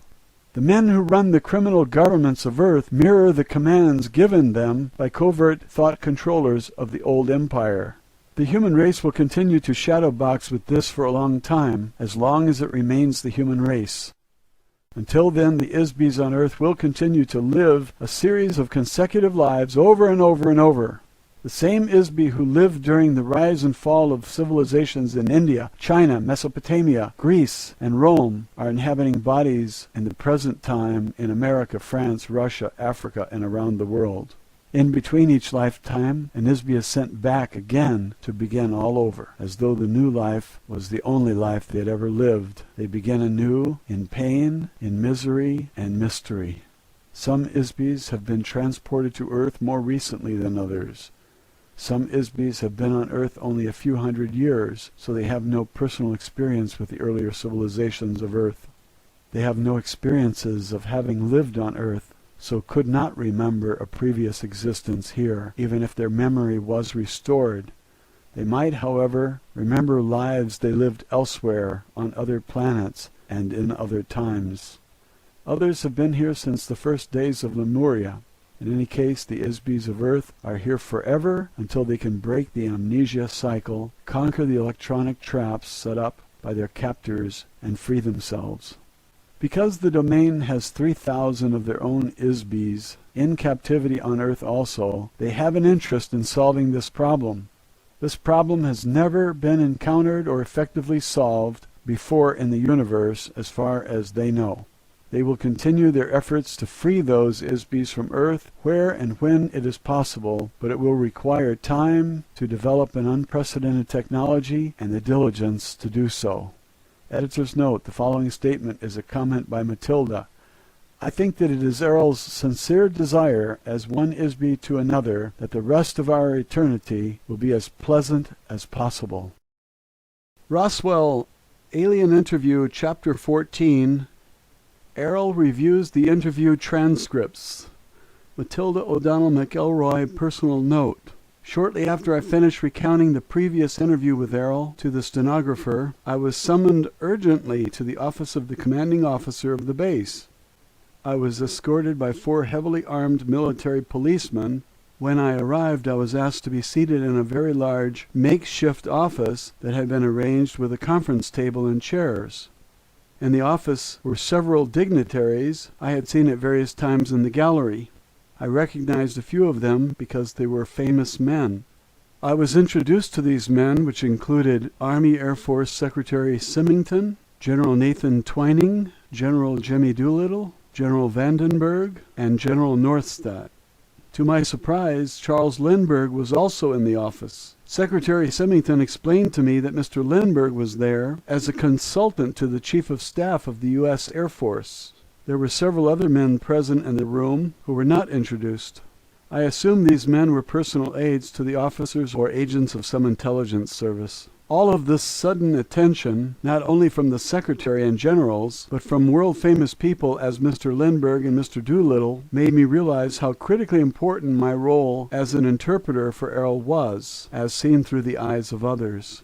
Until this time I was not really aware of this except in a peripheral sense. I suppose this was because I was so absorbed in details of the extraordinary situation. Suddenly I began to grasp the magnitude of my role. I think that the presence of these men in that meeting was intended, in part, to impress me with this fact. The secretary instructed me not to be nervous. He said that I was not in any trouble. He asked me if I thought the alien would be willing to answer a list of questions they had prepared. He explained that they were very eager to discover many more details about Airl, the flying disc, the domain, and many other subjects that Airl had disclosed in the interview transcripts. Of course, they were mainly interested in questions relating to the military security and the construction of the flying disc. I told them that I was very sure that Airl had not changed her mind about answering questions, as nothing had changed that would cause her to trust the intentions of the men in the gallery. I repeated that Airl had communicated everything that she was willing and at liberty to discuss already. In spite of this, they insisted that I would ask Airl again if she would answer questions, and the answer was still no. I was to ask her if she would be willing to read the written copies of the transcripts of my interview translations. They wanted to know if Airl would verify that my understanding and translation of our interviews was correct. Since Airl could not read English very fluently, the secretary asked if they could be allowed to observe for themselves while Airl read the transcripts and verify that they were correct in writing. They wanted her to write a copy of the transcripts, whether the translation were correct or not, and make a note of anything that was not accurate in the transcripts. Of course, I had no choice but to obey orders, and I did exactly what the secretary requested. I was given a copy of the transcripts with a signature page, which I was to show to Airl. After Airl completed her review, I was also directed to request that Airl sign the cover page, attesting that all the translations in the transcripts were correct as amended by her. About an hour later, I entered the interview room, as instructed, with copies of the transcripts and signature page to deliver to Airl, as the members of the gallery, including the generals, and Mr. Lindbergh also, I presume, and others watched through the glass of the gallery room. I went to my usual seat, sitting 4 or 5 feet across from Airl. I presented the envelope of transcripts to Airl and passed on the instructions I had received from the secretary telepathically. Airl looked at me and looked at the envelope without accepting it. Airl said, "If you have read them and they are accurate in your own estimation, there is no need for me to review them also. The translations are correct. You can tell your commander that you have faithfully conveyed a record of our communication." I assured Airl that I had read them, and they were exact recordings of everything I told the transcription typist. "Will you sign the page then?" I asked. "No, I will not," said Airl. "May I ask you why not?" I said. I was a little confused as to why she wasn't willing to do such a simple thing. "If your commander does not trust his own staff to make an honest and accurate report to him, what confidence will my signature on the page give him? Why will he trust an ink mark on a page made by an officer of the domain if he does not trust his own loyal staff?" I didn't quite know what to say to that. I couldn't argue with Airl's logic, and I couldn't force her to sign the document either. I sat in my chair for a minute, wondering what to do next. I thanked Airl and told her I needed to go ask my superiors for further instructions. I placed the envelope of the transcripts in the inside breast pocket of my uniform jacket, and I began to rise from my chair. At that moment, the door from the gallery room slammed open. 5 heavily armed military police rushed into the room. A man in a white laboratory coat followed closely behind them. He pushed a small cart that carried a box-shaped machine with a lot of dials on the face of it. Before I could act, 2 of the MPs grabbed Airl and held her firmly down on the oversized chair she had been sitting on since the first day of our interviews together. The other 2 MPs grabbed my shoulders and pushed me back down on my chair and held me there. The other MP stood directly in front of Airl, pointing a rifle directly at her, no more than 6 inches from her head. The man in the lab coat quickly wheeled the cart behind Airl's chair. He deftly placed a circular headband over Airl's head and turned back to the machine on the cart. Suddenly, he shouted the word, "Clear!" The soldiers who were holding Airl released her. At that instant, I saw Airl's body stiffen and shudder. This lasted for about 15 or 20 seconds. The machine operator turned a knob on the machine and Airl's body slumped back into the chair. After a few seconds, he turned the knob again and Airl's body stiffened as before. He repeated the same process several more times. I sat in my chair being held down all the while by the MPs, and I didn't understand what was going on. I was terrified and transfixed by what was happening. I couldn't believe it. After a few minutes, several other men wearing white lab coats entered the room. They briefly examined Airl, who was now slumped listlessly in the chair. They mumbled a few words to each other. One of the men waved to the gallery window. A gurney was immediately rolled into the room by 2 attendants. These men lifted Airl's limp body onto the gurney, strapped her down across the chest and arms, and rolled it out of the room. I was immediately escorted out of the interview room by the MPs and taken directly to my quarters, where I was locked in my room with the MPs remaining at guard outside the door. After about half an hour, there was a knock at the door of my quarters. When I opened it, General Twining entered, together with the machine operator in the white lab coat. The general introduced the man to me as Dr. Wilcox. He asked me to accompany him and the doctor. We left the room, followed by the MPs. After several twists and turns through the complex, we entered a small room where Airl had been wheeled on the gurney. The general told me that Airl and the domain were considered to be a very important military threat to the United States. Airl had been immobilized so that she could not depart and return to her base, as she said she would do in the interview. It would be a very grave risk to national security to allow Airl to report what she observed during her time at the base, so it had been determined that decisive action was needed to prevent this. The general asked me if I understood why this was necessary. I said that I did, although I most certainly did not agree that it was the least bit necessary, and I certainly did not agree with the surprise attack on Airl and me in the interview room. However, I said nothing about this to the general because I was very afraid of what might happen to me and Airl if I protested. Dr. Wilcox asked me to approach the gurney and stand next to Airl. Airl lay perfectly still and unmoving on the bed. I could not tell whether she was alive or dead. Several other men in white lab coats, who I assumed were also doctors, stood on the opposite side of the bed. They had connected 2 pieces of monitoring equipment to Airl's head, arms, and chest. One of these devices I recognized from my training as a surgical nurse as an EEG machine, which is used to detect electrical activity in the brain. The other device was a normal hospital room vital signs monitor, which I knew would be useless since Airl did not have a biological body. Dr. Wilcox explained to me that he had administered a series of mild electroshocks to Airl in an attempt to subdue her long enough to allow military authorities time to evaluate the situation and determine what to do with Airl.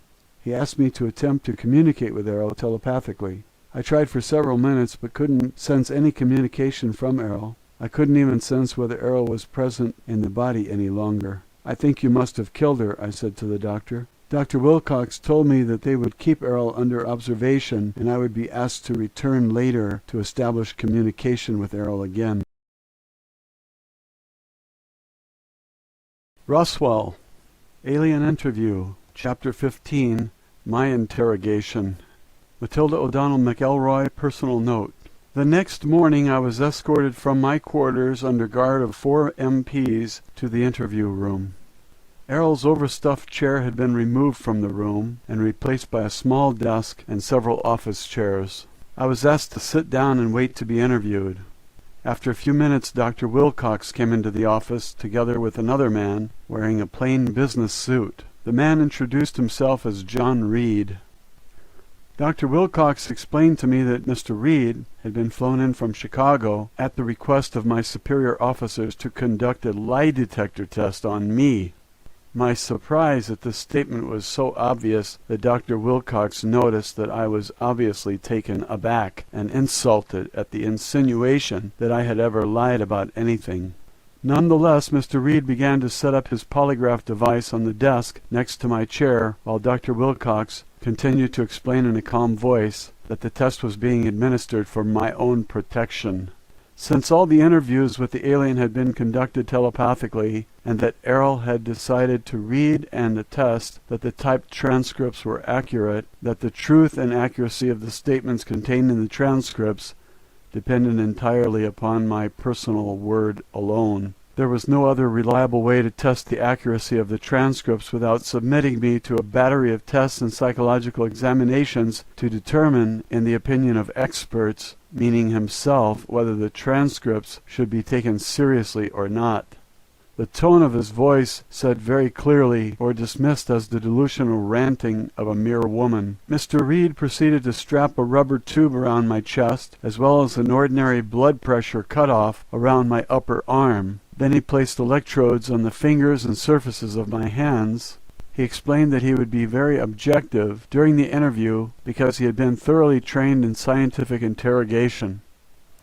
This training was supposed to make his interrogation free of human error. Mr. Reed explained to me that in response to the questions he and Dr. Wilcox were going to ask me, that actual physiological changes would be transmitted through a small panel unit. The readings would then be tracked on moving graph paper, which he placed beside the machine on the desk. The parallel graphs on the paper would then be correlated and interpreted by Mr. Reed with the expert assistance of Dr. Wilcox to determine whether or not I was lying. Both Mr. Reed and Dr. Wilcox asked me a series of innocuous questions to begin, which advanced into a more pointed interrogation about my interviews with Airl.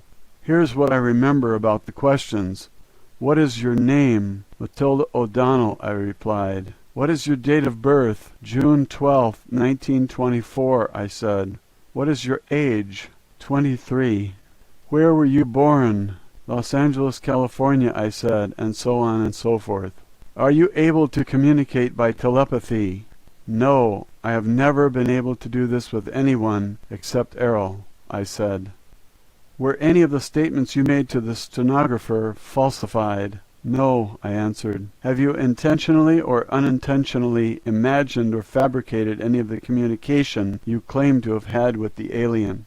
"No, of course not," I said. "Are you intentionally attempting to deceive anyone?" "No." "Are you attempting to obstruct this test?" "No."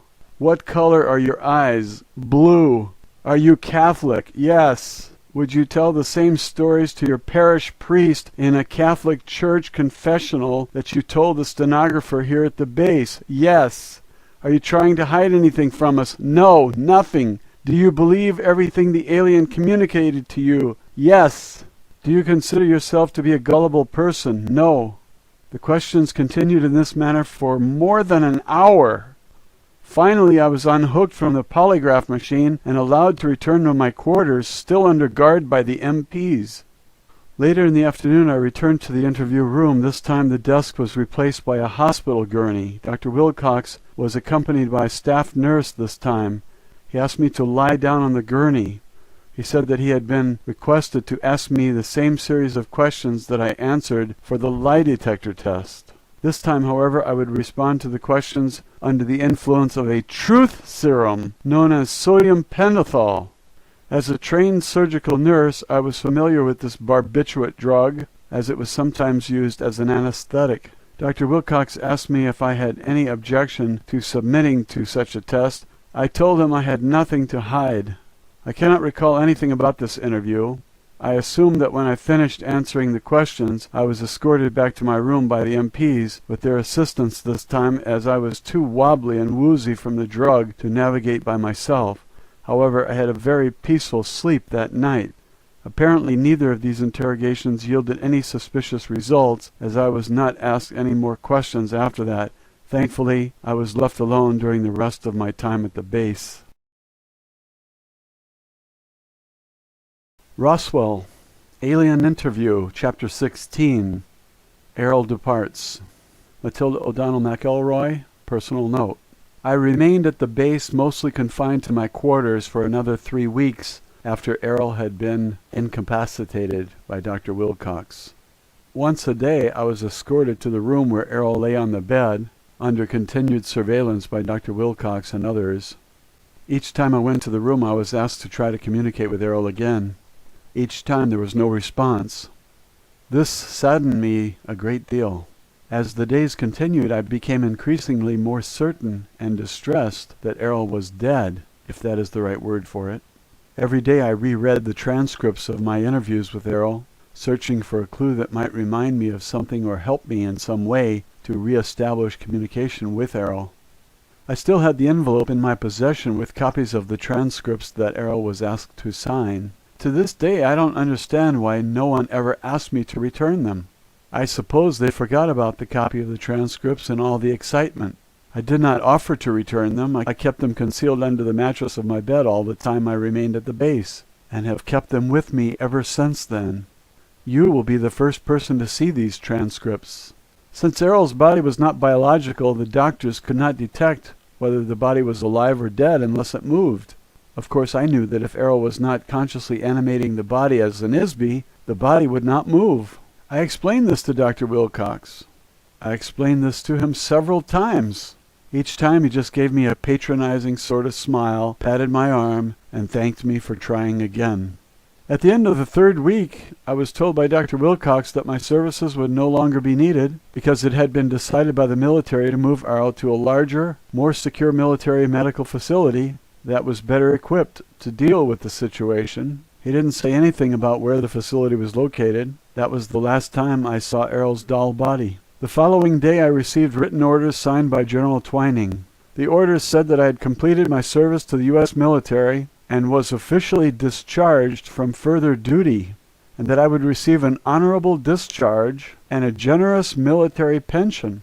I would be also relocated by the military and given a new identity with the appropriate documents. Along with the orders, I received a document that I was instructed to read and sign. It was an oath of secrecy. The language of the document was full of legalese, but the point was very clearly made that I was to never, ever discuss anything whatsoever with anyone about anything whatsoever that I had seen, heard, or experienced during my service in the military under pain of death as an act of treason against the United States of America. As it turned out, I was placed into a federal government witness protection program, except that I would be protected from the government by the government. In other words, as long as I stayed quiet, I could stay alive. The following morning, I was placed aboard a small military transport plane and flown to a relocation destination. After being shuttled to several locations for short periods, I eventually ended up in Glasgow, Montana, near Fort Peck. The night before I was scheduled to board the transport plane, I lay in bed, contemplating the whole affair and wondering what happened to Airl and to me. I suddenly heard Airl's voice. I sat bolt upright in my bed and turned on the light on the nightstand. I looked around the room frantically for a few seconds. Then I realized that it was Airl, the Isby. Her body was not in the room with me, of course, and it didn't need to be. She said hello. The tone of her thought was plain and friendly. It was unmistakably Airl. I did not have the least doubt about that. I thought, Airl, are you still here? She answered that she was here, but not in a body on Earth. She had returned to her post at the domain base when the doctor and the MPs attacked us in the interview room. She was pleased to perceive that I was well and that I was going to be released unharmed. I wondered how she escaped from them. I was worried that they might have injured Airl by the shock machine. Airl said that she was able to leave the body before the shock was administered and avoid the electric current running through the body. She wanted to let me know that she was safe and not to worry about her. I was very relieved, to say the least. I asked Airl if I would ever see her again. Airl reassured me that we are both Isbys. We are not physical bodies. Now that she had located me in space and time, we would always stay in communication. Airl wished me well, and my communication with her ended for the moment.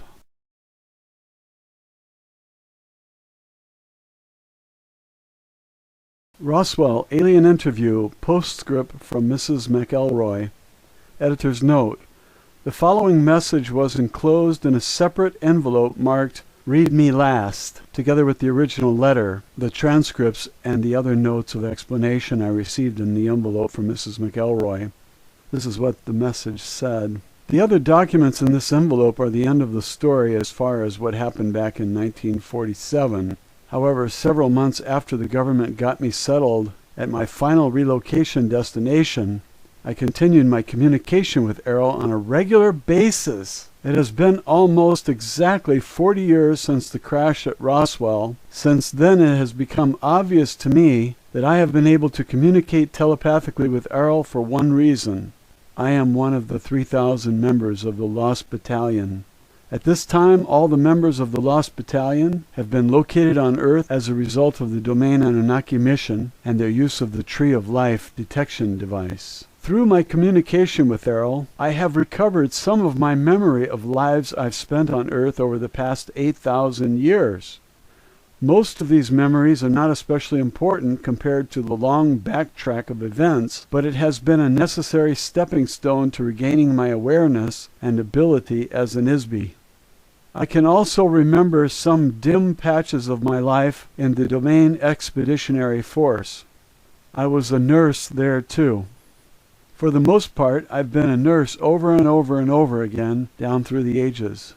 I stick with being a nurse because it's familiar to me, and I enjoy the work of helping people, as well as the members of the race of biological beings in the domain whose bodies look more like insects than mammals, especially their hands.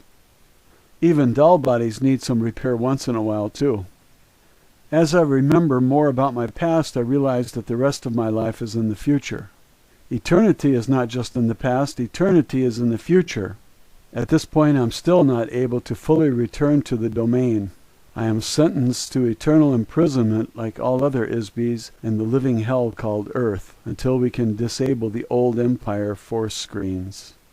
Because I won't keep my biological body much longer now, I am intensely aware that very soon I will be recycled through the amnesia process of the old empire and stuck back into another baby body to start all over again without any memory of what went before. As you know, members of the Domain Expeditionary Force have been working to solve this problem for thousands of years. Airl said that even though the Domain has located all of the lost battalion officers and crew, the success of freeing them depends on the ISBs who are already on Earth. The Domain Central Command cannot authorize any personnel or resources at this time to conduct a rescue mission, as this is not the primary mission of the Domain Expeditionary Force in this galaxy. So if ISBs on Earth are going to escape from this prison, it will have to be an inside job, so to speak. The inmates will have to figure out how to get themselves out. Various methods of recovering the memory and ability of the ISBs have been developed over the past 10,000 years on Earth, but none have proven to be consistently effective so far. Airl mentioned that the most significant breakthrough was made by Gautama Siddhartha about 2,500 years ago. However, the original teachings and techniques taught by the Buddha have been altered or lost over the millennia since then. The practical techniques of this philosophy were perverted into robotic religious rituals by priests as a self-serving instrument of control or slavery. However, another major advance occurred recently. An acquaintance of the commanding officer of the Domain Expeditionary Force space station is an ISB who had once been an important engineer and officer in the old Empire space fleet. He became an untouchable himself about 10,000 years ago and was sentenced to Earth for leading a mutiny against the oppressive regime of the old empire. The engineer was trained in advanced scientific improvisation theory thousands of years ago. This man has applied his expertise to helping the Domain solve the apparently unsolvable problem of rescuing the members of the Lost Battalion, as well as the ISBs on Earth. Careful observation and experimental analysis of the mechanics of memory in ISBs by he and his wife, who assisted him, led to the realization that ISBs can recover from amnesia and also regain lost abilities. Together they discovered and developed effective methods that they used to rehabilitate their own memories. They eventually codified their methods so that others can safely be trained to apply them to themselves and others, without detection by the old Empire thought control operators. Their research also revealed that ISBs can occupy and operate more than one body at the same time, a fact that previously was thought to be uniquely limited to officers of the Domain. One example of this fact is that the engineer in a previous lifetime on Earth was Suleiman the Magnificent. His assistant was a harem girl who rose up from slavery to become his wife and rule the Ottoman Empire with him. Simultaneously, she inhabited another body and ruled her own empire as Queen Elizabeth. As the Queen of England, she never married because she was already married to the Sultan of the Ottoman Empire. In a later life, he was incarnated as Cecil Rhodes. During his life as Rhodes, she was again a princess, this time from Poland. As such, she pursued Rhodes unsuccessfully toward the end of his life. However, in their next incarnation, they met again, were married, had a family, and again worked together successfully all of their lives.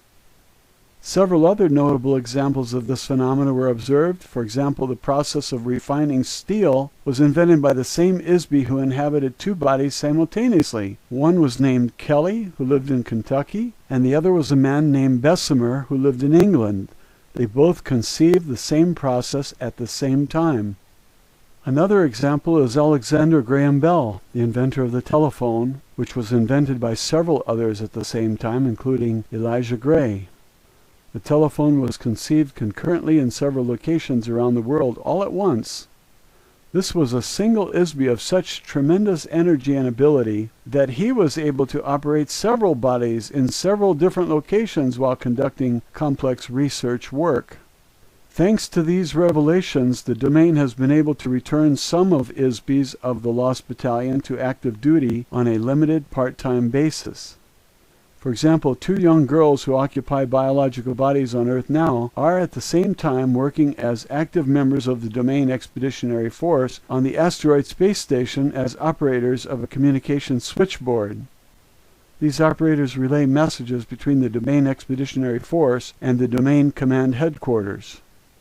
Recently, I myself have been able to resume some of my own duties for the Domain Expeditionary Force while continuing to live on Earth. This is not an easy task, however, and can only be done while my biological body is sleeping. It makes me very, very happy to know that we may not have to stay on Earth forever. There is hope of escape not just for the Lost Battalion, but for many other ISBs on Earth. However, all ISBs could be helped to become more aware of the actual situation on Earth through the information in this envelope. This is why I sent these letters and transcripts to you.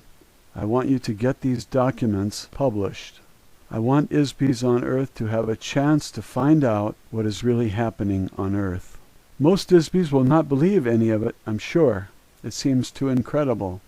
No reasonable person would ever believe a word of it.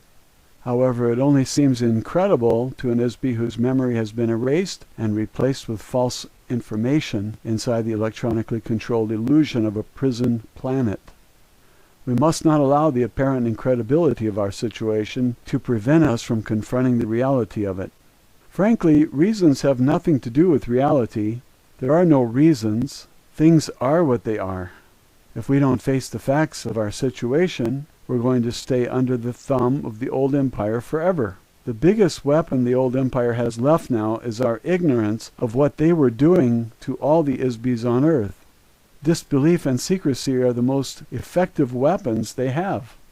The government agencies that classify the enclosed transcripts as top secret are run by ISBs who are nothing more than mindless automations covertly ordered through the hypnotic commands given by the old empire prison operators. They are the unknowing slaves of unseen slave masters, and all the more enslaved by their willingness to be slaves.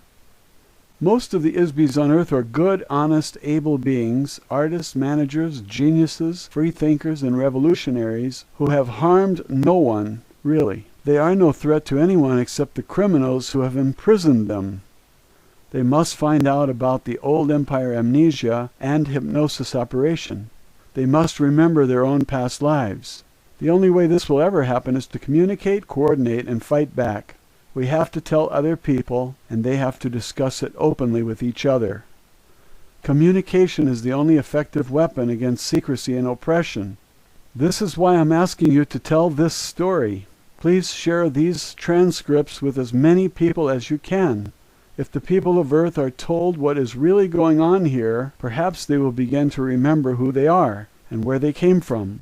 For now, we can begin our own release and rescue with words. We can be free again. We can be ourselves again. Perhaps I will meet you in person, with or without a body, somewhere in our eternal future. Good luck to all of us. Matilda O'Donnell MacElroy. End of Mrs. MacElroy documents.